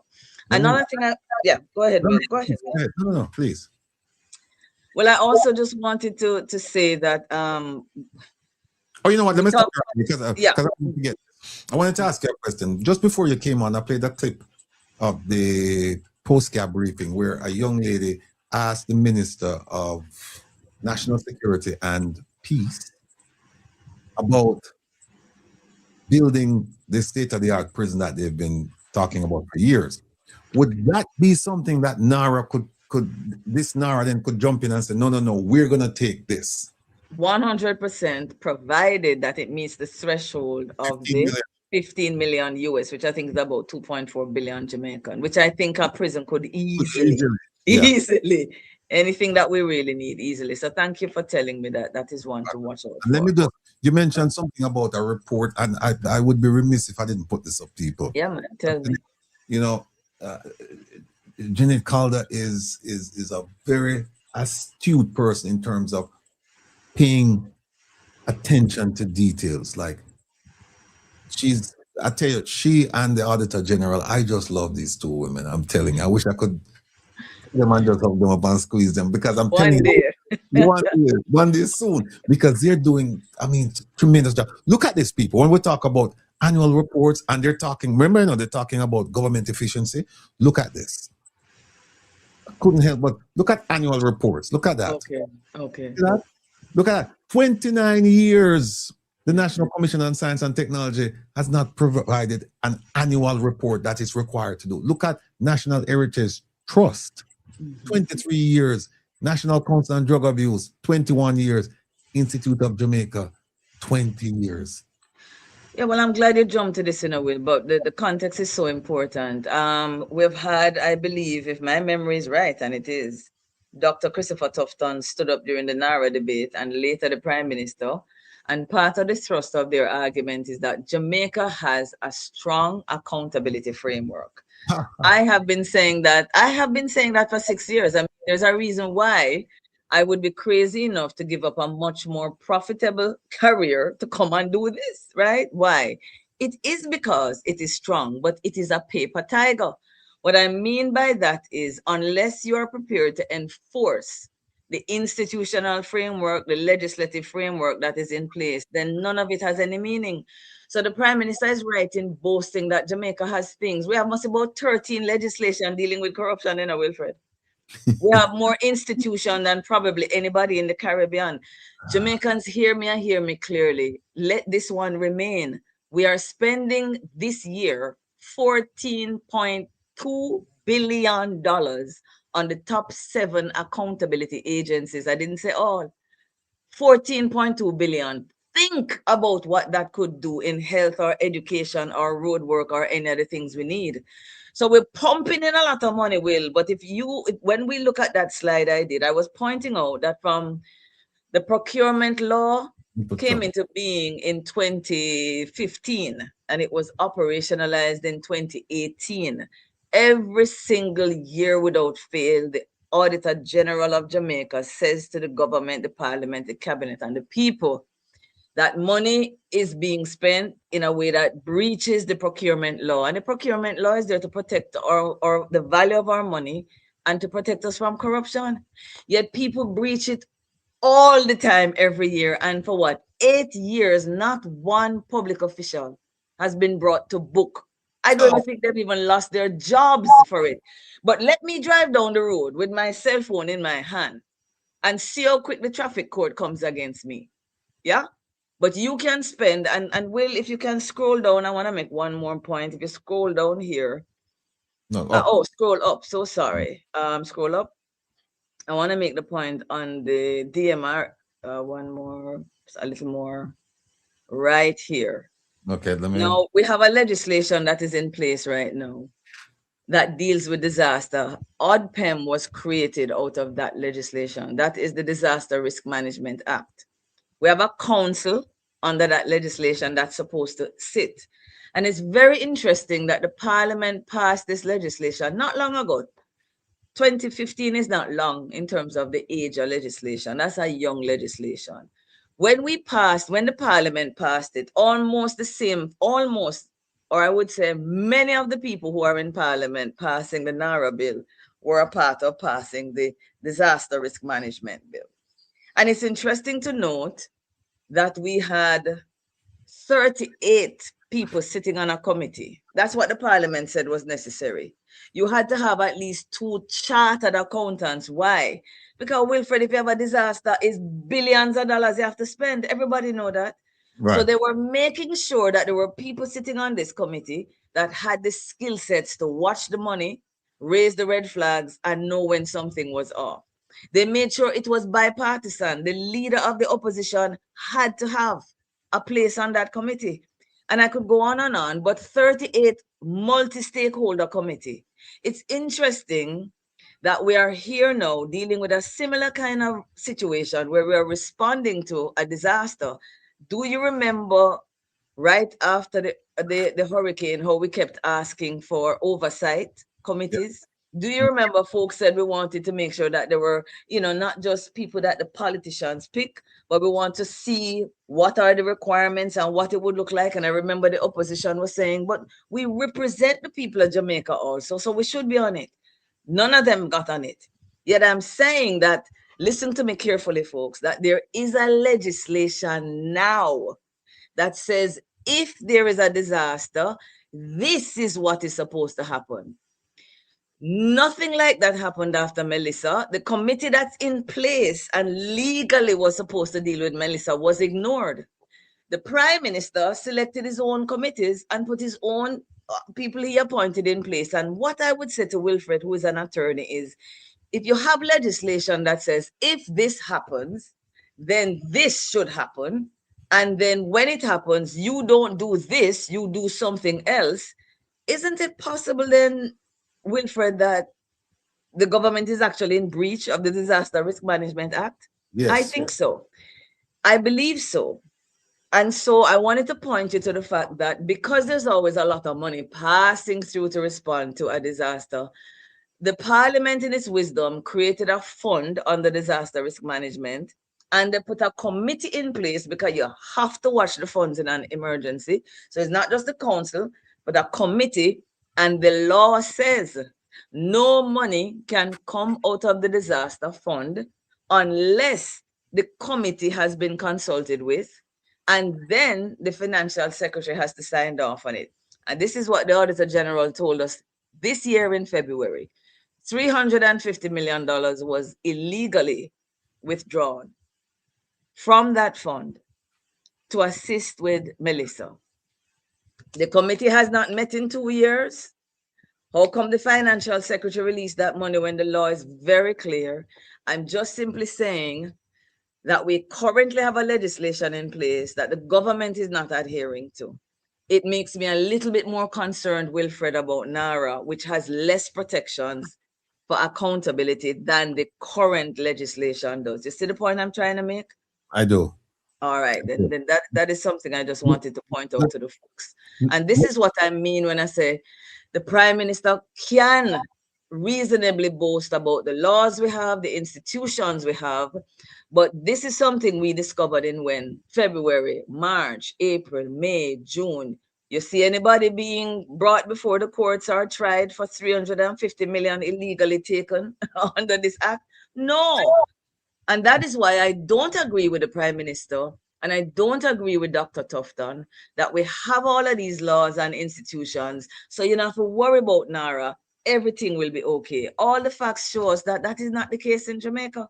If you don't enforce, it's a paper tiger. Yeah. Look at this. Look at this. My people, look at this. Look at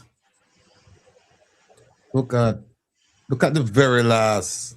I remember look at that sentence right there. Yes. Yes. That section right there where it says, since 2016, no Ministry of Finance sanctions applied for surcharge cases recommended by Auditor General. That's Last 11 cases were all statute barred. Right. Remember we talked about this, my people. Remember we talked about Dean Roy Bernard, Grace McLean. Remember we talked about the 120-something million that was sent to the Jamaica Tertiary Committee or whatever they call themselves, this advisory body, and that money is not coming back. Remember? And remember that they brought an action for surcharge against Grace McLean. And remember what happened when they actually went to court? It got thrown out. It got thrown out. And the Auditor General recently recommended that $60-something million he returned through surcharge action for what? Fertilizer, the Moroccan fertilizer. We're going to get to that story someday soon. And I'm watching to see if anybody is if they're going to institute it, if they're going to do it to get the money back. Because my feeling and my fear is that this is just going to go by the wayside. Nobody's going to talk about it, and it's just going to go past 3 years, and then it's just going to be written off. Let me ask you a question, though, Sure. JP. Sure. Getting back to this one right here, $350 million withdrawn through the financial secretary over at the Ministry of Finance. Now, do you know if the Auditor General will bring an action against the financial secretary for us in terms of a surcharge action for this? And here's why I ask you. The way the Financial Administrative and Audit Act is set up, the Auditor General recommends a surcharge action to whom? The financial secretary. Right. Yeah. So, would she bring an action to the financial secretary about the financial secretary? Yeah. No. I would not likely, but I would say in an instance like that, it's not that our hands are tied. I really believe that can go above the financial secretary's head. There is a minister, there is a parliament, and I think decisions can be made. JC, hold on. You said there is a minister. Yes, so I'm saying in theory, you would not take it to the financial secretary. But I would say to you, take it to the Minister of Finance. I mean, my position is never to say what will or won't happen. My position is to say, take it and let the minister decide what she will or will not do. Here's why I'm asking if we have a minister, because I've watched the minister's performance in Parliament, and I think the minister is absent even though she's present. I don't think the minister is paying attention to a lot of the things happening. And that is why I said take it too. Because I know that a Minister of Finance perhaps in no country I know would voluntarily get up and say to the FS, we're going to hold it to account. But things change when you take it. And so I'm saying maybe it is something the citizens should take. I have the world of respect for the financial secretary. So I regret that, such a case would be brought against her. But accountability is accountability, folks. And I believe that if you do that, what it means is the next financial secretary will do what will? Modification of behavior. I know what happened to the last one, so now the standards are raised. Another thing I must raise before, we close off. Okay. And I don't know what time you close off with, but it's so important I needed to throw it in here, is that Jamaicans, when we put a legislation in place, any legislation, but certainly one like NaRRA, I don't think there's any Jamaican, including our Prime Minister, who does not have concerns about corruption. Because when you're spending billions of dollars and in an emergency situation, it's a real concern. So I imagine that the Senate and our MPs would have looked at the NaRRA bill and asked themselves the question, all right, we know there's an emergency situation, but we also have projects that are not under an emergency situation. We need to put in this legislation some things that are going to protect the people's assets, protect the value for our money, and ensure we get the right outcome. Now, what you do is every time you look in a legislation and you see yourself saying you must do this and this must be done and that must be done and this must be done, what do you expect to be the natural accountability mechanisms? You're going to see a section in the legislation that says, and if this doesn't happen, this is what the government is going to do. And if this public official don't do that, this is what we are going to do. Now I'm gonna put a question to the class. My battery is running out. Let me plug it in. While I take 2 seconds, Will, I want you to tell me how many criminal sanctions you think is in a bill that clearly is vulnerable from the get-go to loss of money. How many criminal sanctions, and can you think of which criminal sanction that might be? I don't know. In NaRRA? Yeah. There's only one. There's only one. And it is? And it is anybody, I'd prefer to quote it, but it has to do with whistleblowing. Oh, So yeah. I know it. Only one. Yeah, only one. Yeah. It doesn't have anything to do with, you're supposed to report to the parliament, and if you don't report, this is what's going to happen. It doesn't have anything to do with you're supposed to consult with the people before you do X, but if you don't consult, we're going to punish you. It doesn't have anything to do with, check this one out. The CEO is required to disclose if he has any interests with any contractor or with anybody. It is required. There is no criminal offense if the godson of the Mr. Anderson, forget his his rightful term. If his godson gets a contract and he did not disclose it, there's no criminal offense for that. Right. The only criminal offense is if somebody sees something and thinks that I should share this. Yeah, a whistleblower going out there to share something might find himself sharing inappropriately. That person could be sent to prison or charged $1 million. And I find it interesting, the one criminal offense, which one that is. Let me ask you this. What do they mean when they say, quote, nothing prevents disclosure permitted under other law, end of quote? What do they mean by that? If the law is saying you better be careful, you can't go and tell people that we're doing this and we're doing this. Even if we're doing something illegal, you can't tell anybody. But then it says that nothing prevents disclosure permitted under other law. Right. So if there's another law out there that clearly allows you to share this particular information that you're sharing, you are good to go. And that might sound, people might say, but Jeanette, then that's not all right, man. The government is saying there are other laws out there. And so if this law, like, maybe the Protected Disclosures Act, I don't know which one, it doesn't name them. But if there's a law out there that does allow you to share this and you share it, then you're safe. But guys, let's get practical about this, right? Let us say that you have a young engineer, just graduated from UTech, have a job for 2 years, and he gets a job with NaRRA. And let's say that they are doing a road contract. And with road contract, you have to test the materials, make sure that them all right. Or if it's a building for a bridge, no, let's say it's for a bridge. You have to test the concrete, you have to do a slump test, you have to make sure say things are, quality.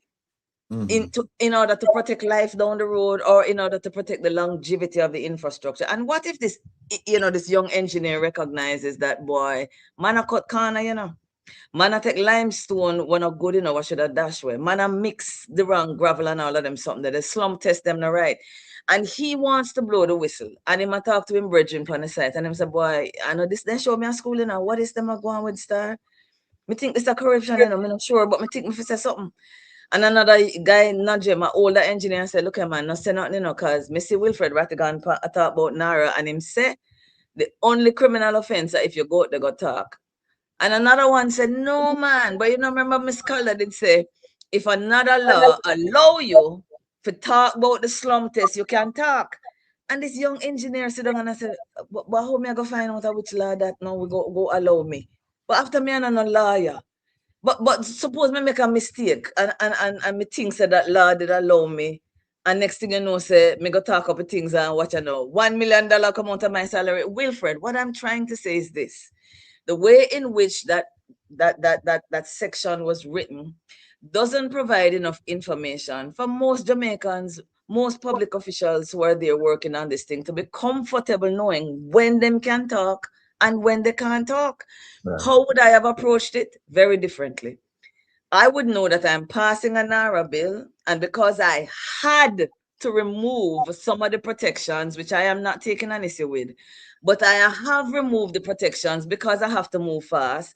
One of the things I was going to make sure is that anybody who sees anything wrong is going to be given the protection they need to come to the Integrity Commission, the Auditor General, to MOCA, to FID, and let them know. So that is the one area, Wilfred, that I was going to what? Strengthen it, tell everybody, promote it, and say, listen to me, I am the Prime Minister and the Minister in charge of this. And I am saying, whatever you see, you tell it. And you can rest assured because I have outlined in the law all the protections that you have. That is how you respond to something like this. You don't, the only thing in this legislation, the one thing that you could see as a possible protection for the people is the one thing that has been criminalized. And this is the one thing that's going to make people be unsure because there's not enough information there for somebody to be confident about the question you ask. What does it mean when it says you can disclose as long as it is allowed in another legislation? Most Jamaicans don't have a clue what that means without a lawyer. Right. So I don't think that was reasonable, Will.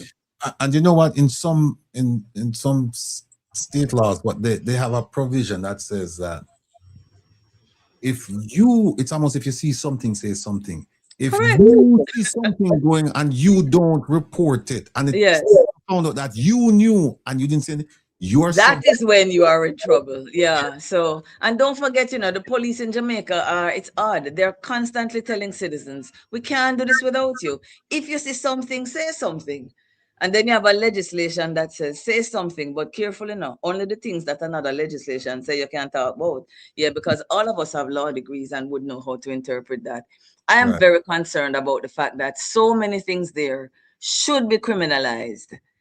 And yet, if you breach this legislation on so many of things that there's nothing they're saying what the penalty is going to be, except the one thing that is there that could protect Jamaicans.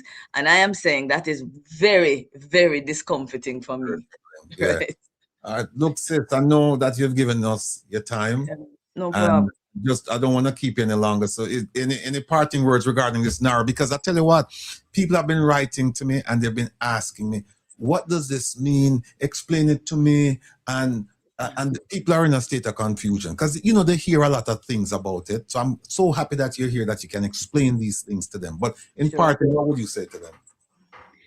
I would say, I would want to comment on something that has been out there that I think should be corrected. The Prime Minister has been saying that they're members of civil society. He didn't call my name, so I'm not taking it personally.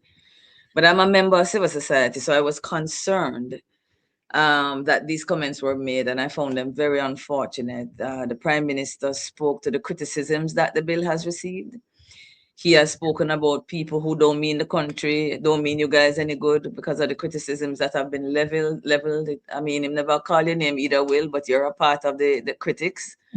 And the Prime Minister said he's really going to tackle those of us who are being critical of the legislation. He has accused members of civil society of getting funding to attack NaRRA, and that he has said these critics have political motivations. Now, the Prime Minister also said he was speaking frankly, and I wish he was more frank in that he would say who. Because when you broad brush citizens in that manner, in a democracy where to make the democracy strong, you want, I think the Prime Minister should be saying, Mr. Rattigan, bring your best shot. Because when you bring your best, I can look at it and I can see how I can improve. JEANETTE CALDER, Bring your best. Me not afraid of it, you know, Jeanette. Tell me your biggest concern. That's the kind of thing I expect to be hearing, Wilfred. That you're welcoming the criticism, that you're encouraging the citizens, because that is what makes a democracy strong, and that is what makes a bill better. But to come out and say that these critics, I think the one that I found most concerning was when he said that we were against NaRRA. Let me just put this on the record before I go, Wilfred.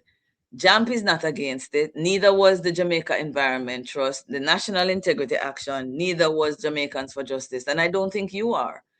What we recognize is that we even wanted a quicker response than the people in the West have gotten. We are even concerned that they have not yet been receiving what's due to them. So I just want to put it on record that JAMP and JEANETTE is not against NaRRA. It's a good idea. Other countries have had to put such an authority in place. I do not agree that the NaRRA bill should be used for non-emergency projects. That is what I don't agree with. And I do not agree that there are sufficient accountability mechanisms in place. And the accountability mechanisms, third and final, the accountability mechanisms that we want to put in place for everybody listening to Jeanette, not one of them that we suggested would slow down the process of a contract or of building or providing the infrastructure. Not one.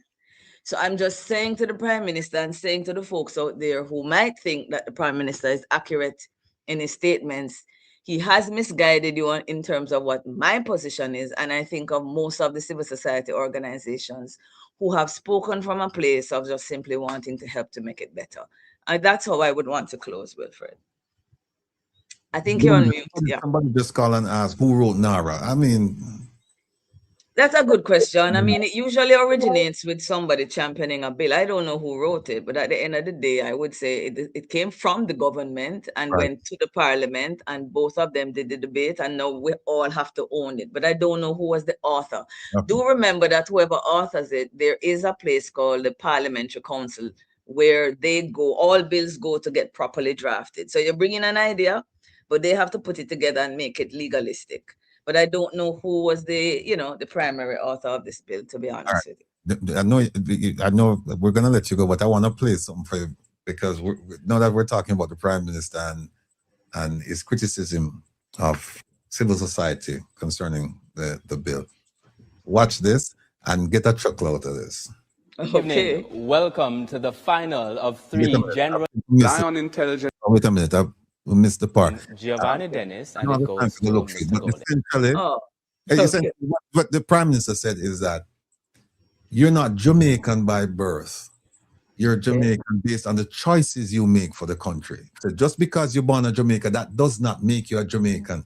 It depends on the choices you make for the country. Now, given the fact that you have made that choice to say, well, look, Mr. Prime Minister, I think this bill needs to be reworked or whatever. And I'm just joking now. I'm thinking that because the TCN, the third country national thing, is on the radar, if it's possible, you could say, well, you know what? I don't think Jeanette Calder is a Jamaican because she's not making wise choices. Right choices. And so I need to have my own TCN where I can send her someplace. You're bad enough. You really wanted to end on that note, Mr. Rattigan. Oh my Lord. But look, it's a pleasure as usual having you. I appreciate the privilege. It's a privilege to speak to any of Jamaicans who I don't know, and thank you for giving me the opportunity. It's not something I take lightly, Will, and I really thank you for a chance to explain, and I continue to make myself available. So we'll be in touch, yeah? All right. Thank you so much. Bless you. Bless you guys. Take care. Bye-bye. Yes, folks. What a segment, right? Let me just move this. Okay, what a segment. So all of you who have been asking me about NaRRA, I hope you got a chance to watch this segment in its entirety. And if you didn't, it's reserved. YouTube, you can always go back and look at it. And if you have a friend or relative, if you have an acquaintance, somebody who wanted to know about NaRRA and the issues, please recommend today's program to them and have them, tell them they can go back and look at it. And if they have any additional questions, they can reach out to me and I will get the questions to Jeanette. All right? So that's where we are. Now let's get back to TCN. And don't forget, we still have to deal with Mr. Wheatley, MP Wheatley. So here we go. Let's continue. There's no guarantee what you're in this kind of agreement. There's no guarantee either way. When they get here, there are people who are moving illegally through very difficult challenges to get to the United States. As I said, they have been to other countries, and their immediate response in the first fortnight to get out is over 94% leave back to home country. They are not criminals. There are more people looking at a different opportunity. Jamaica, we have a big name, which is justified and a good brand, but the raw reality, which we sometimes tend to overlook, our per capita income is $7,000 per capita. It doesn't offer opportunities to people who are seeking to achieve a certain level of quality of life away from Jamaica and to live their dreams. They go to a country with a per capita income of $8,000 per capita. And that's where they're heading for. Majority are going to look to head back home and find a way back in the United States. Like some Jamaicans do, we take them in this week and they find a way back to the United States next week. People are doing that kind of activity. That's how they behave. And when we, in the real world, as government, we have to take decisions based on what we see as best practice. We can't make guarantees. All right. And I said, to other countries where the per capita income doubles ours, they have moved, I said, 94% moved within 2 weeks. And I said, the understanding is, if they stay here, we don't take any more. And make that very clear. At extreme end, if 25 say, the first 25 come and say, we're staying in Jamaica. You may not have the income, you may not see the jobs, or the, you know, they might be professionals, like the one Jamaican professional who is staying where they are. You know, they have no interest in coming back to Jamaica. They can get a job and they actually get a pace compared to Jamaica, but they want to stay there. They may say that. If 25 come, then the program stops. I repeat that. If the 25 come and say, we're staying in Jamaica, the program stops. Ceases. I don't believe that. America is going to waste all of the time, effort, money to enter negotiation with Jamaica for only 25 people. And they say, oh, if the 25 people show up and say, we want asylum in Jamaica, we love jerk chicken, and we love the sun, sea, and sun, and we love the people, and we love reggae music, and we love patois, we love the culture. And even though we don't want to have any job, we will find a way. We're not leaving. Hear what he said? Program done. Program finished. 25 people, and that's it. Jamaican people, we need to make him know that for those of us who born at night, we never born last night, and think we're born big. Listen to this nonsense. Immediately. All right. I believe we have Liver now. Good. Morning, everyone. Liver and Barrett, the Gleaner Company.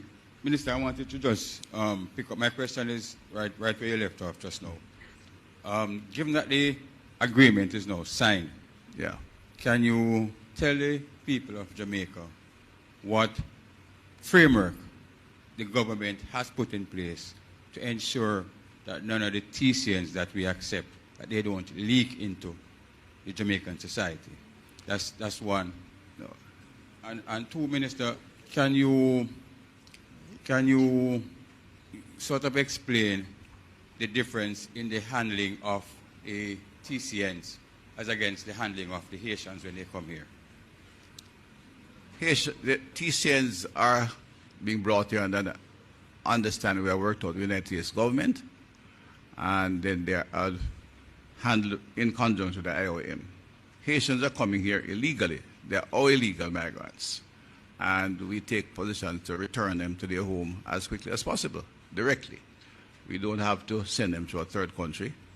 Those who stay apply for asylum, and we have to keep them in a place of, so we have to detain them until then. We don't detain TCNs.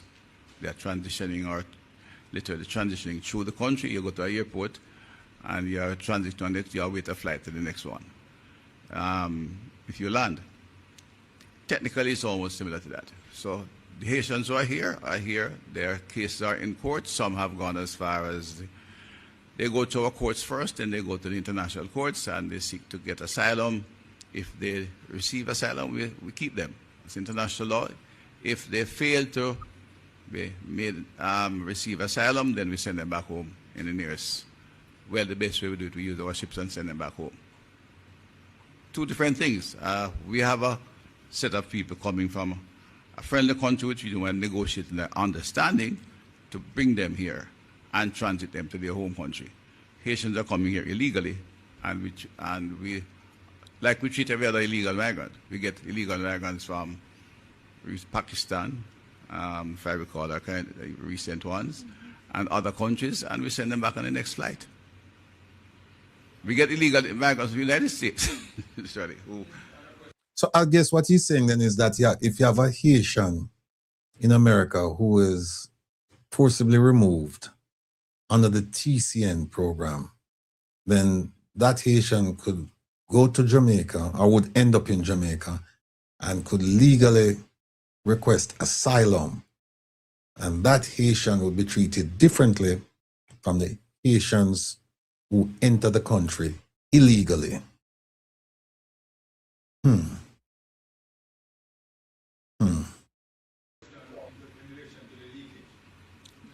In relation to what? How do they leak into Jamaica? No, what are the safeguards? It's not about a leaking. We have received them in the country. I give them a status. They're here. They're not leaking. If they choose to stay, then we have to deal with it differently. Well, not differently. If they choose to stay, then they will have to apply to our courts for asylum status, and if they get asylum status, we retain them. If they don't, we send them home. At that time, we'll have to send them home at our cost. You hear that? You hear that? People, slow down the process. Let it marinate. Think it through. Think it through. He said they're going to come and they're going to transit and go on to their home country. Again, point to be made, why is it that they can't go from the U.S. to their home country? Because I'm sure that there are more flights going to wherever these people, wherever their home countries are, than it is from Jamaica. For example, if somebody is from Vietnam, for example, and is an English speaker, why would you send that person to Jamaica, to transit Jamaica to get to Vietnam? Because there's no direct flight from Jamaica to Vietnam. In fact, I believe there are direct flights or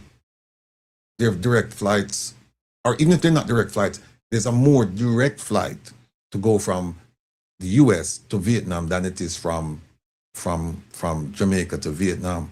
Because then you're going to add an extra leg. Because even if you fly, because I'm trying to think, I know somebody who's from Vietnam, and they fly to Korea, and then they go to Vietnam. So they fly, or Japan or someplace, and then they fly to Vietnam. But then if you move them from the US to Jamaica, then they have to fly from Jamaica to someplace else to get to Vietnam. It makes absolutely no sense. And listen to what he said. Listen to what he said carefully. Remember, he was saying in the beginning, oh, the US government or the International Organization for Migration, they're going to pick up the cost and everything like that. No, if the person says, I want asylum in Jamaica, and asylum is not granted, you know who's going to pay to get that person out now? Let me play it back so you can hear. On the next flight. We get illegal migrants from the United States. Sorry. In relation to what? How do they leak into Jamaica? No, what are the safeguards? It's not about a leaking. We have received them in the country. I give them a status. They're here. They're not leaking. If they choose to stay, then we have to deal with it differently. Well, not differently. If they choose to stay, then they will have to apply to our courts for asylum status, and if they get asylum status, we retain them. If they don't, we send them home. At that time, we'll have to send them home at our cost. See? Hear it. So I'm going to take Crystal. Crystal, you're the last question. Okay, yes, and my question is for you, name Senator. and... My name is Crystal Williams from CVM News, and I'm asking Senator Dr. Maurice Dixon if you can give an update on the state of Port Antonio High, as they've lost a student, and Ascot High. Yeah, that's another question we're frightened are. Let me just remove this. So now that we do that, that was the post-cabinet briefing. Now we go to Parliament. And Parliament, we're going to get a lesson here now. Civics and the whole works. Hold on 1 second, please.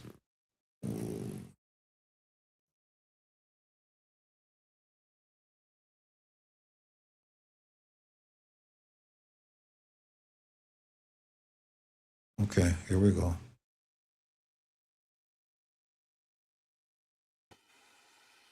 Question is recommit. No statement by ministers. Those in favor? Those against? The ayes have it. Statement by ministers. Minister of National Security. Thank you very much, Madam Speaker. I rise to provide some clarity on the memorandum of understanding between the government of Jamaica. You always arise for clarity's sake, and them always make it clear as mud. By the time him finish, you confused and have no idea where him just don't say or what him mean. Because I don't think he himself knows what he's doing. He doesn't. I wanted to give him some credit and say, well, I'm slick. And so he's trying to weave his way through this and misdirect us. But I think he's misdirecting himself too. I don't think he understands what he's doing. And the government of the United States of America concerning the potential transfer of third country nationals to Jamaica, through Jamaica. Also, I want to emphasize that this matter must be considered within the context of Jamaica's international obligations, its long tradition of maintaining strong security relations with the United States and shared security challenges, our national security responsibility, and the realities of an evolving global migration environment. This MOU is not an immigration settlement arrangement. It is not a program to permanently resettle individuals in Jamaica. The persons contemplated under the framework are nationals of countries other than Jamaica who would transit through Jamaica under a controlled process while arrangements are made for the onward movement, including return to their countries of origin. Control process. I thought he said that they would have just come and them just land and them just stay in Jamaica. What control process? You're not housing them. You're not detaining them. So what's the control process? This is the day after. No, actually, it's not the day after. This is the same day. The speech the presentation I just played, that was in the morning. This is in the afternoon in Parliament. The first one was post-cabinet, the post-cabinet briefing, the same day. And the man just can't get his story straight. Or another appropriate destination. Madam Speaker, it is also important to address some of the public commentary shown in this matter. By the way, see the gentleman sitting behind him in that powder blue suit? That's Dr. Andrew Wheatley. We're going to shed some light on him. Under the signed MOU for the TCN, third country nationals, Jamaica will host only 25 TCNs at any one time with the International Organization for Migration, IOM, support, and not 10,000 persons inaccurately reported in the media. Under the signed, the MOU establishes a framework for cooperation. It provides that any proposal for a transfer must be considered by the Jamaican on a case-by-case basis and at Jamaica's discretion. The process is designed to be controlled, phased, and subject to agreed operational procedures. The discussion contemplated a limited operational flow subject to safeguards. A key control mechanism is that the process would pause where the number of individuals remaining in Jamaica exceeds the agreed threshold of 10 individuals, allowing for review and management. All right. So you heard him early in the day, said 25. You heard him. Your ears didn't deceive you. He said 25, and he said once we get the 25, then that's it. The program is terminated. He didn't say the program is paused until some of those 25 are gone, and then we replace them the same number, because we always want to keep 25 in the country. Now he's down to 10.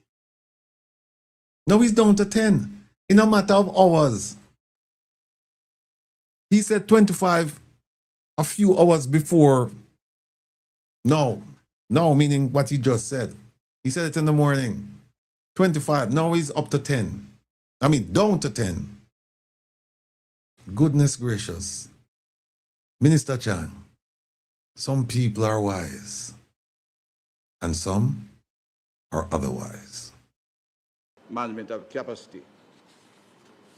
There is no need, Madam Speaker, for excessive focus on the final number, as Jamaica will maintain complete situational awareness in respect of each potential transfer, which will be carefully vetted against the established criteria and must comply with all the requirements agreed before Jamaica agrees to the transfer. Importantly, it is Jamaica's assessment that will guide what is considered appropriate and manageable. Madam Speaker, the government has also been deliberate in ensuring that the MOU contains the necessary legal protections. I can assure the public that every line was carefully considered and negotiated by skilled professionals steeped in foreign and security policy, as well as attorney at law well versed in matters of international and constitutional law in our Attorney General's Department. Admission of foreign nationals to Jamaica continues to be guided by the Aliens Act and the Immigration Restriction Commonwealth Citizens Act. Under review and should be in the House very soon, but it's still valid and has excellent guardrails for acceptance of. He needs to slow down. He's not a good reader. He needs to kind of like pace himself. He might try to rush through this thing, and sometimes it's difficult to hear based on his pronunciation, but we'll continue to try. In Jamaica. This is why, Madam Speaker, no transfer can take place until the operational procedures are finalized to ensure compliance with Jamaica's legal framework. The MOU specifically recognizes that all actions under the framework must be consistent with Jamaica's international obligation, including the Convention relating to the status of refugees, the 1967 Protocol relating to the status of refugees, and other applicable international obligations. This is further supported by the broader international migration governance framework, including principles advanced by the International Organization of Migration, which promotes migration systems that are orderly, humane, safe, and rights-based. Government has already ensured that the operational safeguards are clear. Sometimes you have to take a serious thing, make joke, but gotta say the double wrong make him lick them heavy. Importantly, before any transfer occurs, Jamaica and the United States must first agree to the operational procedures governing implementation. Individuals will be considered on a case-by-case basis. Jamaica retains the discretion to accept or reject proposed individuals. All available documentation relating to identity, medical information, and criminal history must be provided, and persons with criminal antecedents will not be accepted under the arrangement. Madam Speaker, let me reiterate that no transfer will commence until the necessary procedures are completed. Yeah, the man just chop up the words. Autonomous said he doesn't enunciate, just chew up all the words like cut and swallow. God. And accepted by both parties, have agreed on the implementation framework. MOU itself provides the implementation is to be consistent with operating procedures mutually agreed in writing before transfer begins. We must also recognize the diplomatic environment within which the decision has been made. The United States remains one of Jamaica's most important bilateral partners, if not the most important. With a significant diaspora population, this population maintains strong family ties and business interests in Jamaica, the ultimate place of home. As a sovereign nation, Jamaica has a responsibility to maintain constructive diplomatic relationships while ensuring that cooperation is consistent with our laws, our values, and our national. Whenever you hear the word, whenever you hear a minister of his caliber Foreign Affairs, Prime Minister, Minister of National Security and Peace. Whenever you hear the word sovereign or independent, just know, say, that is for you, that is not for the person that they're doing business with. Just know that. It's almost like a justification. Them throw it out and say, oh, don't worry about what we're doing because, Jamaica is a sovereign nation. Jamaica is an independent country, and we wouldn't do things that would jeopardize our status. We wouldn't sell you out. Whenever you hear that, whenever you hear them use that term, in the context of an issue like this, dealing with a foreign partner, that's what it means. It means to them no meaning no good, but they must throw that in because once you hear independent and you're sovereign, that's supposed to make you know that, hey, we're not for sale. Don't believe the hype. National interests. Our approach has been neither automatic acceptance nor rejection. It has been careful negotiation over time. Jamaica has a long history of engagement and security. All right, let me get to the question and answer. This afternoon by the minister. Okay.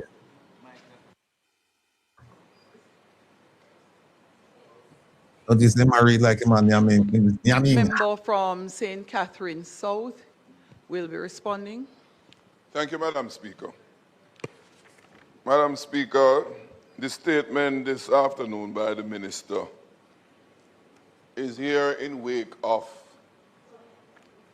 a newspaper article yesterday. Neither the opposition nor the public at large in Jamaica had any idea that the government of our country was contemplating committing Jamaica to what is being provided for in this document. That, I must say at the outset, Madam Speaker, is unacceptable. This is a proposed action to commit Jamaica to, not commit any individual on the government side, the country of Jamaica. Secondly, Madam Speaker, in bilateral arrangements, it is about pursuing common interests. True. Common interests between the bilateral partners. My question then arises, what is Jamaica's interest in this arrangement that is being considered with a disposition to implement? And I think not just the opposition, but the country, Jamaica, should be told, ought to be told, what Jamaica is set to benefit from this arrangement being proposed. Is there a security risk to Jamaica that is being pursued, protection is being pursued here? Is it so or is it not? Not a broad speculation. We would like answer in that regard. Thirdly, Madam Speaker, because this arrangement is seeking to commit the country of Jamaica, it is only proper that the executed MOU that forms the basis of the arrangements be pursued, be brought and tabled in this House. And I'll go further, Madam Speaker. If the government, and I hope they do not, but should the government proceed to enter into an arrangement on the basis of what we see here, that agreement, which is being negotiated, as the minister indicated, be tabled in this House before its implementation. Not after, and we are left to react to what is already in force. To do otherwise, Madam Speaker, would be blatant contempt to the people of Jamaica and would be unacceptable. Further questions arise from this proposed arrangement. And yes, we are searching in the dark because there's very few details have been made available to us.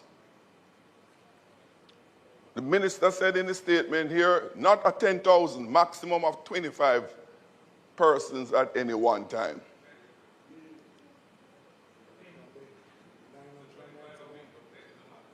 Well, we don't, there can be multiples of 25 and go to an infinite sum.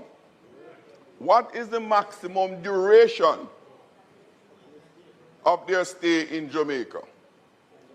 And should those persons not be removed from Jamaica at the expiration at that hopefully agreed maximum period, what is the recourse?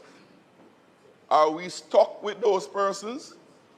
Will they be re-extracted and sent elsewhere? We don't know.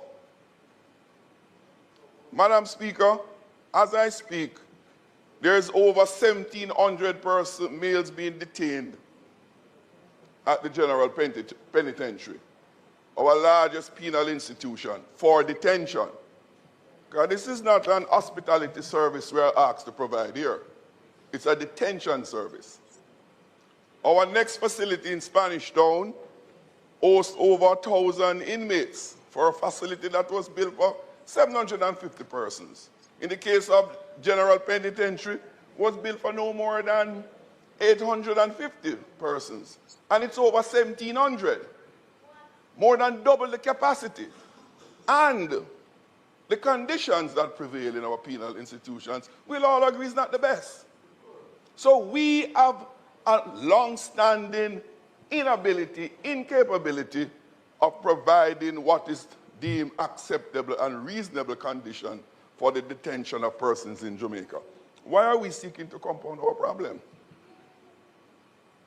The cost of, is it going to be used in existing facilities?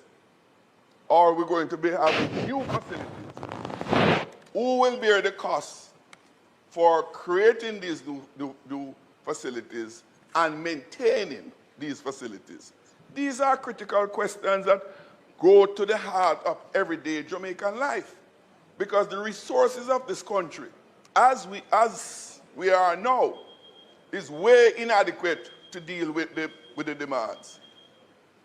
So, Madam Speaker, I hope that the government accede to some of these questions we have raised. I don't raise them here on behalf of the opposition only, but on behalf of the rest of our people who are very concerned about what is contained here.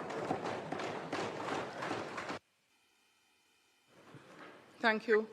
Opposition Leader, you said you had more questions?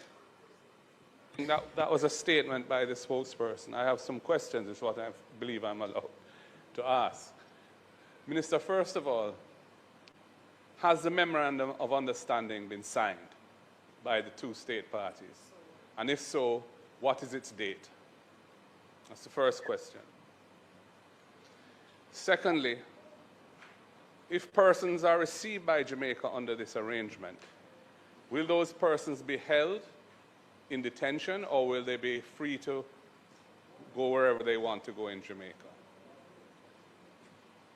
Thirdly, if they are to be held under some form of restriction or detention, what would be the legal basis for imposing any restriction or detention on them, given that they have come here not having committed any offense under our laws? Also, fourthly, there's a discrepancy in your statement, because it says that under the signed MOU, Jamaica will host only 25 third country nationals at any time. But it goes on to say there's a controlling mechanism, which you say is important, which says that there's no obligation to take any more once you have 10 here. How do you reconcile those two? I'm sure you have an answer, but I'd like to hear what the answer is.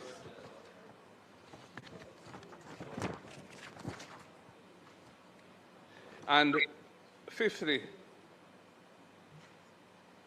Minister, I would like to specifically ask, what is the motivation for Jamaica entering into this Memorandum of Understanding? Look, There is no discernible benefit to Jamaica from taking third country nationals? Is it that there are benefits which have not been disclosed? After all, we only heard about this because of a leak to a newspaper resulting in the publication of a scoop yesterday, which is why you're here giving this statement today. Were that not, had not that happened, we wouldn't know. We'd all be in the dark. So I'd like to know, what is the motivation of the government in signing this MOU? If there's a benefit to Jamaica or there are benefits, what are those benefits? If on the other hand, there was other forms of inducement, negative or positive, to enter into it, what were those? The country has a right to know. This matter is of great concern to Jamaicans. We have never had a situation in the past where we have taken third country nationals pursuant to a bilateral arrangement. And the last point I wanted to raise, Minister, which I think is number 6, is whether you are aware that a federal court in the United States has ruled that the third country removal policy is unlawful, and that matter, the U.S. government is appealing to the U.S. Supreme Court. So the legal status of this arrangement under U.S. law is very unsettled. The only existing ruling that I'm aware of is one where a federal judge in the District of Massachusetts had said, out of a class action lawsuit brought by 8 migrants, had ruled that this arrangement is unlawful under the laws of the United States. And that is, as I understand, being appealed to the U.S. Supreme Court. So are you aware of that, Minister, in entering into this arrangement at this time? Should this not at least to await legal clarity in the United States as to whether such an arrangement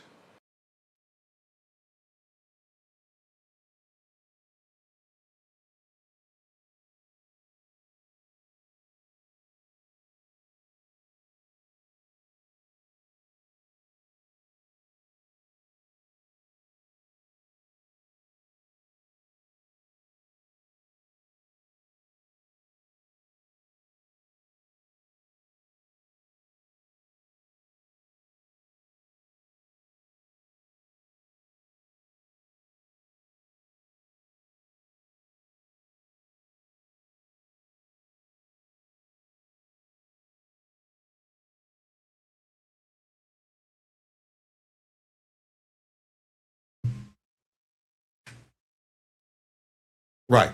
Sorry about that, people. The statement made by opposition leader Mark Golding regarding the legal controversies regarding the program is correct, but there's a little bit more to it in that the judge who made that ruling has allowed the program to continue until the issue has been resolved through appeal. So it's ongoing. I don't know if the Minister and Ministry of National Security and Peace, if they're aware of it. But even if they're aware, there is no prohibition in terms of forcibly deporting people out of the United States. It's continuing. But there is a pending action. There's an appeal to completely ban it. But that resolution has not taken place yet, so we just have to wait until then. There's so much that I want to do with that clip.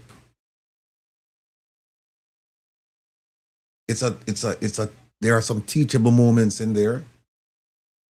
But here's what happened now. I forget to the gentleman in the powder blue suit. And in fact, you know what? Let me do this. Let me bring under him their back. law. Let me bring him back. Hold on. Let me bring him back. Here we go. Let's skip out some other things then. I'm thinking. Oh, there he is. Was doing, you're asked to stop.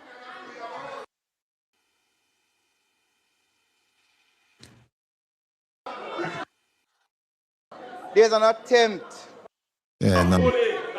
We, Yeah, Billy. yeah. So,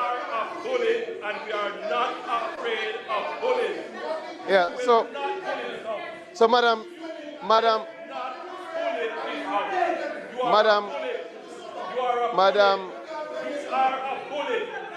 madam.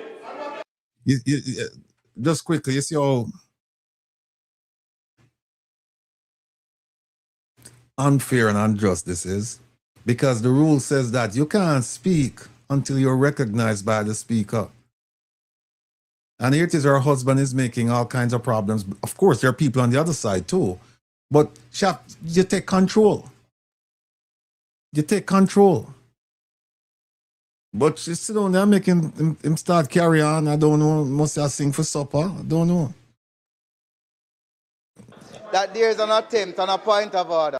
Yeah, you need to sit down, man. Was doing, you're asked to stop. All right, there's...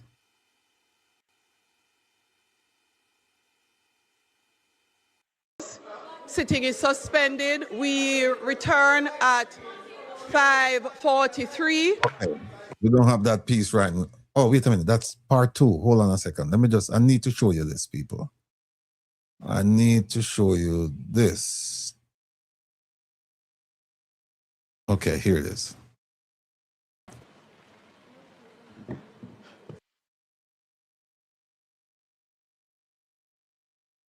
All right, here we are.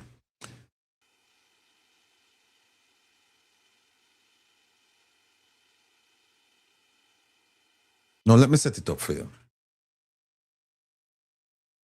The gentleman in the powder blue suit, that's MP Andrew Wheatley. I think his name is Andrew O'Brien Wheatley. At the end of the session, he called on a rule in the standing orders where a member can get up and make a statement, a personal statement. But it cannot be anything that's controversial. And he wanted to get up and proclaim his innocence in Parliament. And the opposition party said, no, that rule cannot be used if it's going to reflect on something that is controversial. And certainly, you know, the story from the Integrity Commission, that's controversial. And they had all kinds of sidebars and all of this stuff until finally they give him a chance to get up and say his piece. And I want you to listen to this before I jump right into the story. In this house. All right, here it is. Member, you, based on discussion that we have had, would not be allowed to go into any details that contravenes the standing order number 18, which raises issues that are controversial, particularly affecting anyone or entity outside of yourself. And so you, with agreement, have been given limited latitude to make a very short 1-minute statement. Thank you very much, Madam Speaker. Thank you very much, colleagues. Let me just use this opportunity to indicate to colleagues here that I have every intention of protecting my reputation. It is a matter that some way or the other can affect all of us as members in this House. And so my team of lawyers will bring to the fore, to the public, that I am innocent, that the conclusions are inaccurate, and that we have a responsibility to encourage anyone from any humble beginning or otherwise who wish to serve his or her country, not to be afraid because of persons who want to defame them or destroy their reputation. I will take that back, sorry. In addition to which, your time is up, so close. Thank you very much, Madam Speaker, colleague. You can't say she's done with him, you know, because what she's saying is that this is the second time. That's what that look says. This is the second time. So hurry up and say your piece. You should not even be speaking. She shouldn't allow him under the rule that we'll go into that another time, but he should not be allowed to speak about this issue. He should not be allowed to speak, but they allowed him. House Leader. All right, I'm done. All right, Speaker, we have no further. All right, we'll move on. Now, let's jump into Minister Wheatley's Integrity Commission's report. Now, let me start off by telling you people that I still have some issues with the Integrity Commission. I still do. They don't conduct what I consider to be a proper investigation. Almost all of the reports I've read, there are loose ends. And the reports are poorly written. Poorly written.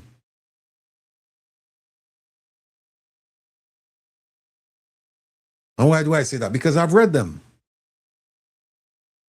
And one of the things that I was taught for decades is that when you write a report, it should be such that anybody can come pick up that report a year, 2 years, 10 years, 20 years from now. They should be able to read it and understand what's going on.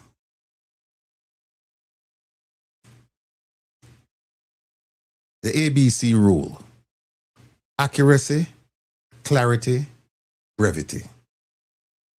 You don't say more than you need to say to get the point across. It should be clear what you're saying. And it must be accurate. And when I read these reports, it's almost an indictment of all of them. Because it's not just one person who writes a report and then it gets published. It goes before, it's seen by many. But I'm going to show you a couple of things. I can tell you right now, and I know Jeffrey Tavares upset with him. He might be upset with me. I know I'm sitting on there because he must say, you need to do this too early. But, all right, Jeffrey, I hear you. Here we go. No. This gentleman, here is the charges against him. That he made a false statement. Made a false statement by omitting certain things in the declarations he filed from 2011 to 2019. Where have we seen something like this before? False statement in declaration from 2011 to 2019. Where have we seen this before? And you know the answer. We saw it with the Prime Minister, where the same commission says that from 2016 to 2021, false information. 2, owns assets disproportionate to its lawful earnings. Did somebody say illicit enrichment? Where did we hear that before? Prime Minister. And failed to provide a satisfactory explanation to the commission as to how he came by these assets. Remember, the Prime Minister didn't want to, they said that he didn't cooperate, he didn't want to provide the information. These 3 charges, we've seen them before. We've seen them. It says he was found with assets disproportionate to his lawful earnings. what you're saying is that his lifestyle, his finances, they don't match his earnings, his income. He's living above and beyond what he earns. So the question is, where did he get the money from to do all these things? Now, this thing started March 29th. When I started March 29th, they received a referral on March 29, 2021. And by the way, when the commission does things that must be commended, I will commend them. The chronology, I like the chronology. I don't like the way it's written in the narrative, but in the chronology, just the shorts of it, I like it. But there it is. It was referred to him. It was referred to see if there were any breaches regarding his statutory declarations from 2010 to 2019. So here's what they did. They went to the registrar of companies to see how many companies he had registered. They went to National Land Agency to look at property. They went to tax administration to see, did he file taxes with all of this money coming in? Then they went to the House of Parliament requesting information on his tenure as a member of Parliament. How long he's been there, how much money he was paid, all of that. And then on May 18, they said to him, we want you to come and explain the source of funds to acquire assets. What does that mean? That means illicit enrichment. That doesn't mean failure to file. Once you hear that we want you to come and explain where you get this money from to do all of that stuff, you ought to know, it should be abundantly clear that it's an informal way of telling you that you're under investigation for what? Under investigation for illicit enrichment. Now, I believe it was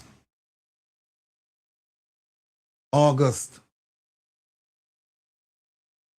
17, 2023, that the Prime Minister came in the public square and said, listen, I ask all of my members if they're under scrutiny by the Integrity Commission for illicit enrichment. And he said, to a person, the answer, no. May 18, 2022,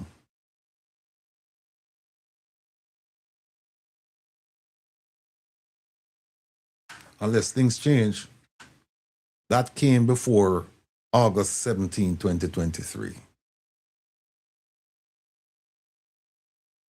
Prime Minister said nobody told him anything about that. None of them, including Wheatley. Unless he wasn't in Parliament at the time. I have to go back and check. But anyway, look at this. They were chasing after this man like you wouldn't believe. June 6th, he says, I'm unavailable for the interview, for the June 9th interview. Then he showed up with his lawyer for the 30th. And then they said, oh, it was adjourned. We'll do it again on August 18. Then after that, August 16th, he said, oh no, I need more information to prepare for the interview. Then they gave him until September 1st, 2022. Then August 26th, he said, I'm going to be unavailable because my lawyer is off the island. Then August 29th, they said, look, we still have a September 1st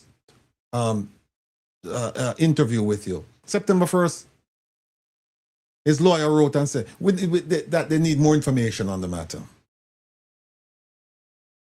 Then September 8th, Integrity Commission said, okay, we're going to reschedule the interview until October 13, 2022. October 13, 2022 came around, and what happened? The minister did not show up. So then they went, and they're collecting stuff. They went to the Bank of Nova Scotia, they went to NCB, they're getting statements from all kinds of people. They went to Proven, because he had money over at Proven. Then they found out they were requesting accounts. Bank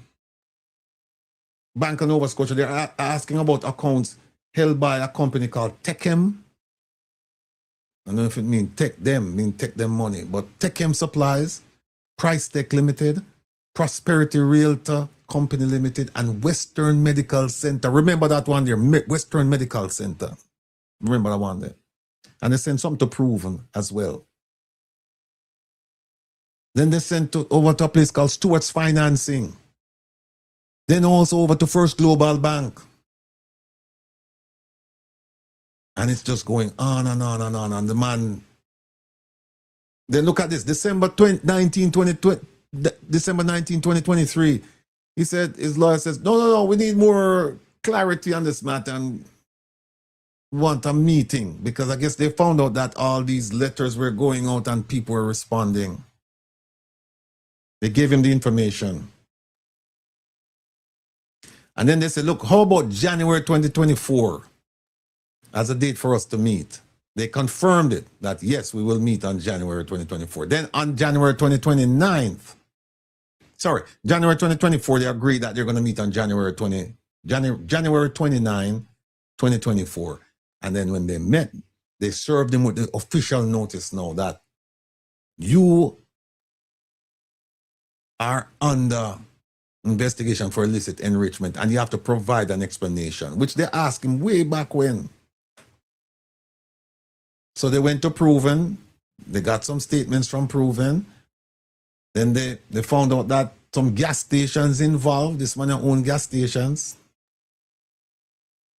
Then he gave him a partial written explanation. He's not telling them everything.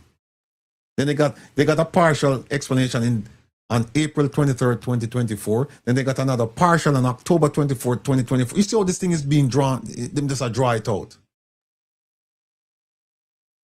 You see that?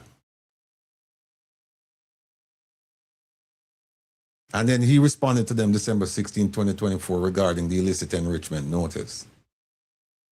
Then they heard about this gentleman named Mr. Patrick Phipps, an associate of his, and they wanted to talk to him. Mr. Phipps said, no, I'm not coming to see you, Integrity Commission. Just send me your questions and I will respond. This is nonsense. They need to change the law. This is the premier anti-corruption agency, and when they call you, you're supposed to jump. You don't write them and tell them, no, I'm busy right now. So they're constantly doing stuff, trying to update the records. Then they have let's spell transacting. Yeah, I don't know what I'm going to I highlight it. Yeah. Integrity Commission, no need for those spell check. Remember now, I'm a Patois speaker. Right? Patois is my language. I can write Patois better than English. And I can speak Patois better than English. But I know say you spell transacting. I know that. But I miss something. And you know what? Normally, sometimes when some people are type, if the letters them close, then fine, that happen. But when I look now, trans AC, when I look, I say S, A the upper, E the up at the top. Some don't know how them finger reach up there, so when A is right next to S. But anyway, transacting. All right.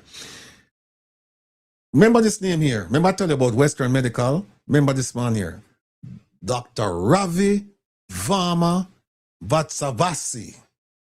Say it fast. Ravi Varma Vatsavasi. Ravi Varma Vatsavasi. He didn't own this place, yeah. Actually, it was sold to him. Western Medical Center. And you see what they did right here? Look here. They're going to Topeka. That's a passport place. That's the immigration place. Concerning the status of Dr. Ravi Varma Vatsavasi, which tells me that Dr. Ravi Varma Vatsavasi is not a Jamaican. All right. And then you got Mr. Dabdoob as his attorney. We know Mr. Abdul because him send us letters. Him send us a letter already. Something else. And there it is. He's meeting with them now. And this thing is being drawn out. And they said the information provided by Mr. Dabdoob was incomplete. And then look at this. We see Mayberry, which is the premier financial institution in Jamaica, that Dr. Wheatley had accounts over at, or at least one account over at Mayberry. Then they had Prosperity Realtors. Then they went back to, they got some stuff from Proven. Then they went to UE. See all the places they went to? Bank of Nova Scotia concerning Scotia Mint Insurance. I have some insurance thing going on. Proven again. Went to BOJ. Went to a man named Mr. Miguel Smith Jr. Then went to Keys Motor Limited. Talked to Mr. Omar Ricketts about a vehicle purchased from Dr. Wheatley. Went to Stewart's Auto. They went all over the place. Mr. Renix Callahan, he purchased a vehicle from Dr. Wheatley. Mr. Anthony Peart purchased a vehicle from Dr. Wheatley. Key Motors, they said, motor vehicles, plural, purchased by Dr. Wheatley. Then there's another auto company, Superlative Auto Limited, vehicle purchased by Dr. Wheatley. Toyota Jamaica, vehicle purchased by Dr. Wheatley. And the beat goes on and on and on. So we talked to you about the three charges: providing false information, failing to provide information, and illicit enrichment. So they're looking at him for a number of years. They're going back and they're looking at the records for a number of years. Now, they did the investigation. They got statements from all of these people. But I want to point out some things to you. Look at this. First thing I need you to look at in terms of his failure to file. See this? It says Dr. Wheatley was first elected as the Member of Parliament for the constituency of St. Catharines South Central on December 29th, 2011, and that he has remained a parliamentarian from then up to the date of said statement, this statement, which I think was March of this year. No, it was before March. But there he is. Member of Parliament, 2011. Before that, he was the mayor. I think I have it right here. Oh, here it is. Between January 1st, 2003 and December 31st, 2011, Dr. Wheatley was a councillor and a mayor in the St. Catherine Municipal Corporation. And he had an obligation to file statutory declarations from 2003 when he became a public servant as councillor and mayor. Did he file? Look at this. However, between 2003 and 2011, when Dr. Wheatley was a parish councillor, the commissions, and by the way, people who get upset at me because I call them the commission, see them call themselves the commission right here. They must say the Integrity Commission's record. Them say the commission's records indicate that he only filed statutory declarations for the years 2007, 2010. So 9 years, he filed 2 times out of 9 years. Think about that. Think about that. 9 years he's supposed to file. He's supposed to file 2003 all the way up to 2011. 3, 4, 5, 6, 7, 8, 9, 10, 11. And he filed in 2007, 2010. The question one should ask though is, where was the commission at this time when he never filed? Because when I say the commission, there was an integrity commission at the time, not this one. And then there was a contractor general. You had to file statutory declarations back then. It's not something that came into existence in 2018 when this new integrity commission took office and became effective. No. Make us skip and go down some more. And here it is that they're talking about all the money, all the accounts, all of this stuff that he had. Remember, he stood up and said, I'm innocent. So he must come and say all of this information that they have is a lie. So look what we say now. We say, look at this. Forget about the vehicles right now. Let's look at their homes. We see this one, house at 52, redacted, don't know what that is. We see apartment at Cedar Court, house at Caribbean Estate, apartments, plural, at Red Hills, house at Richmond Estate, land at Kirkland Heights, Red Hills, house at Brayton, apartment at Draxall, and Kuya, house in Florida. Then we see lands in St. Elizabeth. Then look again, we see a house in the USA. 2 houses that now. And him say, him buy this one with funds from investment income and this one a line of credit. Then we say land in Top Hill and we say land in Stillwell. Hey, people, me I tell you, it's a whole heap of land this. It's a whole heap of houses this.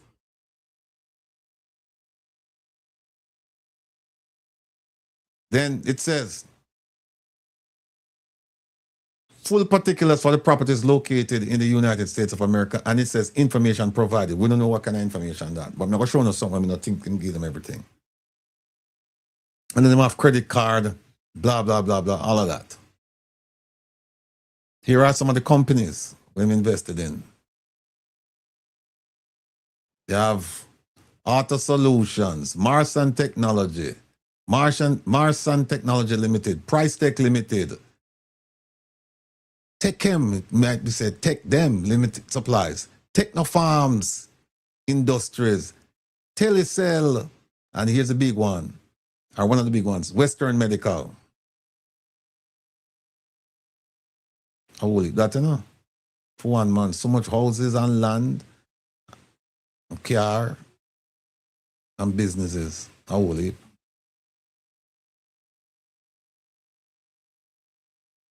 And we go through all of this stuff here and we could get down to, all right. This one now, they might talk about knowingly making a false statement by way of omission. Now, if you, and we don't have time to get to it, Jeffrey, bear with me. If you go back and you pick up the Prime Minister's statutory declaration investigation, you're going to find all of this language there. They could have just cut and paste it because it's the same charge. The analysis is the same. It's the same. Look at this. As outlined in the previous section, there were extensive assets, liabilities, gifts, and income that Dr. Wheatley declared in his statutory declarations, but failed to provide additional information on when this was requested by Commission. In addition to this, it would appear he also failed to disclose an investment in a company, the particulars relating to the subdivisions into lots that he jointly owned and some commercial loans. Here he is, director and shareholder of Prosperity Realtors.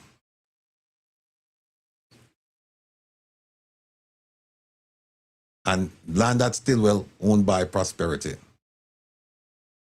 And he did not declare this. Here's a land that he and Mr. Patrick Phipps acquired a plot up at East Kirkland. Money people place that.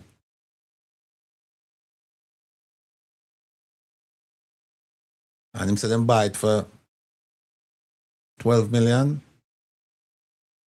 So him say. But here we say in equal share for consideration of 9 million. 9 years so. 12 years so he owned it with him. And him say in the statutory declaration, this is the estimated market value. See that? Estimated market value. You have to put that down, you know. Was first listed in his 2012 statutory declaration. So it's not only what you pay for it, but the market value. And in his 2018 statutory declaration, he said it had risen now to 18 million. We went from 9, 12, 18. Now, here's a problem with this piece of land now. Them cut it up. And he's claiming, he meaning the minister, to the commission, that he got, they cut it up into 20 lots. Or number, yeah, 20, they take the one lot, cut up into 20. And I'm going to build some things now. And he said, he got 6 of those lots, apartments, as a gift. Now, he and this man, Mr. Phipps, own the thing, you know. And what they found out later on is that he barely put any money into this thing. But 6 of them he got as a gift, and the other 14, nobody don't know nothing about the 14. He's not clean nothing about the 14. But guess what? He's on the title. He's also owner of the 14. He's part owner of the 14 with Mr. Phipps. But you don't hear anything about that. But him say, oh, I got 6 as a gift. Right?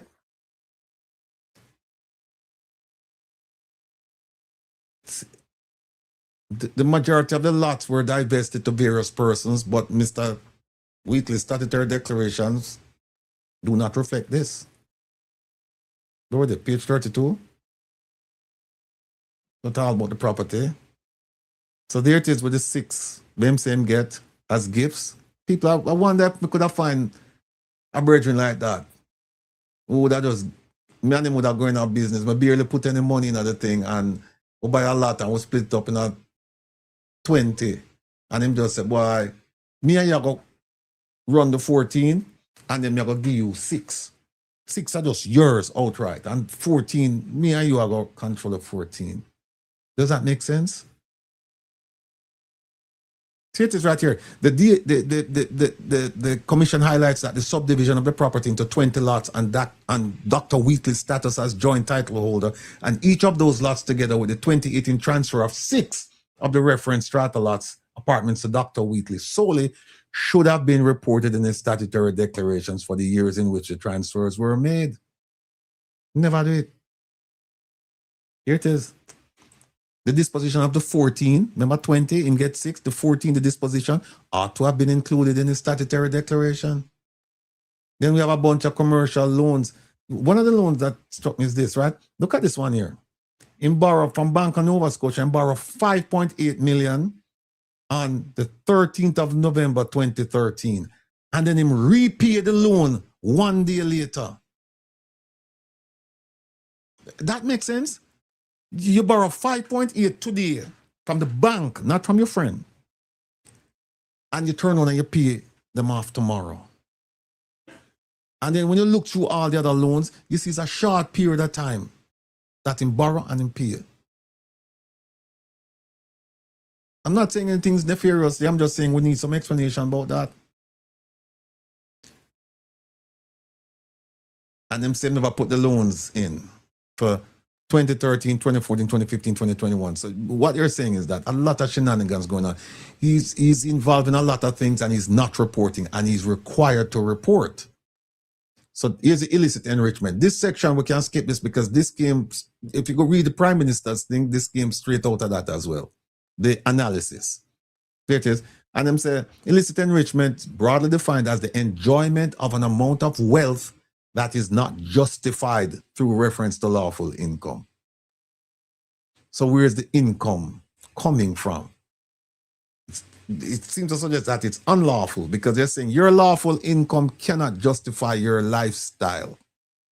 It cannot justify your expenses. It cannot justify your investments. It cannot.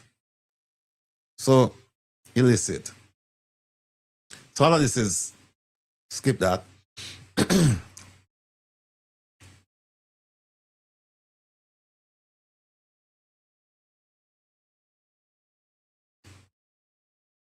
Yeah, all of this is just analysis. And they did this in the Prime Minister's case. All right.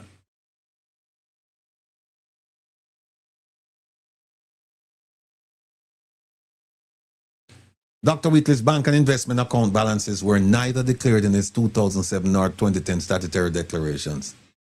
And when they were declared in 2011, these totaled just over $56,600,000. They said, and see, I don't know how this works in Jamaica, but it says the commission was not able to probe this further because the relevant bank records were not available for the period before 2013. What kind of bank that? I mean, you get a subpoena, the records must be there. And so what did they do? They said the years 2010 to 2012, here it is, were therefore not considered. They never considered because they couldn't get the bank records. Now, I'm not going to blame them. All I'm saying is that bank records are bank records. It may take some time to get them. And we're not talking about 1910. We're talking about 2010.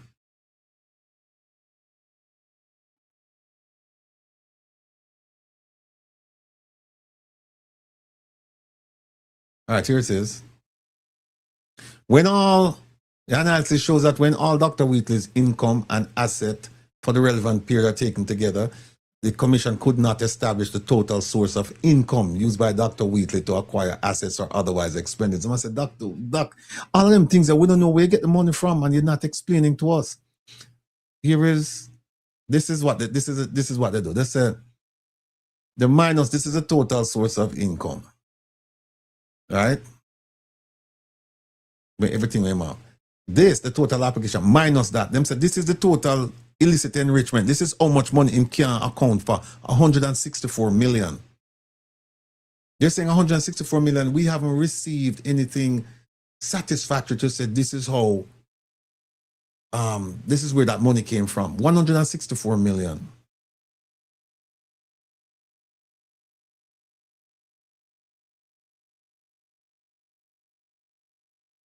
And let me just quickly run through this. It took forever to give them the stuff, and that's one of the reasons they charge him for that, because he gave them partials, and they're like, no, give us the whole thing. And so they had to go out and get it. Now look at this. Look at this. It says the commission was not able to independently verify ownership of the two properties apparently owned by Dr. Wheatley in the United States of America. How is that possible? How is that possible when you have, under your charter, the absolute right to work with foreign agencies to get this information? We were able to independently verify his ownership of the two properties. And not only the purchase price, but the value, which I doubt he gave you the value. They said he did provide supporting documentation in relation to their acquisition, their purchase, but what about the value? Because remember, I showed another piece of property where they said he gave them the value. He gave them, this is how much I pay for it, this is how much it's worth. No. So then they're still going back to the 20, where it says right here, he said these properties were said, the 6, right? The 6 of the 20 apartments, said these properties were said by Dr. Wheatley to be acquired by way of gift. Goodness gracious. Goodness gracious. We could skip, could keep going. Here it is. Dr. Wheatley's response did not address how the initial acquisition of the East Kirkland Heights property was funded. That's the same one with the 20 apartments. Them said we can't figure out where that money, where the money come from. And he said that it was linked to a joint venture agreement between him and Mr. Patrick Phipps. But they said the agreement did not address the source. Here it is right there. The agreement did not address the source of funding for the initial acquisition of the property. Didn't. And then look how Mr. Phipps now go get Mr. Wheatley now in a problem. Them interview Mr. Phipps. And look what Mr. Phipps said. Him say, him alone fund the thing. See it right here. Him say, Mr. Phipps, in other words, inter alia, supported Dr. Wheatley's account explanation and indicated that the acquisition of the reference property was funded solely by him, Mr. Phipps. So Mr. Phipps said, my money, me buy the property. And I love Mr. Wheatley so much that I put him name on all of them. And then I took his name off I took my name off as 6 and said, Mr. Wheatley, just hold them 6. These 6 gift to you. And the 14, we own them jointly. Wait, what kind of friendship is that? Look at the sentence right here. He says, in essence, Dr. Wheatley, having not contributed any capital to the joint venture, receive 6 units as compensation therefrom. Don't provide no money, but him get 6. Then them have property, them go through the Draxall. And look at this, no lien or mortgage. And this property, the Draxall one, is $334,000 US for that. And then him say him get money from an investment scheme. And the scheme was from Tony Williams' investment scheme, in Antigua between 2007 and 2010. But then the Integrity Commission said, we don't have no information about the existence of any such scheme. We look and we couldn't find any of this scheme that you're talking about.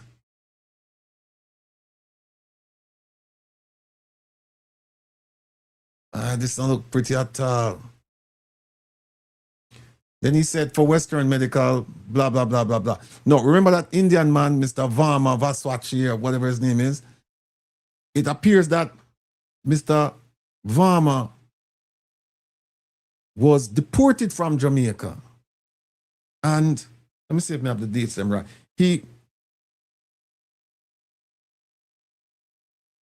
Minister Wheatley purchased the property. See if I get this right now. Purchased that business or established that business in 2005.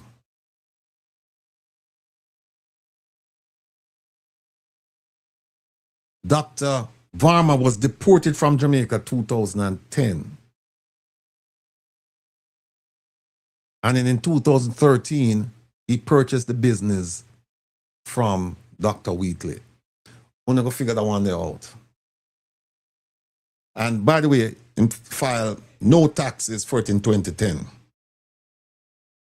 And you listen, nil return means that the business entity has not declared any income, but they had income that year and he didn't put on any income. And he's still saying that the money for the Draxall came from a Tony Williams investment scheme. And they're saying, we don't know anything about this scheme. We looked, we can't find anything about this scheme. All right, here it is. Acquisition of property at Whitecap Road, Port St. Lucie. He initially declared that the property was purchased for $197, but in his explanation, he said it was $195. And he purchased it from money he got from Proven. He did not give them any paperwork to substantiate this. They said that Proven says he took 115, he invested 115,000 US. We didn't get the money there. And then 3 years later, he cashed out and he got 130 and they wired him the money because he said that is the money. And he also said he took a loan and that's the money. He combined the money from Proven and the loan from Bank of Nova Scotia to purchase the house in Florida. And they said he took a $50,000 loan. No, $50,000 from his US dollar savings account. And he combined that with the 130 that he got from Proven. And then he bought the house. But they said, but the money that he bought the house for, it short $14,000. When you add up Proven and the money from the Nova Scotia account, it doesn't come up to the purchase price for the house in Florida. And that is what he said he used. He said, I used monies from these 2 sources to purchase the house. But when they add it up, they said, no, but you're short. You're short 14,000 US. Where the money they come from?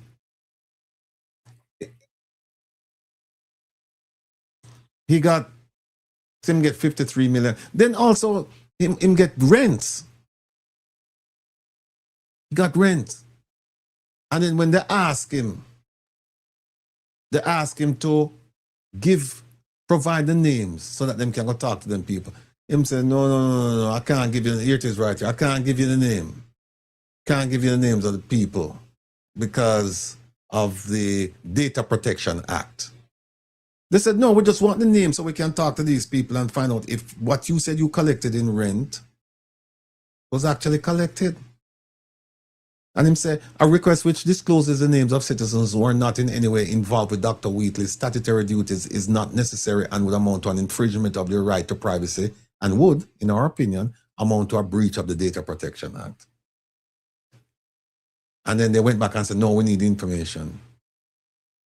And he gave them some information. This is a joke, people. This is a joke. Here it is. Here it is, Mr. Varma. Oh, here's the thing. They didn't want to name Mr. Varma. They said, individual doctor involuntary removed from Jamaica in 2010. So Dr. Varma was kicked out of the country. And he purchased the property in Jamaica 3 years later from Dr. Wheatley. But what happened is that they were trying to hide his name. Dr. Wheatley's, it is right here. Western Medical was sold to, and they redacted the name. They redacted the name. But we know it's Dr. Varma because why? They said they mentioned his name in the first. See, you have to pay attention to these things. If you want to protect Dr. Varma, you can't mention his name over there and then come over here and redact it. Somebody go and read it and realize that it's, you know, the person whose name you're redacting, you mentioned it. So here they redacted the name. And here, down here in 4565, they said the individual named as a purchaser was involuntarily removed from Jamaica in 2010. But we know it's Dr. Varma because they mentioned it. Let me just, what page is this? 71, we almost finished. We know it's Dr. Varma. Why? Because, look here. It's down at the bottom.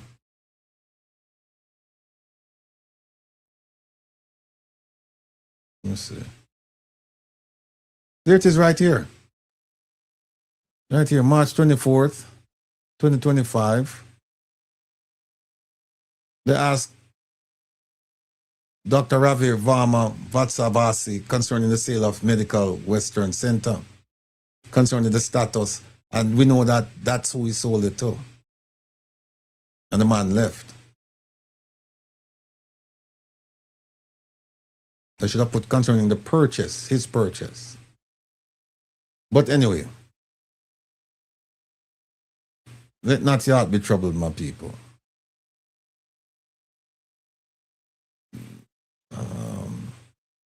So Dr. Wheatley is not providing documentation. He's giving partial information. And so they said, you know, he failed to provide information. So they got sick and tired of this. And they had to go out and get the information. So there it is. Significant efforts were made by the commission to secure Dr. Wheatley's full compliance with his request, to no avail. He wasn't helping. He asked for extension of time, then he asked for extension of time, then he showed up a little bit. And then here's the second one, knowingly making a false statement. He has no defense. There it is. He has business loans he should have referenced, didn't, for a number of years. Down payment, didn't declare it. The 20-lot deal with Mr. Patrick Phipps, and he got 6 as gifts. And the 14, they were divested, but nothing. Nothing. No income for the 14, and then illicit enrichment. And he's making a lot of money too, you know, a lot of money on rent. Here it is. Dr. Wheatley was found to be in possession of assets acquired over the relevant period, which when compared to all the known lawful sources of income funding over the same period, resulted in total unknown sources of funds or assets disproportionate to his lawful earnings of approximately 164 million. See it right there, sir? 164 million. And in his bank account, they said total deposits came up to 595 million. That's $500 million. A little over $500 million Jamaican dollars.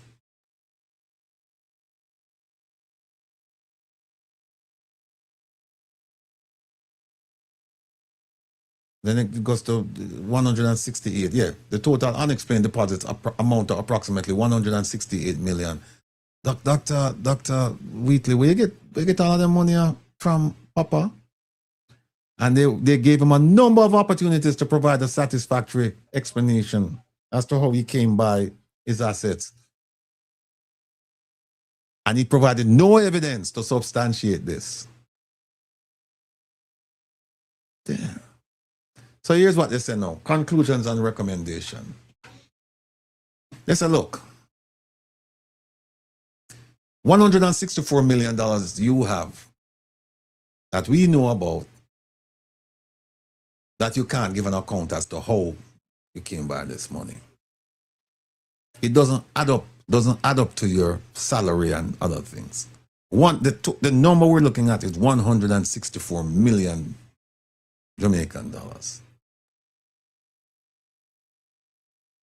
So they said this is disproportionate to your lawful earnings. So,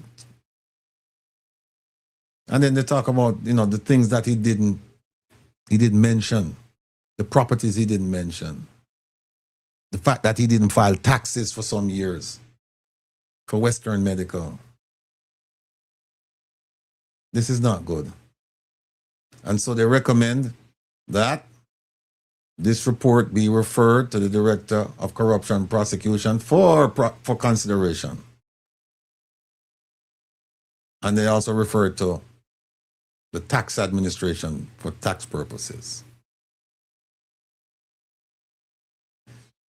Now, here is,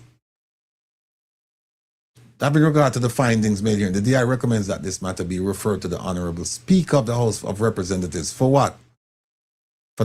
I guess it must be for tabling, because there's nothing more she can do. I mean, there's nothing she can do. There's nothing. No, let me show you something. Yeah, these are all. We'll race through this thing. Yeah. All right, hold on. Let me pull this up.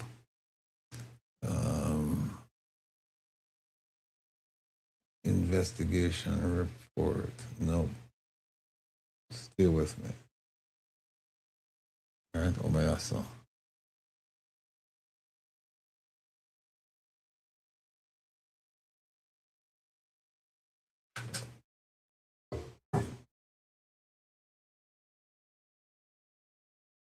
Wheatley.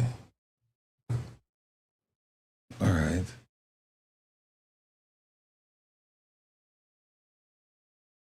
All right. So now, Dr. Wheatley, I just want to ask you some questions.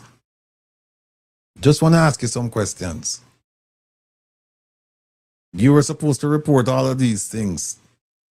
Assets, liability, income. You're supposed to provide all of that to the Integrity Commission. I just want to ask you a question. I just want to ask you a series of questions, because I don't know if these things are true. I'm just asking you questions, sir.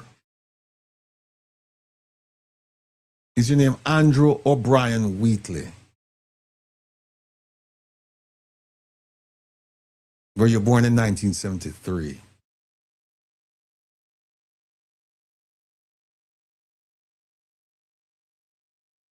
Did you have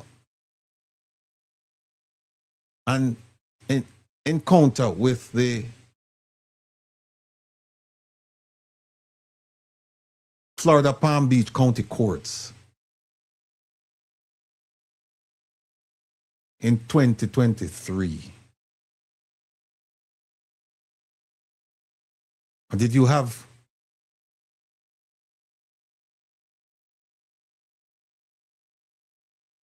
did you have an encounter with the court system in 2023 in Palm Beach County Courts?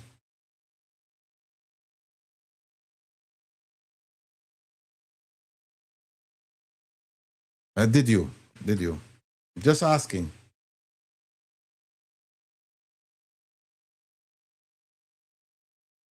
you mentioned, I think the Integrity Commission mentioned that you have a property at Whitecap Road in Port St. Lucie. I don't believe they mentioned, they said there's another one. Do you have another piece of property at Boston Avenue in Fort Pierce, Florida? St. Lucie County.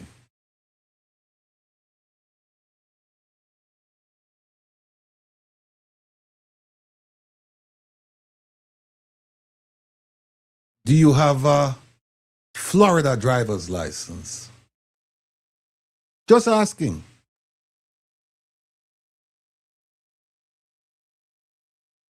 Did you have, or do you still have a Florida driver's license?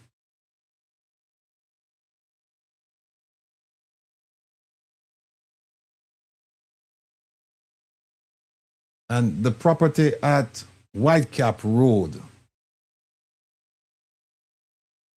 how was that purchased?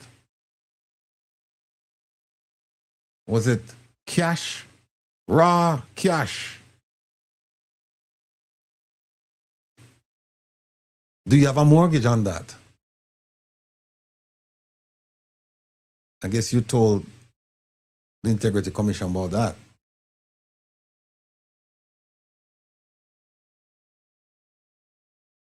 You told them it was $195,000 and $197,000 you pay for it. Which one was it?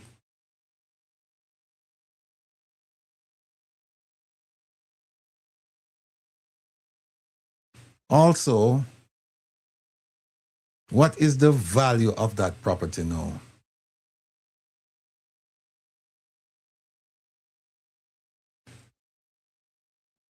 The Boston Avenue, you own something at Boston Avenue, and how much did you pay for that? And was that a cash purchase as well?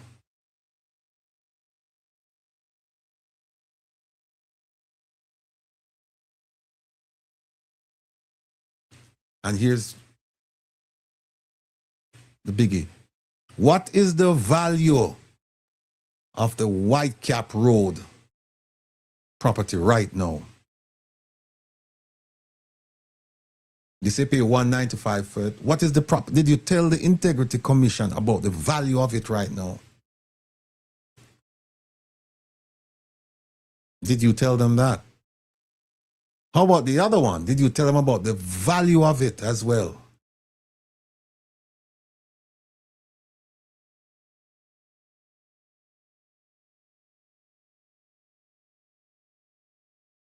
Did you mention that to them?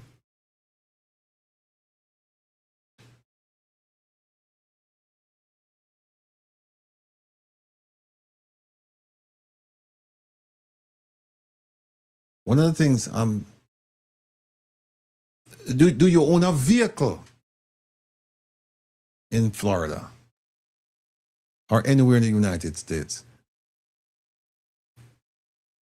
And if you do, did you report that to the commission?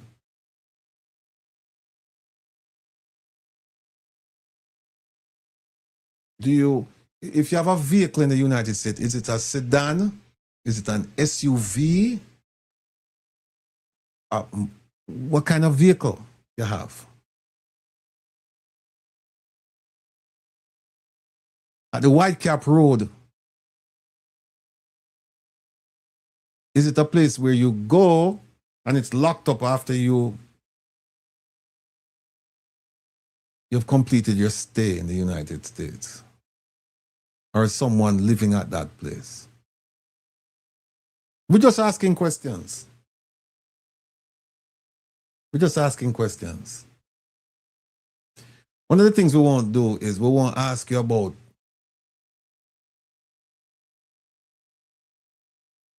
family, friends, associates, acquaintances. We won't get into your personal business. At least I won't. Unless they're involved in the things that the Integrity Commission has allegedly said that you're involved with, like failure to provide information, providing false information, and illicit enrichment. If your folks are involved in that, then yes, we would have an interest. But if they're not, I have no interest.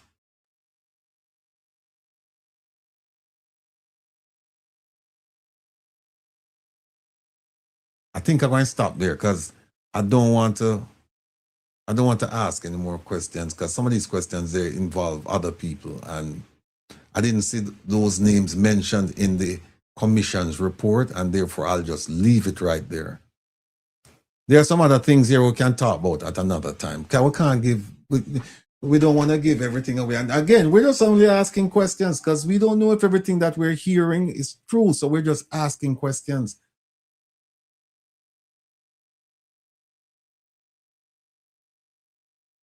We're just asking questions, Minister.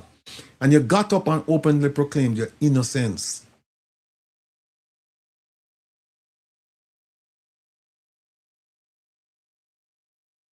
And we're wondering, we want to give you the benefit of the doubt, and as a people, because we're saying that no, man, politicians are demigods. They don't commit crimes.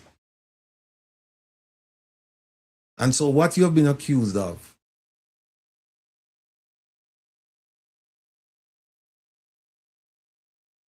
is the commission of crime. But we want to give you the benefit of the doubt. But we're just saying that we hope that Integrity Commission, everything that you are doing overseas, that you report it to them.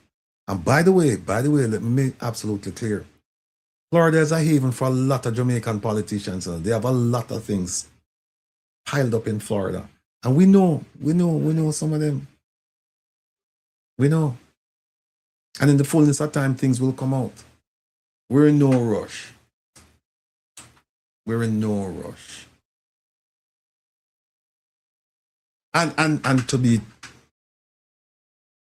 honest, some of the things I've heard about politicians in Florida, I have personally looked into them. It's not true. The story is not as portrayed. For some of them, not all of them. And we have some ex-politicians involved in the mix. But this is sad. This is sad because, and that's why when I looked at the speaker's face when she was addressing you, and she said, you know, we had a sidebar about having you speak about something that might be controversial to yourself, but not to others. And so we're going to give you a minute to make a quick speech. And then you started out saying, I'm innocent and it could happen to anyone in Parliament. And you have your team of lawyers and you're going to get vindication. Well, I wish you all the best.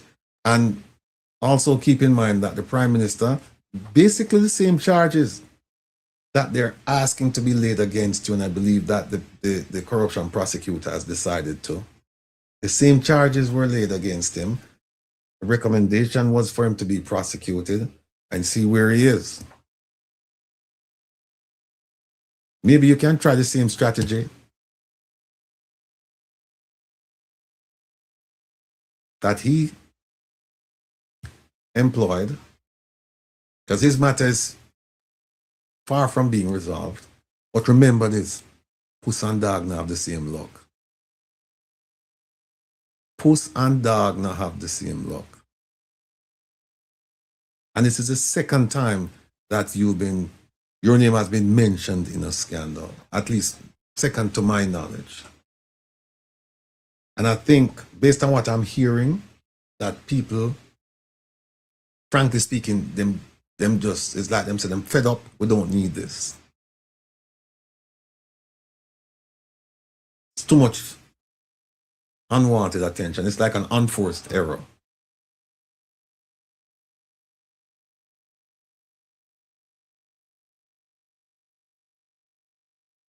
It's like an unforced error. But So much things to say, but we're going to temper what we have to say with timing, because people are giving us a lot of questions to ask you, and we suspect that they know something. We will continue to accept the questions when they come, and we will throw them out there. We know that, you know, you can't say anything right now because you're represented, and this is a very serious matter. But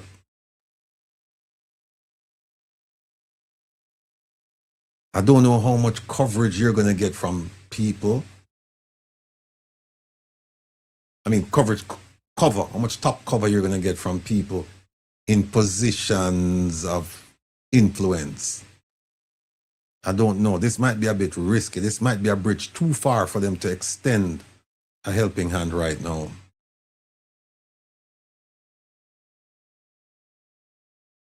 You're in serious trouble. You're in serious trouble.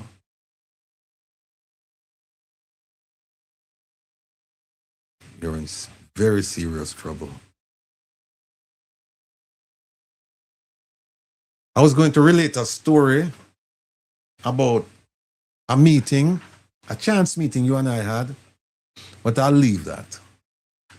It's not important. And the person who was with you is watching this program right now.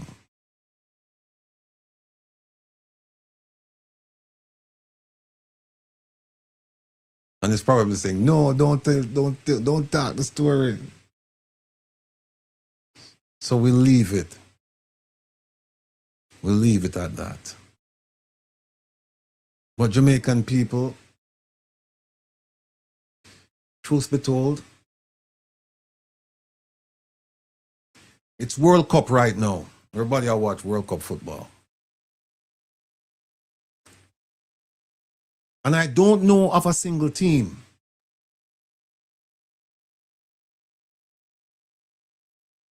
that is employing the strategy of we're not going to try and score any goals. Let them score against themselves. I've never heard of that strategy. Certainly not in this World Cup. Everybody's trying to win. Everybody's trying to score goals. Jamaican people, you can't score a goal if you're hoping for the other team to score against themselves. The only time you're 100% sure of not scoring a goal is when you don't take a shot. If you don't shoot that goal, if you stay in your half and just play defense the whole game and just hope that the other team will just kick the ball past for them goalie, it's not going to happen. What am I saying? I'm saying something that many of us have said, that Jamaican people, it's time to wake up. God helps those who help themselves. You're feeling the pressure. You have to. Somebody stand up on your toe. You have to scream. They turn up on my toe. They say the squeaky wheel gets the grease. And as long as you don't object to what's going on, it will continue to happen and it will continue to get worse. Don't stay in your half hoping that your opposing team is not going to score against you. They're going to kick the ball and score against their goalie. It's not going to happen. Never has, never will.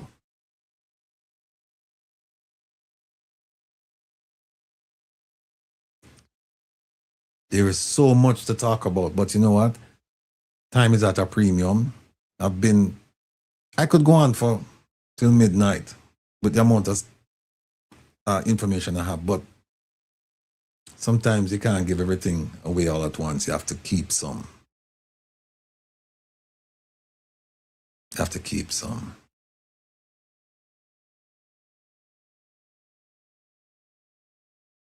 You have to keep some. And Jamaica will continue to be the gift that keeps on giving because we have made it so. We have made it so. The deportation program is more on that.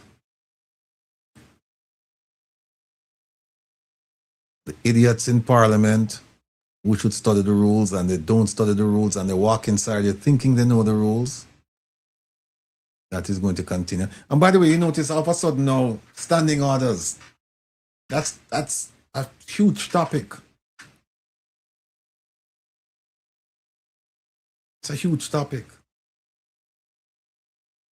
And like I said earlier, I've seen where the speaker is bragging about how much she knows the standing orders. And even this week when she made her ruling, even the ruling about the controversy, she was wrong on that ruling. She was wrong. But we need people to get up and if it means be boisterous, but you have to do something to get the attention of these people. We had one MP who grabbed the mace and got significant amount of attention. You not have to do all of that, but you have to do something. You have to do something to let people know that you exist and that you represent people. You have to.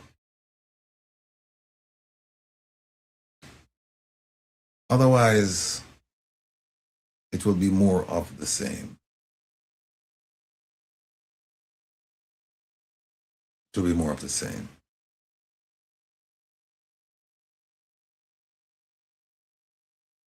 Listen,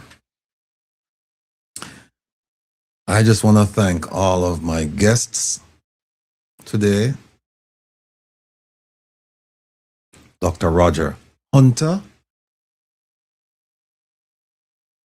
brilliant neurosurgeon, going through some difficult periods right now, but he will survive. He will thrive. Of course, one of my heroines, Miss Jeanette Calder from JAMP. Wonderful conversation, sis. Come back soon. And of course, you, my beloved brothers and sisters.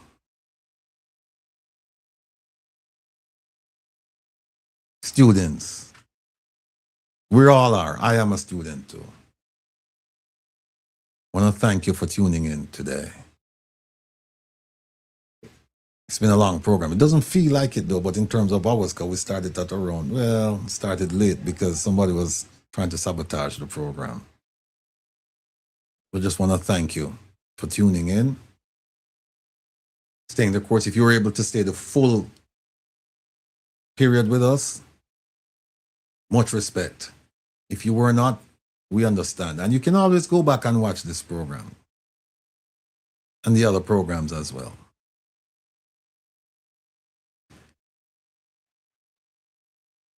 And so we're going to sign off now, and I will see you. I think Mr. Tavares wants me on Monday. I'm trying to make it have some legal things that I have to take care of. Legal things I have to take care of.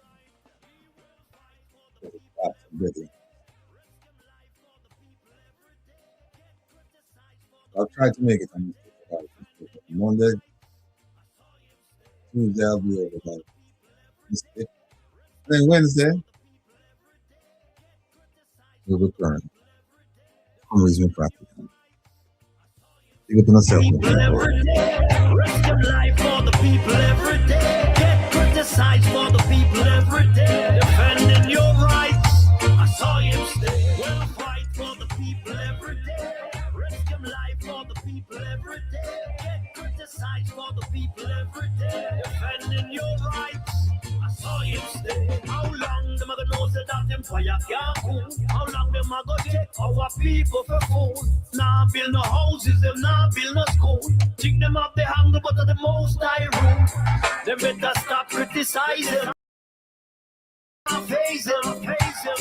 You know the man no lazy. All them a talk, them are the one red crazy. Fight for the people every day. Down and family, no big up on yourself, big up on yourself, big up on yourself, big up on yourself. Me just ask the matches, big up on yourself. Your rights, I saw you stay. We'll fight for the people every day. Vivs, big up yourself, Vivs.